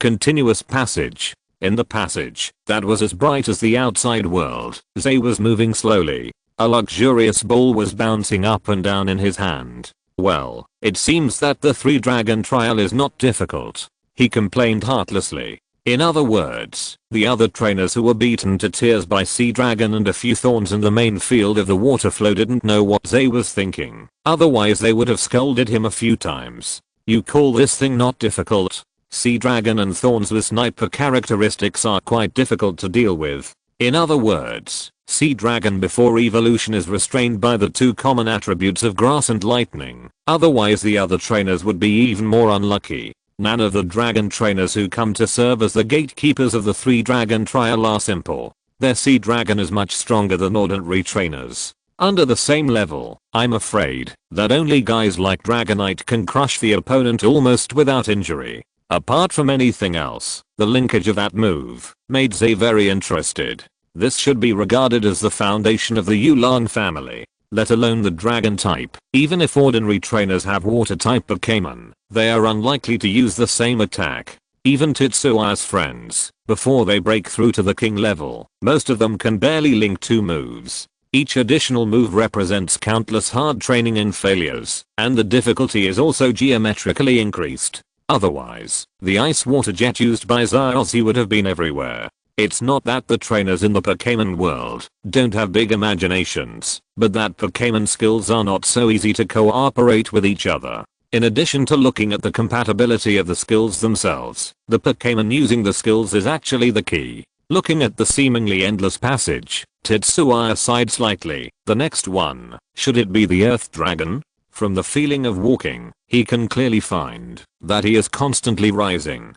But it's not as high as the top of the canyon. According to his guess, the location where the 3 dragon trial is held is likely to change from low terrain to high terrain. That is, the order is opposite to the prayer. At this moment, he should be in the middle of the canyon, which is suitable for the so-called Earth Showdown. However, he was a little curious. If it's the Earth Dragon, then Garchomp?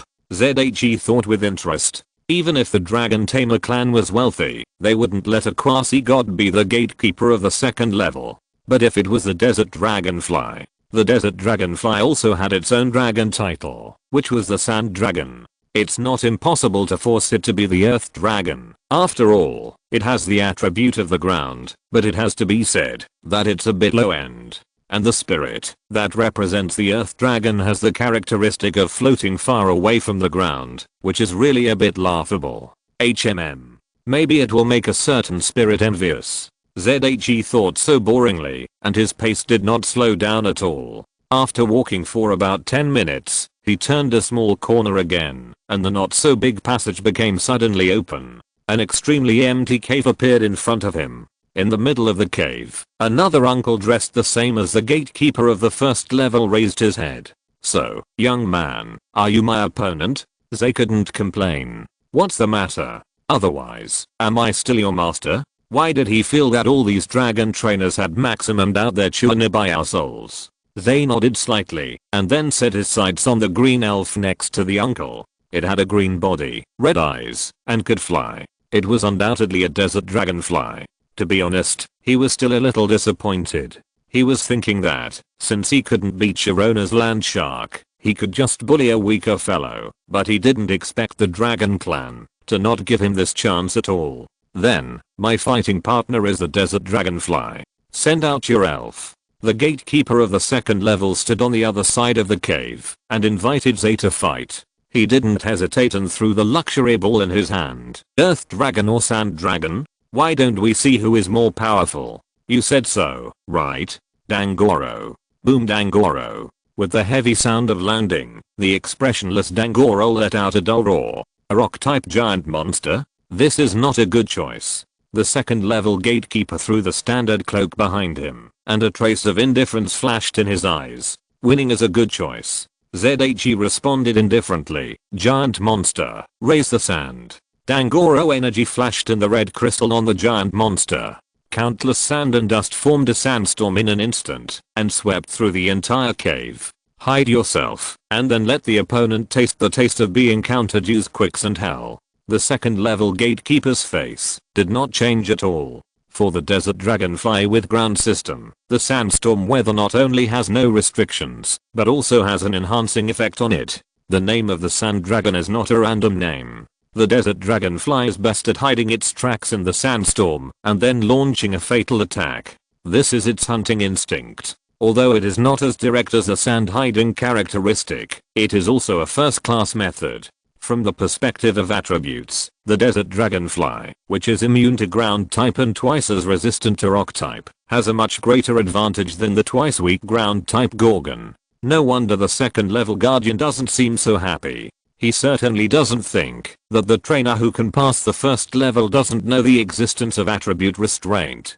This kind of mistake that only rookie trainers make is almost impossible. That is to say, the opponent thinks that he can defeat him by reversing the attribute. This is no longer contempt. For the proud dragon type Pokémon and dragon type trainers, this is humiliation. In this case, the second level guardian doesn't mind letting the young people on the opposite side know what it means to respect the elderly and love the young. The power of the sandstorm?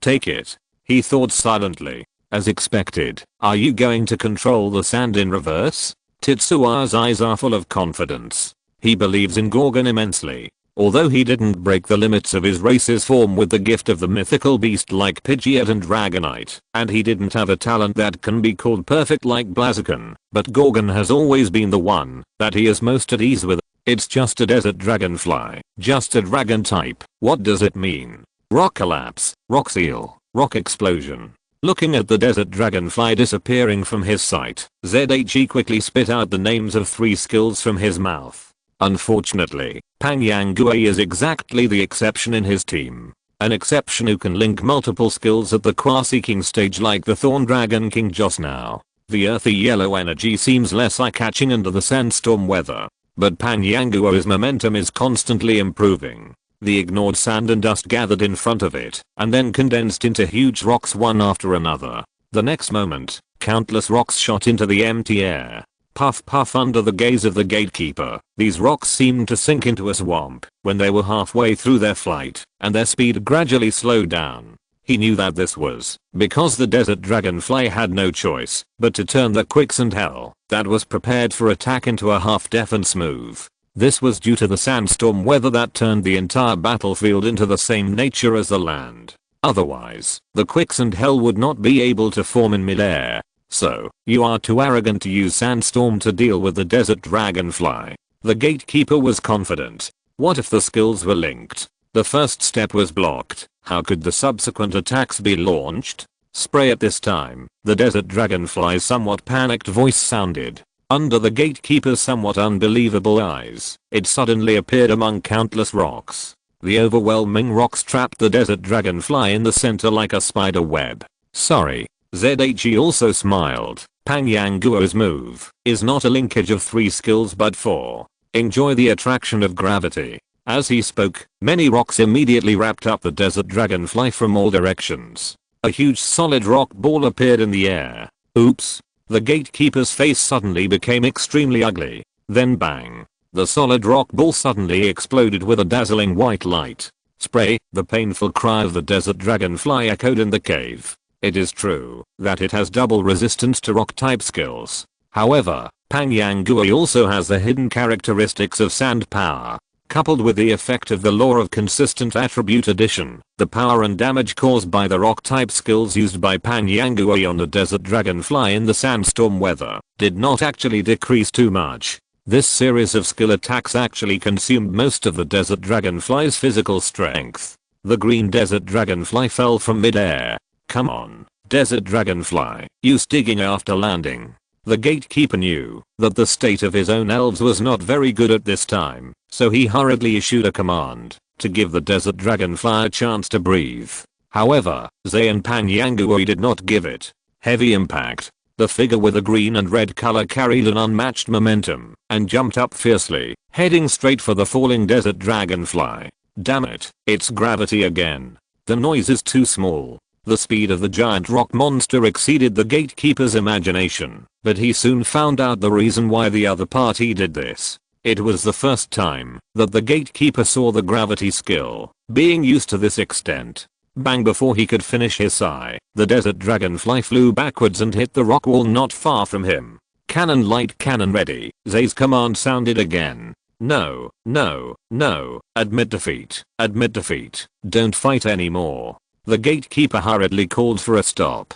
Good guy. Are young people nowadays so irritable? They don't give people a chance to fight back. Speaking of which, why didn't the guy in the first level give me feedback? Did that bastard do it on purpose? The gatekeeper of the second level complained crazily in his heart. As an examiner, he thought he didn't need to fight anymore. With this kind of strength, he is fully qualified to enter the dragon cave. Zay was stunned. He surrendered so quickly, and he hasn't let the giant rock monster output at full power yet. The energy fluctuations flowing through the body of the Gulchuk gradually disappeared. Under the guidance of the sandstorm, it could feel that the opponent could still fight. However, the opponent's trainer took the initiative to admit defeat, so the usually calm Gulchuk would naturally not continue to attack. Of course, this is limited to the case that the opponent has no malicious intent. Otherwise, let alone the cannon beam, the subsequent continuous firing of Gulchuk is already ready. This is the pass certificate for the second level. There is still the last level waiting for you. Go. The gatekeeper threw a yellow mark to Zaya without saying a word. Then he took out a piece of sand with some heartache and fed it into the mouth of the desert dragonfly, which was in poor condition.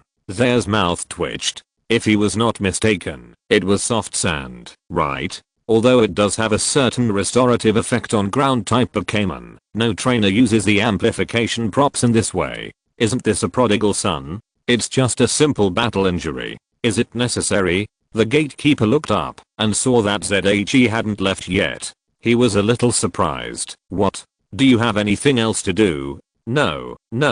ZHE hurriedly waved his hand, took back the giant rock monster, and walked towards another exit. The gatekeeper took care of his own desert dragonfly with heartache. Don't think that the 6 main elves of the dragon trainer are all dragon elves. In fact, one of them can be called a dragon trainer. Because of this, Du has the confidence to call himself the dragon messenger. Dragons are really rare. For the gatekeeper, the injury of the desert dragonfly is more uncomfortable than his own injury. You bastard, I'll make trouble for you when I go back. He cursed. Obviously, he was targeting a colleague who did not provide information according to the rules. But for some reason, he did not communicate with the dragon trainer of the next Shinlong level. I can't be the only one who is embarrassed. On the top of the canyon, a dozen dragon trainers leaned lazily on the rocks behind them. Half an hour has passed. Do you think anyone has passed the first level? Oh, the quality is still quite high this year. I think someone has reached the second level. Yeah, there are still a few little guys who are not that strong. It's boring to wait. Let's make a bet. No, Zyadachan will get angry again. The dragon trainers in charge of the last level were communicating casually. They didn't think anyone could pass 2 levels in such a short time. Excuse me, who should I choose as my opponent for the third level? A strange voice suddenly interrupted. Or do I have to beat all of you at once? Huh. The dragon trainers looked at a cave in surprise. A handsome and slightly shy boy was looking at them with a smile. But the words he said made people want to beat him up. Boy, the 3 dragon trial requires a mark, and you. A dragon trainer was about to say something. He had seen many trainers like this, all of whom climbed up secretly without fighting. But this method was useless. The next moment, he was gagged by Zay, who took out 2 seals. Chapter 470. The European Emperor does not need attribute restraint. All the dragon trainers were dumbfounded. They looked at each other subconsciously, with relief and emotion in their eyes. Fortunately, they didn't have time to make a bet just now, otherwise they would have lost so badly. Since there are not many dragon trainers and the pass marks have very hidden signs, they also recognize the source of the 2 marks in Zay's hand. While lamenting the bad luck of this young man, they were also secretly surprised at his strength. Excluding the time spent walking, the dragon trainers estimated that Zay's battle time added up to less than 10 minutes. Under the condition of being at the same qua-seeking level, this is definitely a crushing game. Then again, if fighting against dragon type Pokémon can form a crushing momentum, then the opponent must be very strong. Did you use a king level Pokémon? Many people felt that their conclusion was correct. But even so, it is very powerful that the opponent has a king level Pokémon at such a young age. If they remember correctly, it seems that at their age, they are still working hard to get 6 main Pokémon. It's really annoying to compare yourself to others. The top of the canyon fell into silence for a while. Zay blinked and looked at the gatekeepers with different expressions. To be honest, he was also shocked. When he saw so many dragon trainers gathered together, he thought that the last level would really be a one-on-one fight against more than a dozen. But thinking about it carefully, it must not be so exaggerated, otherwise the whole army would be wiped out. The dragon family would not do such a thing. Can we start? He raised his hand to signal. Okay, since you are the first trainer to pass the first 2 levels, I will be responsible for testing you. An elegant middle-aged man stood up. The 3rd level is the test of the Sky Dragon, and my battle partner is it.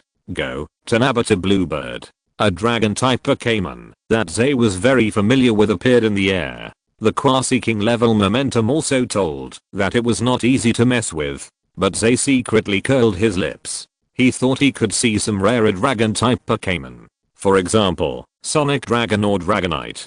Quick fight, quick fight. Forget it, I'll leave it to you, Togekiss. Tetsuya was about to throw the Deluxe ball in his hand, but the next moment he changed his mind and replaced it with another one. The Pidgeot, who had been prepared for a long time, almost ran out to give his unreliable trainer a big wing. Chaco, but Togekiss was obviously very happy. Speaking of which, it has been a while since Sid has had a serious battle. Those roadside bullying games don't count. Tetsuya's idea is very simple. He just wants to see in which aspect Togekiss said that he has made great progress. As for losing, this is impossible. A dragon traitor is a dragon traitor. Before the Mega Evolution, Tanabata Bluebird's dragon plus flying attributes are there. Togekiss, who seems to have ordinary flying, but is actually a fairy plus flying, is a real dragon slayer. Combined with the combination of God's grace and super luck, Tetsuya really can't think of the possibility that he will lose. He is not a villain in a light novel. How can he lose with the flying dragon? Hey, didn't you use Pidgeot? A dragon trainer touched his head. He knew Tetsuya, and naturally knew that the other party had a king level Pidgeot and Blaziken. As the examiner of the 3 dragon trial, they couldn't say that they would send out king level Pokémon as a standard for assessment. Quasi-king level dragon Pokémon are already the limit. It was Tetsuya's luck that was bad, so the guardians of the first 2 levels were all Quasi-kings. Otherwise, the first level should normally be elite. As for being lower than elite, sorry, it's not that the Dragon Clan looks down on such trainers. The fact is that, even if such trainers are lucky enough to get a place in the Dragon Cave, they will not be recognized by the Dragon Pokémon inside. Instead of this, it's better to take a decent reward and leave as soon as possible. It doesn't matter, anyway, they can pass the level, so it's convenient for us to see his true strength. Another dragon trainer cast his eyes on the 2 fighting Pokémon with interest. He had no interest in watching the battle between the King class and the King class. Now it was interesting. The others nodded in agreement. Gradually, as the battle progressed, their faces gradually became speechless. Pockis, /. Zaya shouted the name of this move with a stern face for the nth time. The elegant man on the opposite side was almost broken. No, this is the only move you have, right? Can you do some Pockis battles in the living world? His eyes were full of grief and anger. It's really not his fault. Anyone who faces Tockis, whose flinching rate is almost 100%, will be like this. Due to the blessing of super luck, the flinching state, which has a very high probability of occurrence, has never been removed from Tanabata Bluebird. Except for the round robin at the beginning, Tanabata Bluebird has not even been able to move a step until now. What the hell is this probability? The onlookers couldn't help but complain. Even with the Shin'en characteristic, the probability of Tockis using / to cause flinching is only about 60%. The probability of 5 consecutive successes is only about 7%. But the Pockis in front of them has succeeded more than 5 times in a row, which is already in double digits. This kind of weird battle situation is the first time they have seen it, which is really eye-opening.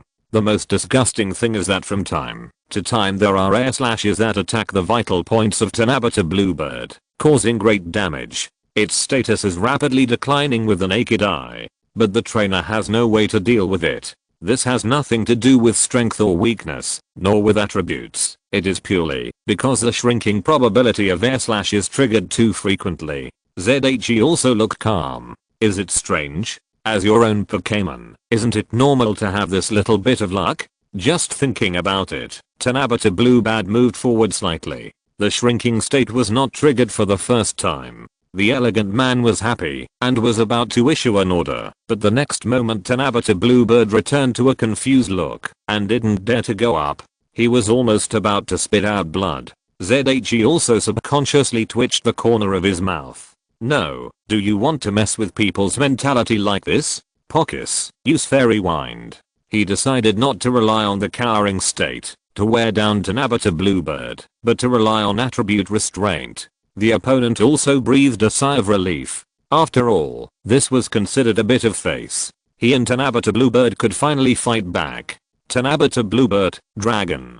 Before he could finish his order, the scene in the air made him collapse. The moment the pink fairy wind wrapped around Tanabata Bluebird, the cowering state appeared on it again. The effect of the king's certificate. Everyone took a breath of cold air. Good guy, you can still activate it, even if 60% becomes 20%. The European Emperor is unreasonable. ZHE also didn't expect it to be like this. No more fighting, no more fighting. I admit defeat. You pass. The elegant man took out the Pokeball and took Tanabata Bluebird back. On the one hand, Tanabata Bluebird, whose state has almost dropped to the limit, can't be a match for Tokus at full state. On the other hand, such a battle is really depressing. The feeling of having power, but nowhere to use it is really uncomfortable. Chachachapokis came to Tetsuya with excitement and asked for credit. It's just a crushing victory, so it can be done. Tetsuya rubbed his temples. Sometimes being too lucky is not a good thing. He didn't see any improvement from the previous battle. At most, he was more proficient in using the air slash, and his fairy energy became much stronger. Or, for Pockets, getting better luck might be the biggest improvement. The elegant man walked at Tetsuya and threw him a red mark. 3 marks of different colors and shapes can be put together to form a rising dragon badge. If you are not in a hurry, wait here for a while. After everyone is finished, Zyada-chan will take you to the next trial site. He said so. Tetsuya nodded, silently walked to the side and waited patiently. Speaking of which, did he have any other choice? Pockets followed with a dissatisfied look on his face. Chachachano, you haven't praised me yet. Look how good I am. You're so proud of beating a Tanabata Bluebird. How about I'll let you deal with Garchomp later? ZHE patted its crown in annoyance. Chachachatogekus shook his head quickly. Forget it. This is more suitable for Pidgeot or Blaziken. He is still a child. If it really doesn't work, boss, you can let Monarch and Dragonite go. Togekus swayed on Zaya's head. His body was unwilling to stop for a moment, swinging wildly to express his thoughts. Last time, there were 3 bottles of moo milk I prepared for Vulpix. Zaya's words made it stiff instantly. The last time, there were 3 drinks and snacks missing in my room. Togekus swallowed subconsciously. The last time, there were a few holes in the bed where I slept, and the claw marks were very small. Swish, a red light flashed, and Togekus clicked the switch of the Pokeball without saying a word, and returned to his own little world. Tetsuya chuckled. Little guy, I can't deal with you. Recalling the battle with Pockets just now, a blue light occasionally flashed in his eyes. And because of the presence of Tetsuya, an outsider, the dragon trainers couldn't talk openly and could only stand up and wait for the arrival of the challenger. It was not until 20 minutes later that Matsumoto Matsushita, wearing a black robe, appeared in front of everyone. Matsumoto Matsushita glanced around, and when he saw Tetsuya, his eyes hidden under the black robe shrank for a moment, and then he looked at the dragon trainers who were obviously the gatekeepers in silence. I'm your opponent. Go ahead, Charizard. A dragon trainer stood up after seeing the 2 marks on his black robe.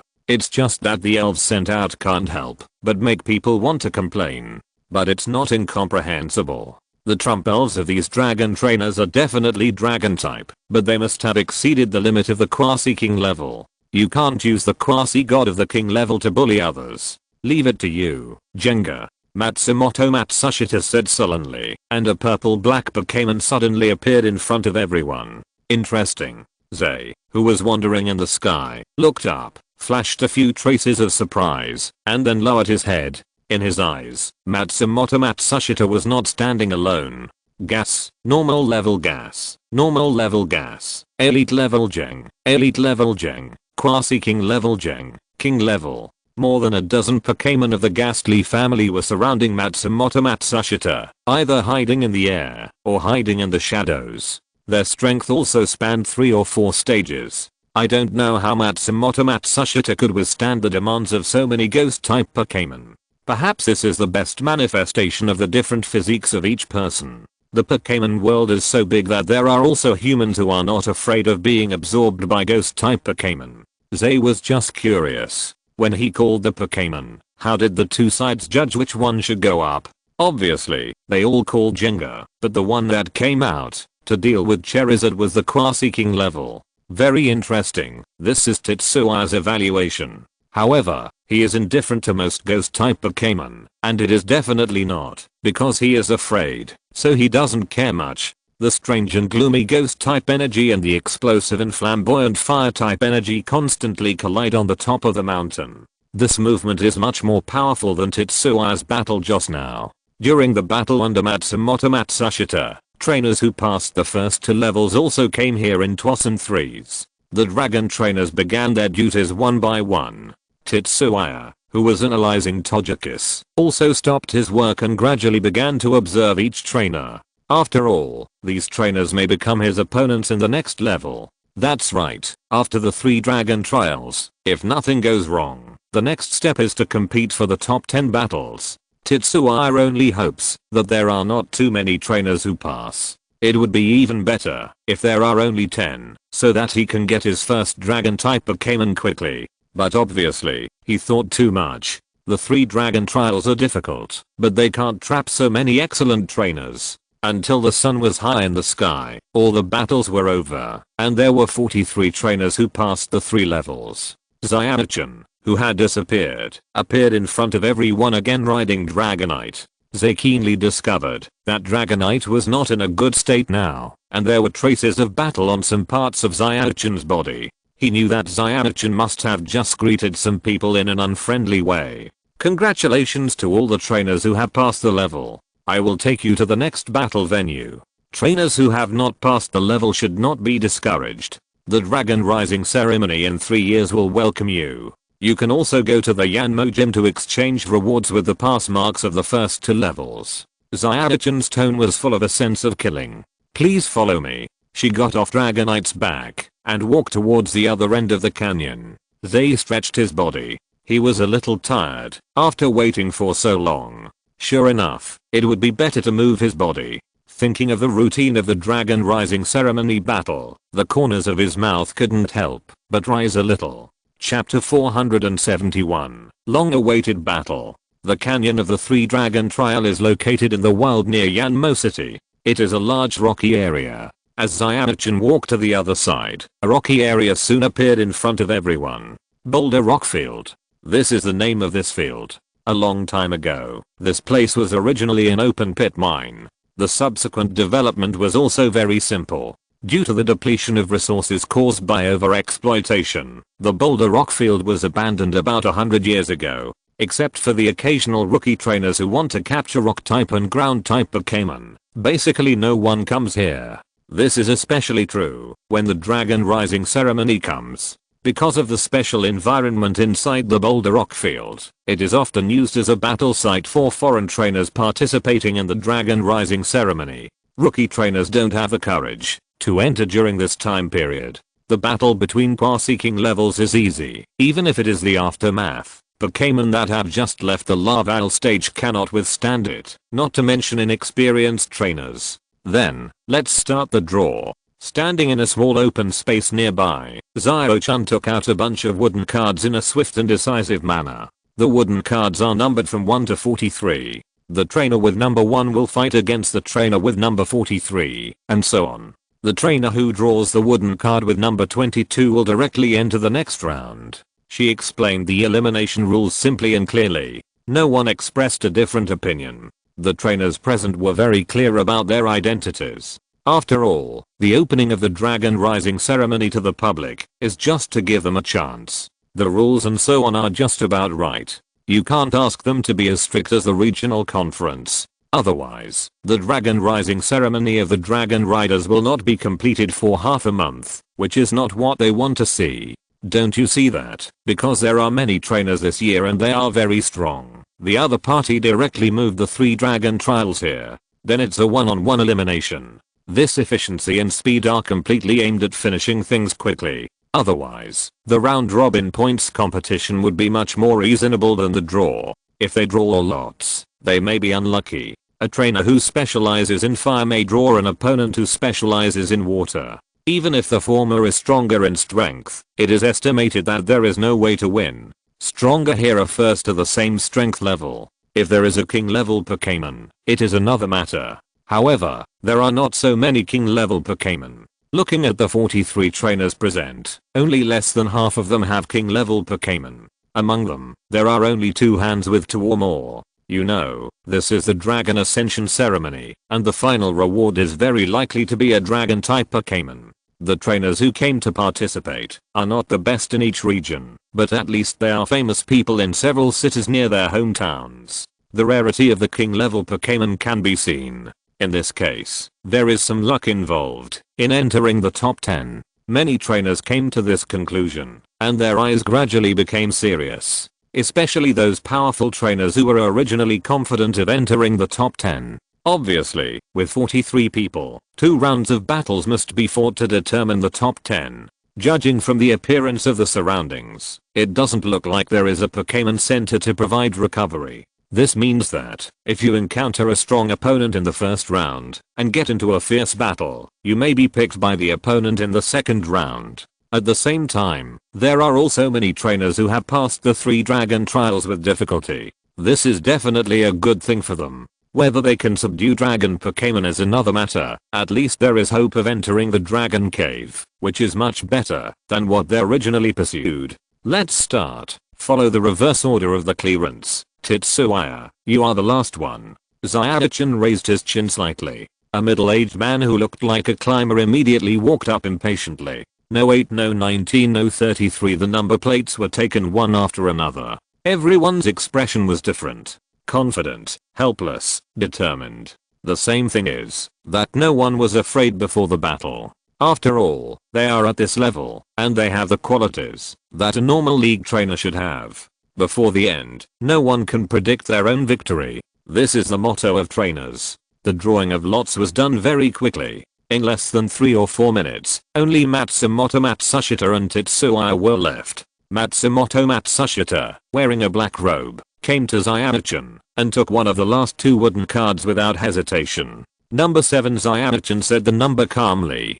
Damn, what kind of luck is this? A trainer's voice came from the corner. Because until just now, the buy sign representing number 22 had not appeared. Matsumoto Matsushita made the wrong choice with a probability of 50%. Many trainers rolled their eyes silently. It was indeed good luck, but their luck was better. Because although being the first to pass the level does not mean that Tetsuya is the strongest, he is definitely one of the best. In addition to his considerable fame, almost no one wants to face him, especially in the first round. Tetsuya's buy is a good thing for everyone. Then groups 1 to 7 go in first. There are no rules, except that you can only use 6 Pokémon. You cannot leave the designated area, and you cannot maliciously hurt others.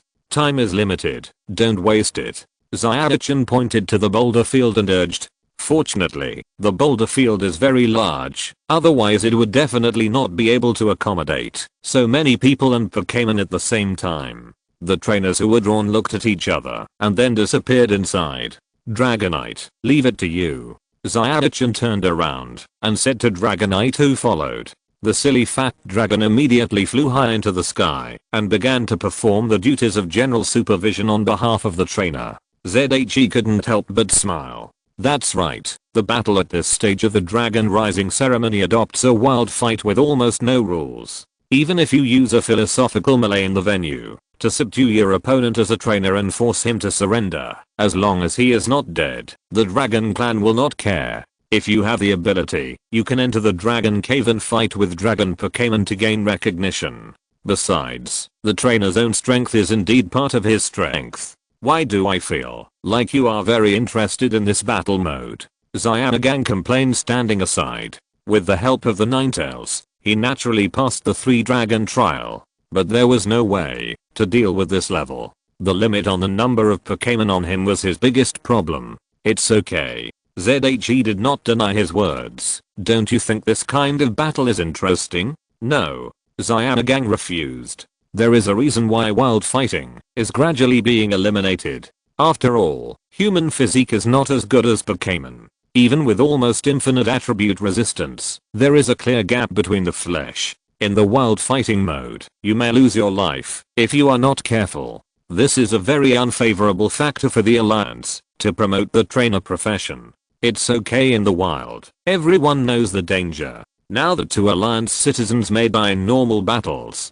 Isn't this just discouraging people? Although wild fighting is really hardcore and can better reflect the strength of a trainer, there is no doubt that it is not suitable for large-scale use. This is also the reason why the Dragon Rising ceremony must be carried out in the wild. Come to think of it, your opponent is not bad. They changed the subject and talked about Zyanagan's draw. This unlucky guy drew an opponent with a king level Pokémon. Fortunately, there is only one, and it is most likely not as strong as Nine-Tailed Fox. But this does not affect Zyanagan's chances of winning. Although there are 4 Pokémon, Zyanagang actually only has 3 Pokémon that can fight. Even if Nine-Tailed Fox holds back a king and a quasi-king, the remaining 4 vs 2 situation is something Zyanagang cannot deal with. Zyanagang waved his hand. It's okay, just admit defeat early. Anyway, I didn't think about getting a place. He looked very indifferent in his words. They smiled. From this point of view, Zyanagan's opponent's luck is not bad. At least there is no need to worry about Zyanagang and fighting to the death with him, and he can retain most of his strength to enter the next round. As time passed, the violent roar in the boulder field has not stopped since noon. Dust, rain, sunny days, hail. The weather in the boulder field is completely different every long distance. From time to time, there are white, yellow, or orange light beams rising into the sky. Tetsuya, who was a little sleepy waiting on the rock wall, stretched lazily. You seem to be very idle. Zyana-chan, who had disappeared for a while, came back here again. Ignoring the gazes of other trainers, she casually communicated with Tetsuya. Tetsuya twisted his neck. It's okay. How are you going to deal with the extra person? Including him, there will be 22 trainers left after the first round, and there will be 11 winners after the next battle. It's a bit embarrassing to be stuck on the line of 10 places. Eliminate the weakest one, and if you don't agree, choose one of the 10 people to challenge. Zyana-chan said concisely. One more place. Of course, this is not possible. Although it doesn't have much impact, it is a rule. As long as it is a rule, you can't set a precedent. The trainers around who heard this were heartbeat. How do you determine the weakest? A trainer interrupted the conversation. Zyana-chan pointed to the sky and said, Dragonite is always watching. It will decide. If you can't even get its approval, it doesn't matter whether you enter the dragon cave or not. The first 14 trainers who won looked at each other, but they couldn't say much. Indeed, the purpose of their participation in the Dragon Rising ceremony was to enter the Dragon Cave, to get the approval of Dragon-type Pokémon, and subdue the cubs. If Dragonite didn't approve of them, the situation in the Dragon Cave would not be much better. Zyana-chan quickly ignored the stranger she didn't know, and started to discuss with Tetsuya enthusiastically. She was very curious about Tetsuya's Ice Vulpix. It was both out of the instinct of a dragon-type trainer, and because girls have never been able to resist cute Pokémon. KO the Snow White Ice Vulpix flexibly circled around Zyana-chan's shoulders. This big sister gave me a lot of delicious food.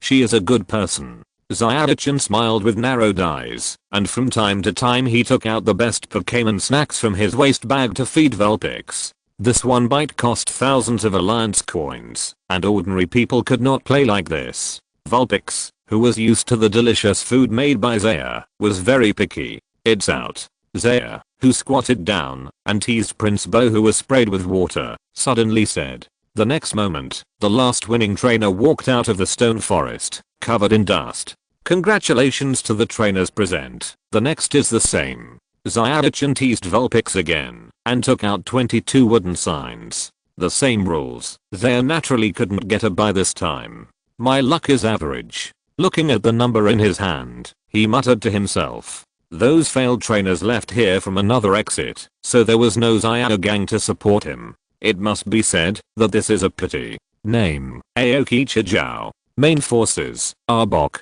Zbat, Swampert, Tyrannosaurus, Muddy, and Mookhawk. Among them, Mookhawk has the strength of a king. Sinnoh's family birds and Kanto's family birds. Tetsuya smiled. The opponent's strength is not bad, and it can be regarded as the top among the remaining trainers. After all, poison type is still difficult to deal with. Unfortunately, it was him who encountered it. 1 to 5 go in first, 6 to 11 get ready. With Zyadichin's voice, Tetsuya and a cold-faced young man walked into the boulder field. This terrain is really complicated. On the way to the battle area, Tetsuya looked around and smacked his lips. There were gullies everywhere, and gravel of different sizes. It is not an exaggeration to say that it is completely possible to disappear here as soon as you turn around. As an opponent, Aoki Chijiao secretly observed Tetsuya, and various thoughts that were unknown to outsiders kept flashing in his mind.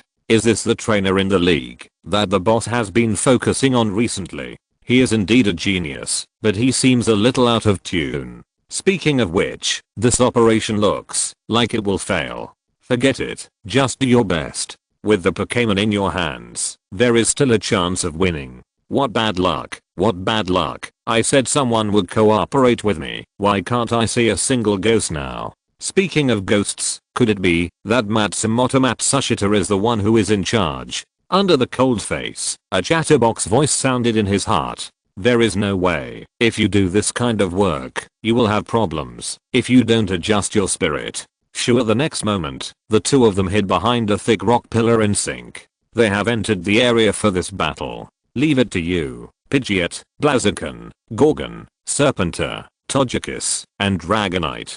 Go, my Pokémon. 12 figures of different sizes appeared in the venue. Metaphosaurus, Destruction Beam, Glengar, Garchomp, Solar Beam. The choices of the two trainers are so similar, and they start with a big move that represents friendly communication. Chapter 472, Comprehensive Crushing. The reason why Solar Beam was used instead of the faster electromagnetic gun was because there were two Pokémon on the opposite side, Swampert and Tyranitar. Even if Tyranitar attacked, Swampert could quickly take over the responsibility of being the defender. At the same time, the grass-type Solar Beam had a great restraining effect on these two Pokémon. It was impossible for the opponent to let Swampert, who was 4 times weaker than Grass, come up to defend. Otherwise, even if Swampert had a good overall damage resistance, it would almost lose its combat ability under this attack. The shortcomings of Solar Beam were also obvious. Although the time required for Destruction Beam to gather energy was already very long among all the skills, in general Solar Beam would take longer to prepare than it. However, the long-term stiffness after using Destruction Beam was also a problem that could not be ignored. While several Pokémon were preparing their ultimates, the rest of the partners on both sides were not idle either. The sky battle between Pidgeot, Togekiss and Mohawk was another matter. On Aoki Chijiao's side, Arbok and Muddy had already started their own control of the field. The purple-black poisonous fog gradually spread. Flame Whirlpool, Elder, Magnetic Field Control. Of course, Tetsuya would not let the opponent succeed so easily. Even he could not say that he could resist the poison of Arbok and Muddy. Under the rules of the wild fight, even if he did not lose his life, the side effects of poisoning would not disappear immediately. That kind of taste is not something that ordinary people are willing to try, and Tetsuya is not sick in the brain. The red flames and the yellow electric current intertwined together to form a thick energy defense wall. The poisonous gas turned into smoke and floated upwards the moment it touched the flames. After a moment, it disappeared without a trace with the agitation of the electric current. Go catch it, Tetsuya whispered to the flame chicken beside him. Flame Chicken, with blue light flashing in his eyes, nodded slightly. With a kick of his feet, his body turned into a phantom and disappeared in the complex rock group. Looking at the Pokémon on the field, I don't know when it started. Aokichijo's Swampert quietly disappeared from the surface. The powerful Swampert is actually a very good sneak attacker. With its body structure, it can clearly sense the enemy's position and environment. This creates a very favorable environment for it to approach the enemy without knowing it. However, when facing Blaziken, this ability seems a little insufficient. The power of Wava Guide is not something that can be achieved by a simple body structure. In Blaziken's perception, the sneaky Swampert is like a beacon at night. The energy fluctuations of the Qua-seeking level are extremely conspicuous. Although Swampert has good resistance to fire, and as one of the 3 starter Pokémons, its strength is actually not much different from that of Blaziken. However, that is under the premise of equal strength. Blaziken of the King level against the Qua-seeking level Swampert, it is still an individual with Wava Guide, not to mention beating it up. It is no problem to beat it up. The purple-black light column flashed by. Aokichijo's armored Tyrannosaurus opened its big mouth and released an extremely powerful skill fluctuation.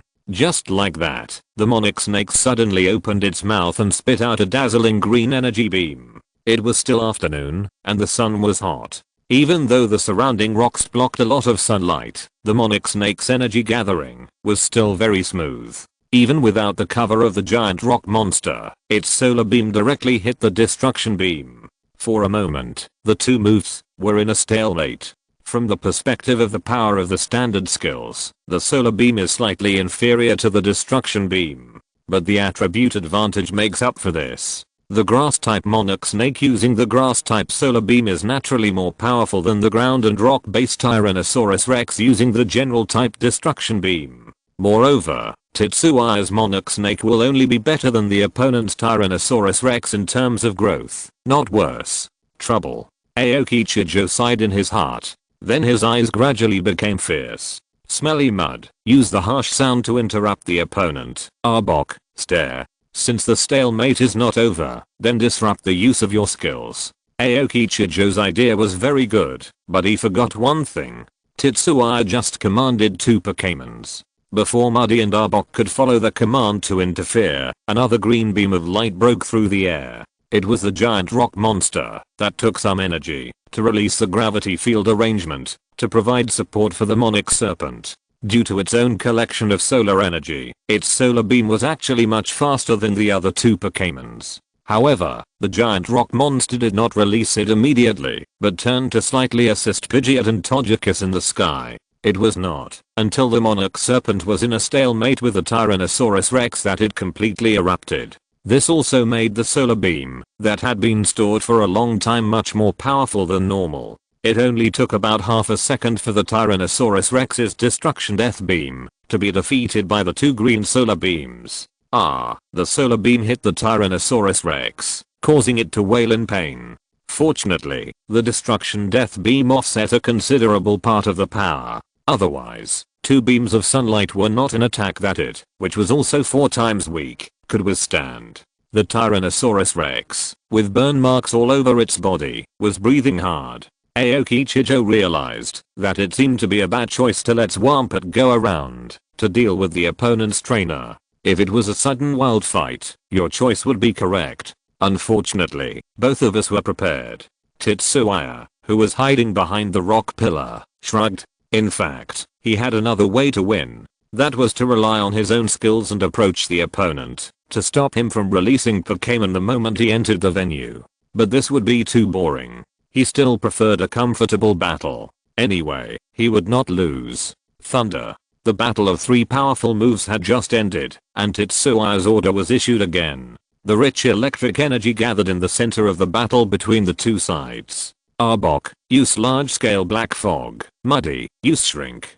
Aokichijo reacted quickly and immediately made a countermeasure. This was not for defense, but for attack. His Tyrannosaurus's characteristic is a lightning rod. All electrical attacks will be absorbed by itself, and it will also increase the intensity of some energy attacks. In this way, Arbok and Muddy, who are also partners nearby, don't have to worry about being hit. However, unlike what he thought, the target of the lightning dragon is not the 3 Pokémon on the ground. It is the crossbutton Muk Hawk in the sky. The yellow electric current crossed in the sky. It is true that a part of the current was attracted by the lightning rod characteristic of the Tyrannosaurus and hit it directly, but more of it was still directed towards the Pokémon in the sky under the control of the lightning dragon. There is no way. Under the conscious guidance of Togekiss and Pidgeot, the battle of the Pokémons in the sky has long come to a remote corner. At this distance, the ability of the lightning rod characteristic can be extremely limited. The 4 fighting Pokémon were separated in an instant. Electric currents don't know which are teammates and which are enemies. The most that Dragonite can do is to control them to avoid hitting Pidgeot and Togekiss as much as possible, but the impact is inevitable. However, due to their unintentional actions, Nookhawk and Forkbat's reactions were more than a little slow. Before they flew more than 10 meters, the extremely powerful lightning energy invaded their bodies. Both flying Pokémon screamed in pain. ZH's command sounded slowly. Pidgeot and Togekiss turned in a very synchronized manner, and a dazzling white light flashed on their wings. Swish, swish, swish. Countless slashes densely flew towards the 2 Pokémon flashing yellow light. Aokichijo knew that his 2 sky Pokémon were probably in some danger.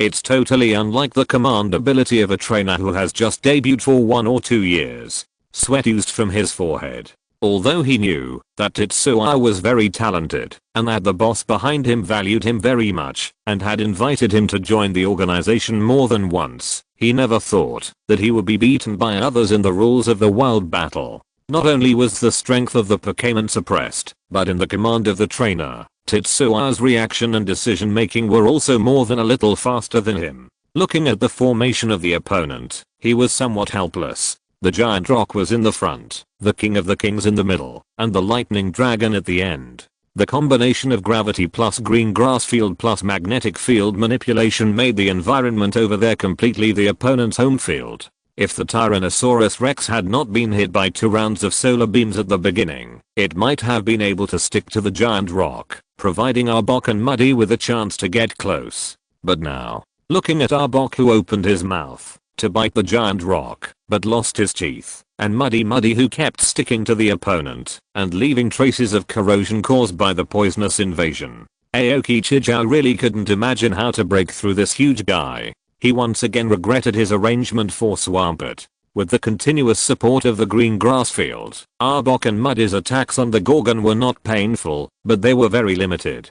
Poison is not an attribute that is good at bursting, and it is completely suppressed by the Monarch. Only Pokémon like Swampert can rely on strength to break through the Gorgon's defense line head on. Agility alone is useless, and Muddy after becoming smaller is the best example. At first, it wanted to bypass Gorgon from the side by shrinking its body, but the arrangement of the gravity field made its combat strategy a bubble. Becoming smaller is not all good. When the body is shrunk, Muddy can hardly exert force to break free from Gorgon's gravity and can only be tightly restricted in place. Iron Tyrannosaurus, Monoceratops. Very quickly, the Iron Tyrannosaurus also recovered from the stalemate of the destruction of the Death Ray and joined the attack on Gorgon. But it consumed a lot of physical strength and did not play a big role at all. Multiple attacks were also easily resisted by Gorgon. Without Tetsuya's order, Monarch Snake seized the opportunity to use the grass knot.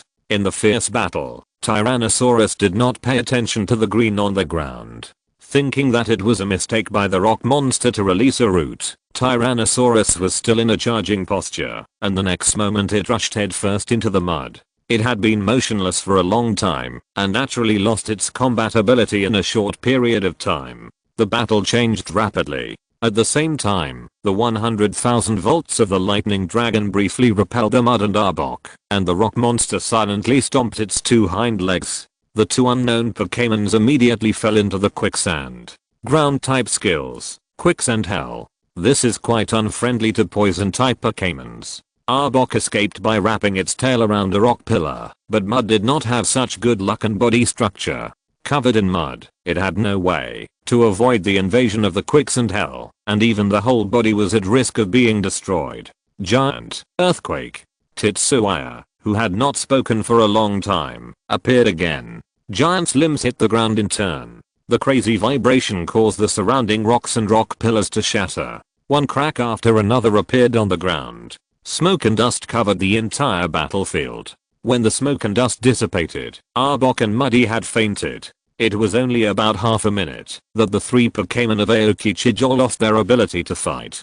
Don't panic, I still have Swampert. He comforted himself in his heart. The next moment, Blaziken dragged out a huge body that looked like a dead body from a corner. The thin Blaziken held the muscular Swampert in one claw, and the visual impact was self-evident. Swampert's body was full of scars from flames. Blaziken threw it away casually. This guy's average in strength, but he is really tough. He lost his ability to fight after taking its wave missile into Sword Dance amplified flame kicks. Although it took less than a minute in total. It's okay, I can't fail to kill a single Pokémon. Aoki Chijo still had the last hope. Looking up, Pidgeot dodges Mook and Crossbud with one wing. In the heat of the battle, it doesn't even give Togekiss a chance to intervene. Togekiss can only rely on Air Slash to make the opponent shrink back. Fiery red flames covered Pidgeot's body. The anti-Pokémon Flash Charge was used again. The flames flashed and disappeared. Mook and Crossbud wanted to use their wings to attack to stop Pidgeot's attack, but in the end they fell to the ground in vain. Sorry, thank you.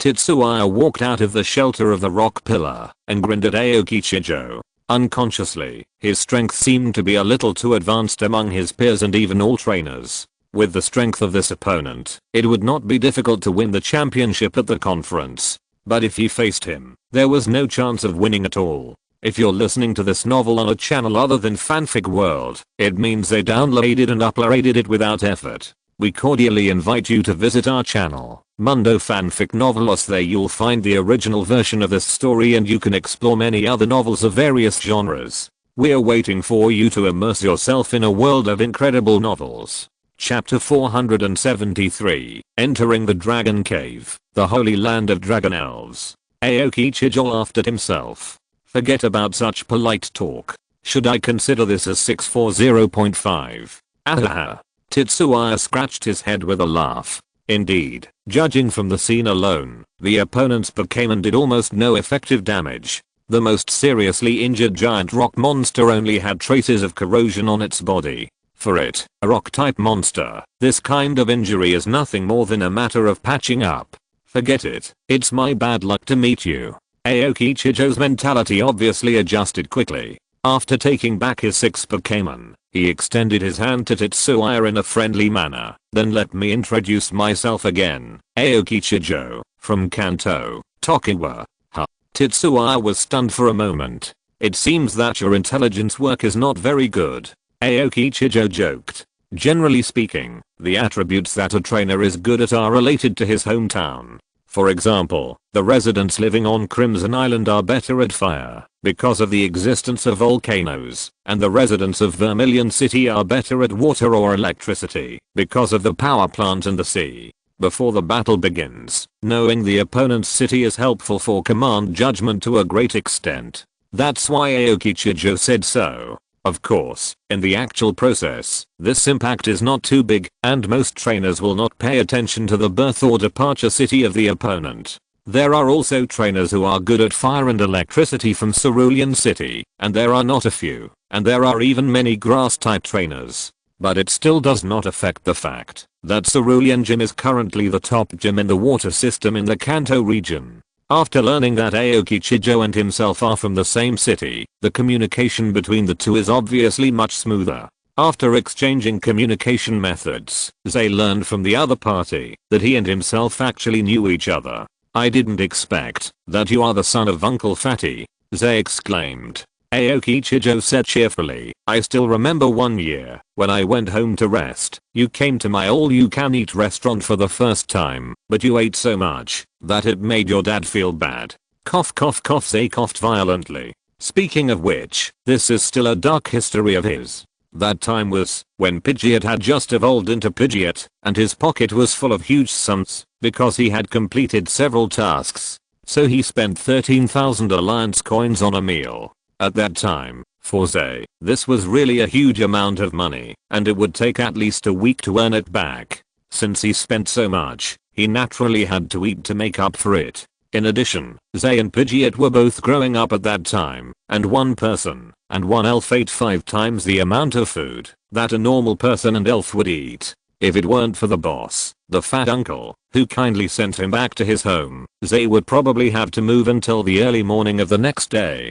There was no way. He was too full to walk. It was impossible to feel bad, and this was just a drizzle for the fat uncle. He just felt that it was not easy for Zay, who was born as an orphan. It was also after that time that Zay gradually became familiar with the fat uncle, who ran a restaurant. They went there regularly once a month, and the fat uncle gave him a lot of discounts every time. He had indeed heard from the fat uncle more than once that he had a son who was a trainer outside, and he was quite strong. But he never expected that it would be the opponent in front of him. You know, when he returned to Changpon last year, the fat uncle told him that he could let his son take care of him. Now, I will be kicked by my father when I go back. Aoki Chijo knew what his old father said about him on weekdays. To be honest, it was really amazing to have a king level Pokémon at the age of 27 or 28. No wonder the fat uncle was so proud. Unfortunately, he found the wrong person to brag about. The two talked and laughed in the messy battlefield and didn't care about the time. The main reason was that the battle ended too quickly and the surrounding fighting was fierce. It was still a bit troublesome to walk out at this time. After chatting for about a quarter of an hour, when the noise around him died down, Aoki Chijo patted his butt and stood up from the ground. Then I'll take my leave. I'll invite you to dinner at my restaurant later. Remember to capture a dragon type Pokémon to open my eyes to my father and me. He waved his hand with his back to Tetsuya and disappeared into the rocks. Don't worry, it's a piece of cake. Tetsuya responded with a smile. It's really a wonderful fate to meet someone you know in the Johto region travel competition. Speaking of which, although they are adopted, the relationship between the two is really good. He sighed to himself. The fat uncle who runs the restaurant is a diamond bachelor. Aoki Chijo was adopted by him from the orphanage in Viridian City. This is also a very normal thing. Because it is close to Viridian Forest, the number of orphans and orphans in Viridian City is one of the best in the world. Many residents of Viridian City who don't have offspring will choose to adopt one. When Tetsuya was still in the orphanage, many people fell in love with him. After all, at that time, he had already shown considerable talent in subjects related to elves, far ahead of his peers. Since they were all adopted, why not adopt an excellent one? However, ZHE also refused. The reason was that he was not used to it. In this regard, the Alliance and the director of the orphanage had no way to deal with it. You can't force a child to go to a family he doesn't want to go to. This is not the purpose of adoption. Thinking of this, ZHE also looked at the companions who were resting around him. Are you recovered? You will have to work hard later tonight, he said with a smile. Beep Pidgeot landed on the ground, flapping his wings and slapping his strong chest muscles. Don't worry, I'll take care of everything. I will definitely bring us an excellent companion back. Dragon caves are called caves, but in fact many places are semi-open air. Otherwise, most flying dragon elves can't live so comfortably. So Pidgeot doesn't have to worry about not being able to show his fists and feet. The other elves also expressed the same attitude. Pockis even flew in the low sky and said that every dragon elf would be counted as one, and he would fight one by one. PS. Except for those above the king level. As a self-aware Pokémon, Pockis refused to challenge a higher level Pokémon.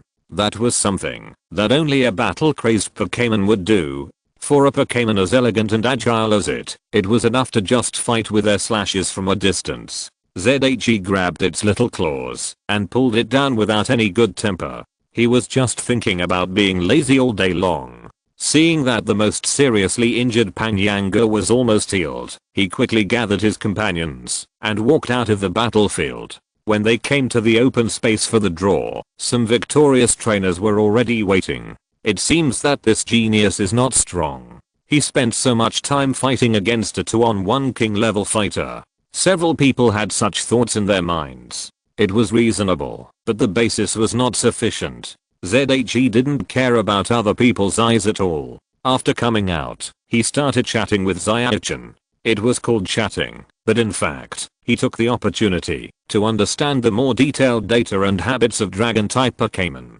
This was a very important matter for him to enter the dragon cave. Zyadichan didn't hide anything and told ZHE a lot of habits of dragon type Pokémon that only the Yulan family knew. But when Tetsuya asked what the flower given to him by the dragon elder was for, Zyadichan did smile mysteriously. You will know when you enter the dragon cave. I suggest you wear it on your head. Wearing a flower on your head? Tetsuya was not very receptive to this. But Zyadichan's suggestion could not be ignored. After thinking about it, he decided to pin the flower on his clothes. The dragon cave can be roughly divided into 3 areas. The deeper you go, the higher the qualifications and strength of the Pokémon will be. If you want to capture a quasi-god level dragon Pokémon, you must enter the deepest area. Otherwise, Charizard is actually a good choice. Zyadichan explained the information about his own dragon cave to Tetsuya in detail. The trainers around pricked up their ears and listened, and suddenly they were very grateful for the existence of a person like Tetsuya. Although they knew from the conversation between the two that the other party had a high probability of having a backdoor, it was nothing. There wouldn't really be a trainer who felt that he couldn't capture a dragon Pokémon because someone else had captured it first, right? It's nothing more than not being strong enough. Because Dragonite is the guardian of the Dragon Cave, Dratini, Hackintosh, and Dragonite account for a considerable number of the deepest Pokémon. As for the Garchomp group, I remember there were only 3 of them, but they were all very powerful, second only to Dragonite. There were more Dragonite, probably 3 or 4 groups, but they were very much suppressed by Garchomp. There were quite a few Warforges, but they were also quite gentle, and in most cases they stayed in their own territories, and generally would not attack, unless they were invaded. There were other Pokémon like Triceratops, but they basically survived as individuals and rarely formed groups. After all, the personalities of dragon-type Pokémon were there. It was normal for Garchomp and Dragonite to fight. The dyads of these 2 Pokémon were all bird Pokémon. Yes, Pidgeot. Or to be more precise, Pidgeot and Toucan. Pidgeot flew too fast, and it was difficult for even dragon-type Pokémon to catch it. Fighting for food was normal, even though there was no such thing as food shortage in the Dragon Cave. The 2 types of Pokémon fight more, to assert their rights and strength. From Zyadichan's description, Garchomp, which has some disadvantages in attributes, is more powerful. After hearing this, Zaya silently prioritized Garchomp above Dragonite, and put it on par with Dragonite. As for powerful dragon-type Pokémon such as Dualax War Dragon and Triple-Headed Dragon, he was not very interested. But if it really doesn't work, he wouldn't mind trying to capture a Fang. At least Dualax War Dragon's frontal attack ability is still quite good, and its pure dragon attribute also makes it not so embarrassing. Zyadichan didn't know what Zaya thought. She had a good impression of all dragon-type Pokémon anyway. However, due to the difficulty of training, she would not capture all dragon-type Pokémon, which would make people autistic. Papa, after looking at the time and the number of people, Zyadichan clapped her hands belatedly. Really, I forgot to chat with you. She looked at Zaya with some complaints. Zaya shrugged his shoulders, and he could blame me for that. But considering that Zyadichan had said so much to him, it was okay to blame him. Zyadichan rolled her eyes and looked at the 11 trainers present. Next, Dragonite will select the trainer who was unfortunately eliminated. Wu, the fat and silly guy standing next to her, showed a silly smile and stretched out his claws to point at an inconspicuous man with glasses. Hey, it's me after all. The man with glasses, who was pointed at, didn't say much, just sighed. His strength is indeed not strong among all the people.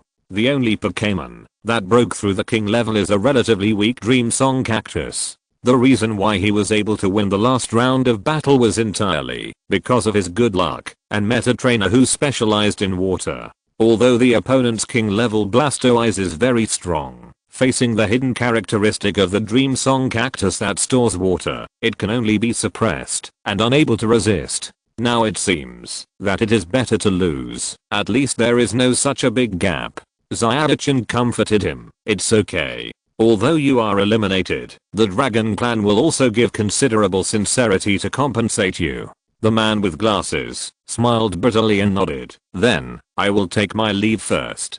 It is hard to say which one is more suitable for him, the dragon type Pokémon that he doesn't know whether he can subdue, or the sincerity that is worth a lot of money. But if it were anyone, they wouldn't mind trying the former. With a try, a bicycle becomes a motorcycle. Soon, the man with glasses left the canyon under the leadership of a dragon trainer. Then, congratulations to the 10 trainers for getting the opportunity to enter the dragon cave. Before entering the dragon cave, some key points should be emphasized. First, you are not allowed to use coercive means other than the subjugation battle to subjugate Pokémon, nor are you allowed to use technological products to attack. Otherwise we, the Dragon Clan, will not be responsible for the safety problems caused by this. Secondly, in the process of subjugating Pokémon, the trainers who enter need to ensure that. Seeing that everything was settled, Zyadichan took out a long note and began to read it. The 10-minute long rules made ZHE sleepy. In fact, in short, it is necessary to use the most formal way to capture, and not to take unconventional measures, otherwise it is easy to lose your life. Combat capture and food temptation are allowed, but don't even think about group fights. Just looking at the expressions of the other 9 trainers, they must have their own ideas more or less. Seeing this, Zyadichan just sighed slightly. I can only say that you should take care of yourself. We, the Dragonite clan, are only the guardians of the dragon cave, not the owners. There are some things we can't do. Next, please follow me. As she said, she rode on Dragonite again, and flew towards the far end of the sky. The remaining 10 trainers did not hide their weaknesses this time, and they all released their fastest sky elves to follow. It was only a moment, and they saw a rock dragon head half submerged in water. This is the entrance to the Dragon Cave, the holy place for dragon elves. Chapter 474, The Dragon in the Dragon Cave. The faces of the 10 trainers showed extremely happy smiles that they could not help but smile. Just behind this cave, the Dragon Cave, which is the largest and most dragon-type elves in the elf world, is waving at them. Then, you can enter. Zyadichan said indifferently. The trainers obviously didn't care about her attitude. After hearing this, they commanded their elves to take them into the Dragon Cave. Zay was the same, but he didn't forget to say goodbye to Zyadichan. Roar the Dragonite under Zyadichan waved its claws at Zay. It was looking forward to which dragon-type elf cub this new human would bring out. Maybe it could borrow it to play with it at that time. As the 10 foreign trainers including Zay disappeared, trainers dressed as dragon trainers gradually appeared near the lake. Rising dragon, the sound full of ritual sense echoed above the lake. Faintly, the dragon roar coming from somewhere was responding to them. In the dragon cave, the 10 trainers who entered together landed on the ground and looked at each other for a few seconds. I hope everyone can capture the Pokémon they like. I will go ahead. A trainer dressed as a flamethrower was the first to leave the crowd alone. With the king level Infernape and Flareon, his strength ranks among the top few among the 10. No matter what stage, the attack ability of the fire type has always been quite outstanding. So he is very confident. Good luck to everyone. Good luck to you. The other 9 people also congratulated and began to act separately, except for the 3 siblings who entered the top 10 at the same time. However, even if 3 people act together, it can only be said that their personal safety can be guaranteed, and there is no need to worry about accidentally entering the territory of some extremely powerful Pokémon and being unable to resist. As for capturing, the saying that there is strength in numbers is really not applicable. In the Dragon Cave, people are the ones with fewer numbers. Looking at the empty passage in front of him, ZHE subconsciously rubbed his nose. Really, these people are walking too fast. As expected of experienced trainers, each one is more decisive than the other. Blazing chicken, come out. He casually threw a Pokeball, and a flaming chicken much taller than Tetsuya appeared beside him. You will have to work hard for a while, Tetsuya said with a smile. Flaming chicken nodded silently, with a soft but bright blue light in his eyes.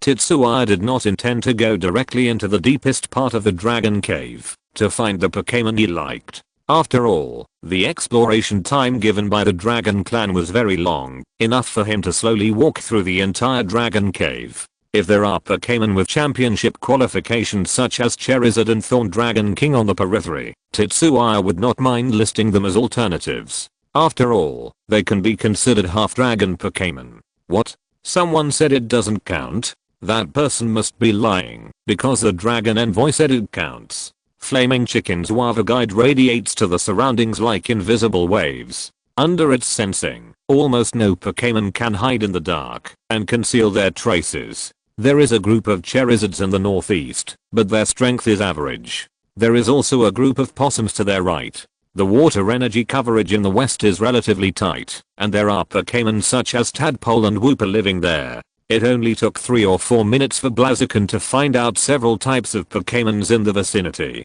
Sure enough, the Pokémons in the outermost area are relatively common. Titsuya aside, Dragon Cave is not only home to dragon Pokémons. Because whether Pokémons can give birth to the next generation depends on the egg group, rather than the race. Many Pokémons can actually combine with dragon Pokémons to give birth to the next generation. At the same time, due to the strength of dragon Pokémons, generally speaking, the individual qualifications and strength of such Pokémons are good. Of course, it is only relative to the average value of the same race, and the improvement is not exaggerated. At most, it is stronger than normal Pokémons of the same race. Even so, such non-dragon Pokémons with dragon blood have already made many trainers want to capture them. Titsuya's Pidgeot belonged to this category before absorbing the holy fire. Let's go and take a look along the way. After thinking for a while, they raised his head and walked deeper along the road opened by the dragon clan. Obviously, the elves living on the outermost edge here could not meet his requirements. Otherwise, they would not appear here. Whether they are dragon elves or non-dragon elves with dragon blood, they are all very proud. So as long as they have the ability to live in the depths, most of them will fight for a territory for their own people. It's not that there are no exceptions, but they are very rare. Flame Chicken didn't say much, but followed Zay with blue eyes. The surrounding information and intelligence were constantly transmitted to its mind through the Wava Guide, and then summarized and passed on to Zay. Slippery Boy, Umbrella Electric Lizard, Wood Gecko, Slow Pokémon and all kinds of elves appeared in the Dragon Cave. To be honest, Zay was still a little speechless. It seems that in any world, the word dragon has always been closely related to a certain personality, and the dragons in the elf world are no exception. Fortunately, when they went deep into a considerable distance, almost to the middle of the Dragon Cave, the types of elves suddenly decreased a lot. Most of them are concentrated in the 3 starter Pokémons and some powerful Pokémons. Take the 3 starter Pokémons as an example. Tracing back, the 3 types of dragon Pokémons, such as Garchomp, Double Axe War Dragon and Red-Faced Dragon, may all be the ancestors of a certain generation of them. They belong to the same category of monster egg group. Looking at Chikorita walking leisurely in front of him, Titsuya still resisted the urge to rub it. Although the final evolved form of Geranium is really not very good looking in his eyes, it does not affect the fact that Chikorita is a cute baby at all. Probably because they live in the Dragon Cave and don't see people often, they don't know the sinisterness of humans. The attitudes of the young Pokémons here are all very good, especially when Titsuya took out a bunch of snacks for the young Pokémons. The young Pokémons who heard the news directly surrounded him. Not far away, the first flamethrower who set out looked at the snacks in his hand blankly, and then looked at the grand occasion on Titsuya's side, and he didn't know what his problem was. It was obviously the most advanced snack on the market, but the young Pokémons in the Dragon Cave turned a blind eye to it. It's not that he turned a blind eye to it, to be more precise, he only tasted it briefly. After all, the wealthy Yanmo Yulan would not treat these little guys badly. Each of them is a precious treasure. Usually, they are not supplied every day, but they will be supplied every 3 or 5 days. These elves carefully raised by dragon trainers are much better than their wild counterparts in terms of taste. The reason why Zay is so popular is entirely because his elf snacks are made by himself. The snacks specially made for the taste of each partner in the team also arouse the greed of the little guys here. Jikao Chrysanthemum Leaf waved the long leaves on its head to drive away the little friends around it. The fierce look on its face showed that it had discovered it first. This character. Zay's heart moved slightly. Generally speaking, chrysanthemum leaves are extremely docile, and the chrysanthemum leaf in front of him is undoubtedly an exception among the species. It must be said that such a character is very suitable for fighting. If it were in the wild, there would definitely be many trainers interested in such a chrysanthemum leaf. Wow. At the same time, a small saw crocodile next to it obviously didn't take Chikorita seriously. With a push of its sturdy body, the seemingly fierce Chikorita was knocked away. Before Chikorita could fight back angrily, another member of the same tribe next to the small saw crocodile opened its mouth and bit its tail fiercely. Wow. The two small saw crocodiles instantly wrestled into a ball. GK Chikorita turned over and stood up, walking to the side, as if persuading the two Pokémons not to fight. But the small saw crocodile, that attacked its own tribe first, became even more energetic. It's saying, "Don't fight. Fighting like this won't get you any trouble." Flame Chicken translated for Zay with a confused look on his face. It was the first time he heard such a way of persuading a fight. Zay didn't know whether to laugh or cry. The most important thing was that this Chikorita was a male, and the two small saw crocodiles fighting over there were females. He should have seen a bloody plot live. Nido, Jenny, Huacha. While these three Pokémon were fighting, the other young Pokémon tacitly divided the snacks in Zay's hand. Judging from their proficiency, it was not the first time they did this. Compared to wild Pokémon, they have many relatives, and their personalities are also very distinct. Zay thought so. Only when they are not worried about food, young Pokémon will be so lively. And a distinct personality is not entirely a bad thing. The bad thing is that it is so distinct that it is too self-centered and does not listen to the trainer's command at all. The parents of the young Pokémon were lying lazily in various directions not far away, only occasionally glancing at Zay.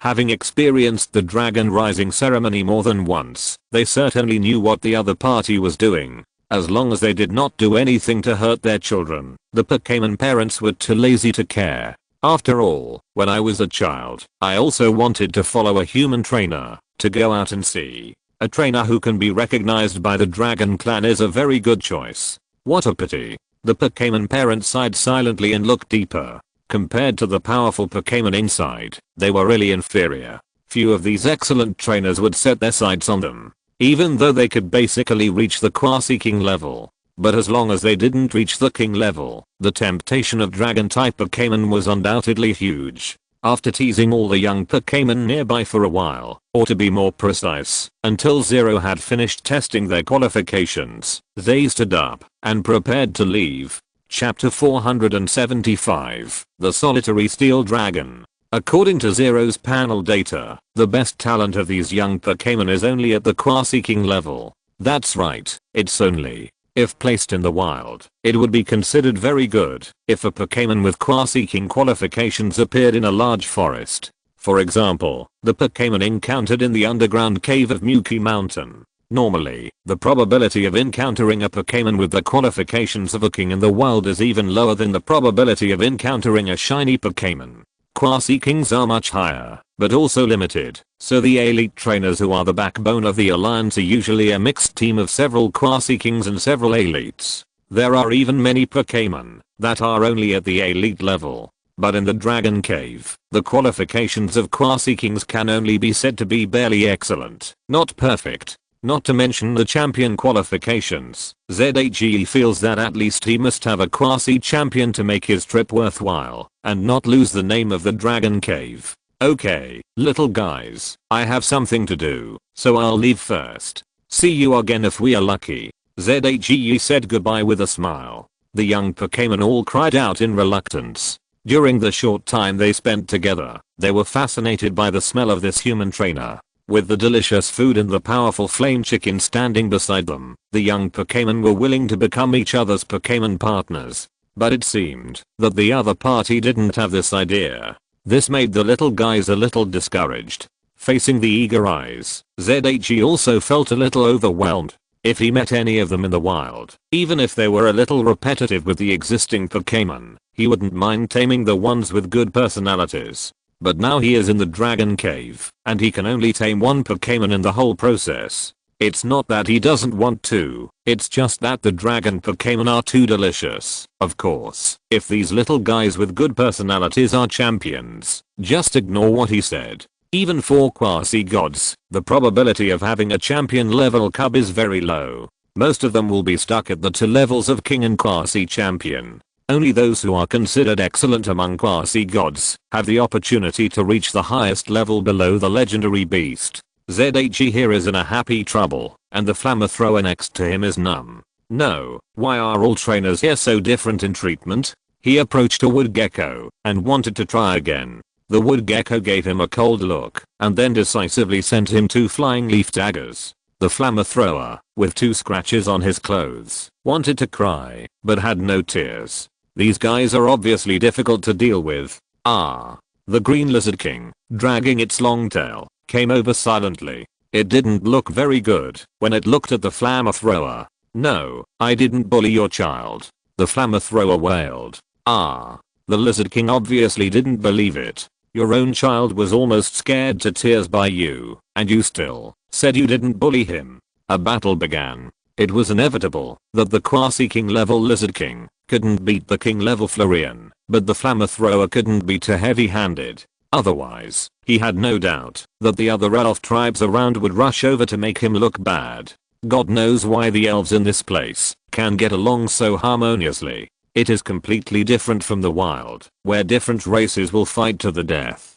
Sometimes even different ethnic groups will fight. Looking at Zay walking away leisurely, the fire breather felt a dull pain in his chest. Zay didn't know that the fire breather beside him had so many psychological activities. He didn't realize it until he was halfway through and pinned the flower given by the dragon elder on his chest. Although more than a week has passed, the flower is still extremely bright and vibrant. He is more and more convinced that this flower is not simple. As he went deeper, the elves in the dragon cave in front of Zay became more and more powerful. Not only the size, but also the occasional aura fully illustrates this point. He even saw a Cocodora individual with the hidden characteristics of heavy metals. Its old mother Boscadora kept her territory extremely clean and tidy, which was a bit unlike an elf. Zay was actually a little moved. Boscadora is quite strong and can also mega evolve, which is not much inferior to the weatherman in the team, Gorgon.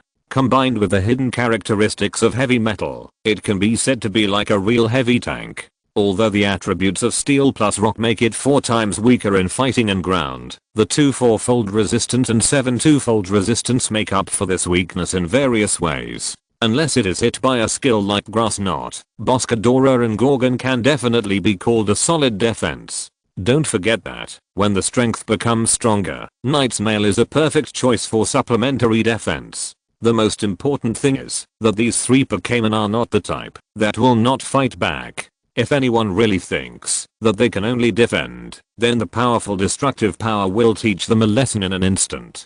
After thinking about it for nearly 10 minutes, Zaya gritted his teeth and decided not to capture it. He still has some gambler's mentality. Compared with the excellent Cocodora, which has a high probability of being captured, he hopes to fight for a nearly perfect dragon Pokémon. Of course, the most important thing is that this Cocodora has a bad personality, a little too lazy. It is probably because the life here is relatively peaceful and the mother is strong and protects it very well. Such a personality is not suitable for the elves of the trainer to train and fight hard day after day. Raw Boscadora stared at the back of Zay leaving and roared deeply. It has also long discovered the undisguised observation of this human. Unlike the attitude of the elf parents just now, Boscadora, as a mother, does not want Cocodora to leave the dragon cave away from her. Anyway, they live quite comfortably here, don't they? If Zay insists on subduing Cocodora, then Boscadora can only resist with all its strength.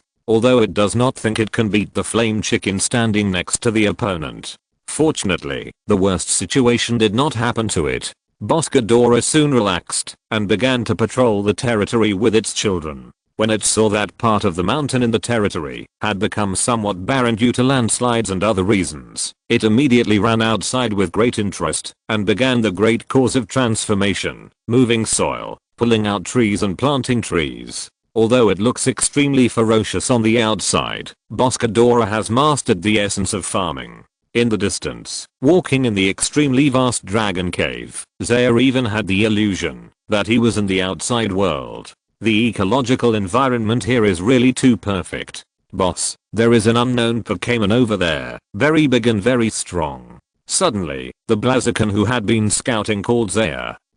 Zaya, who was wandering aimlessly, suddenly raised his head. He looked back at Boscadora's territory. This is very unreasonable, he made a judgment. With such a quasi-king level Boscadora who can even compete with some king level Pokémon, ordinary Pokémon will not choose to settle nearby. The most important thing is that Blaziken said it didn't know it. You know, after it mastered the wave guidance, in order to enable it to further improve its wave guidance, they also spent a lot of money and effort to let Blaziken understand the wave guidance of most Pokémon. The last time this happened was when he met Master Wudo Bear and the Moon Bear, another Pokémon I haven't seen before. Zay's eyes burst into a look of great interest. As a trainer, he likes Pokémon like this the most.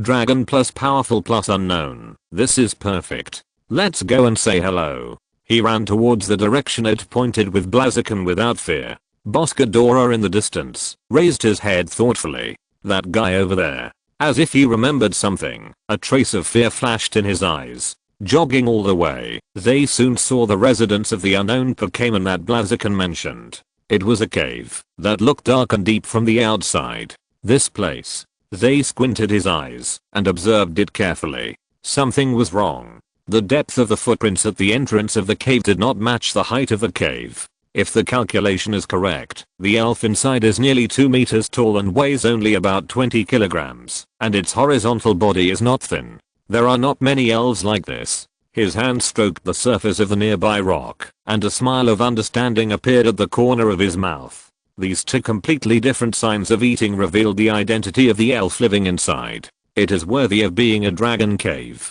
Even this kind of dragon elf lives there. ZHE also sighed. Prince Bo, you swore to play on the cave. Since he knew the race of the elf inside, he naturally had a way to get the other party out. The sharp-eyed Prince Bo spread his wings, and the red light of his appearance dissipated immediately. The clear water flow surrounded it, and then it turned into drops of water, and fell into it at a lightning speed. Roar. An angry roar came from the depths of the cave. Probably the dragon elves inside didn't expect that this guy outside would be so unkind to Pokémon. A silver grey shadow rushed towards ZHE at a very high speed.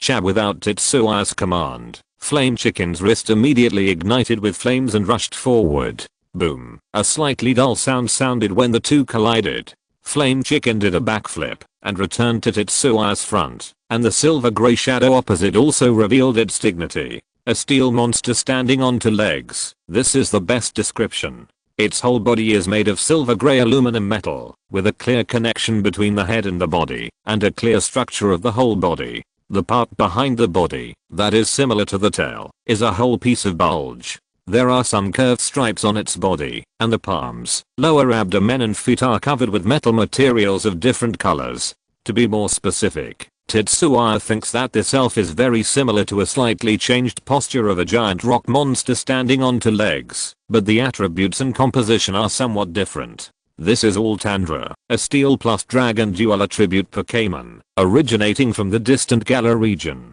Perhaps this is not enough to explain the strength of this type of elf. In other words, since the food is rock and soil, and the habitat requirements are similar, the opponents of Alpha Dragon in the wild are usually the quasi-god of Johto, the tyrant of the desert, and Banjira. According to the records of the league, the mountains in the Galar region can see the battles between these two types of Pokémon from time to time, and the victory and defeat are basically 50-50, which is quite exaggerated. I drank too much milk, 1.5 liters, and had diarrhea. I originally planned to post 3 updates, but I will finish the 3rd update in the early morning. End of this chapter. Thank you very much for reaching the end. Don't forget to like. Looking for more exclusive content and immediate access? Subscribe to our Patreon. Remember, every like, subscription, or donation encourages us to continue.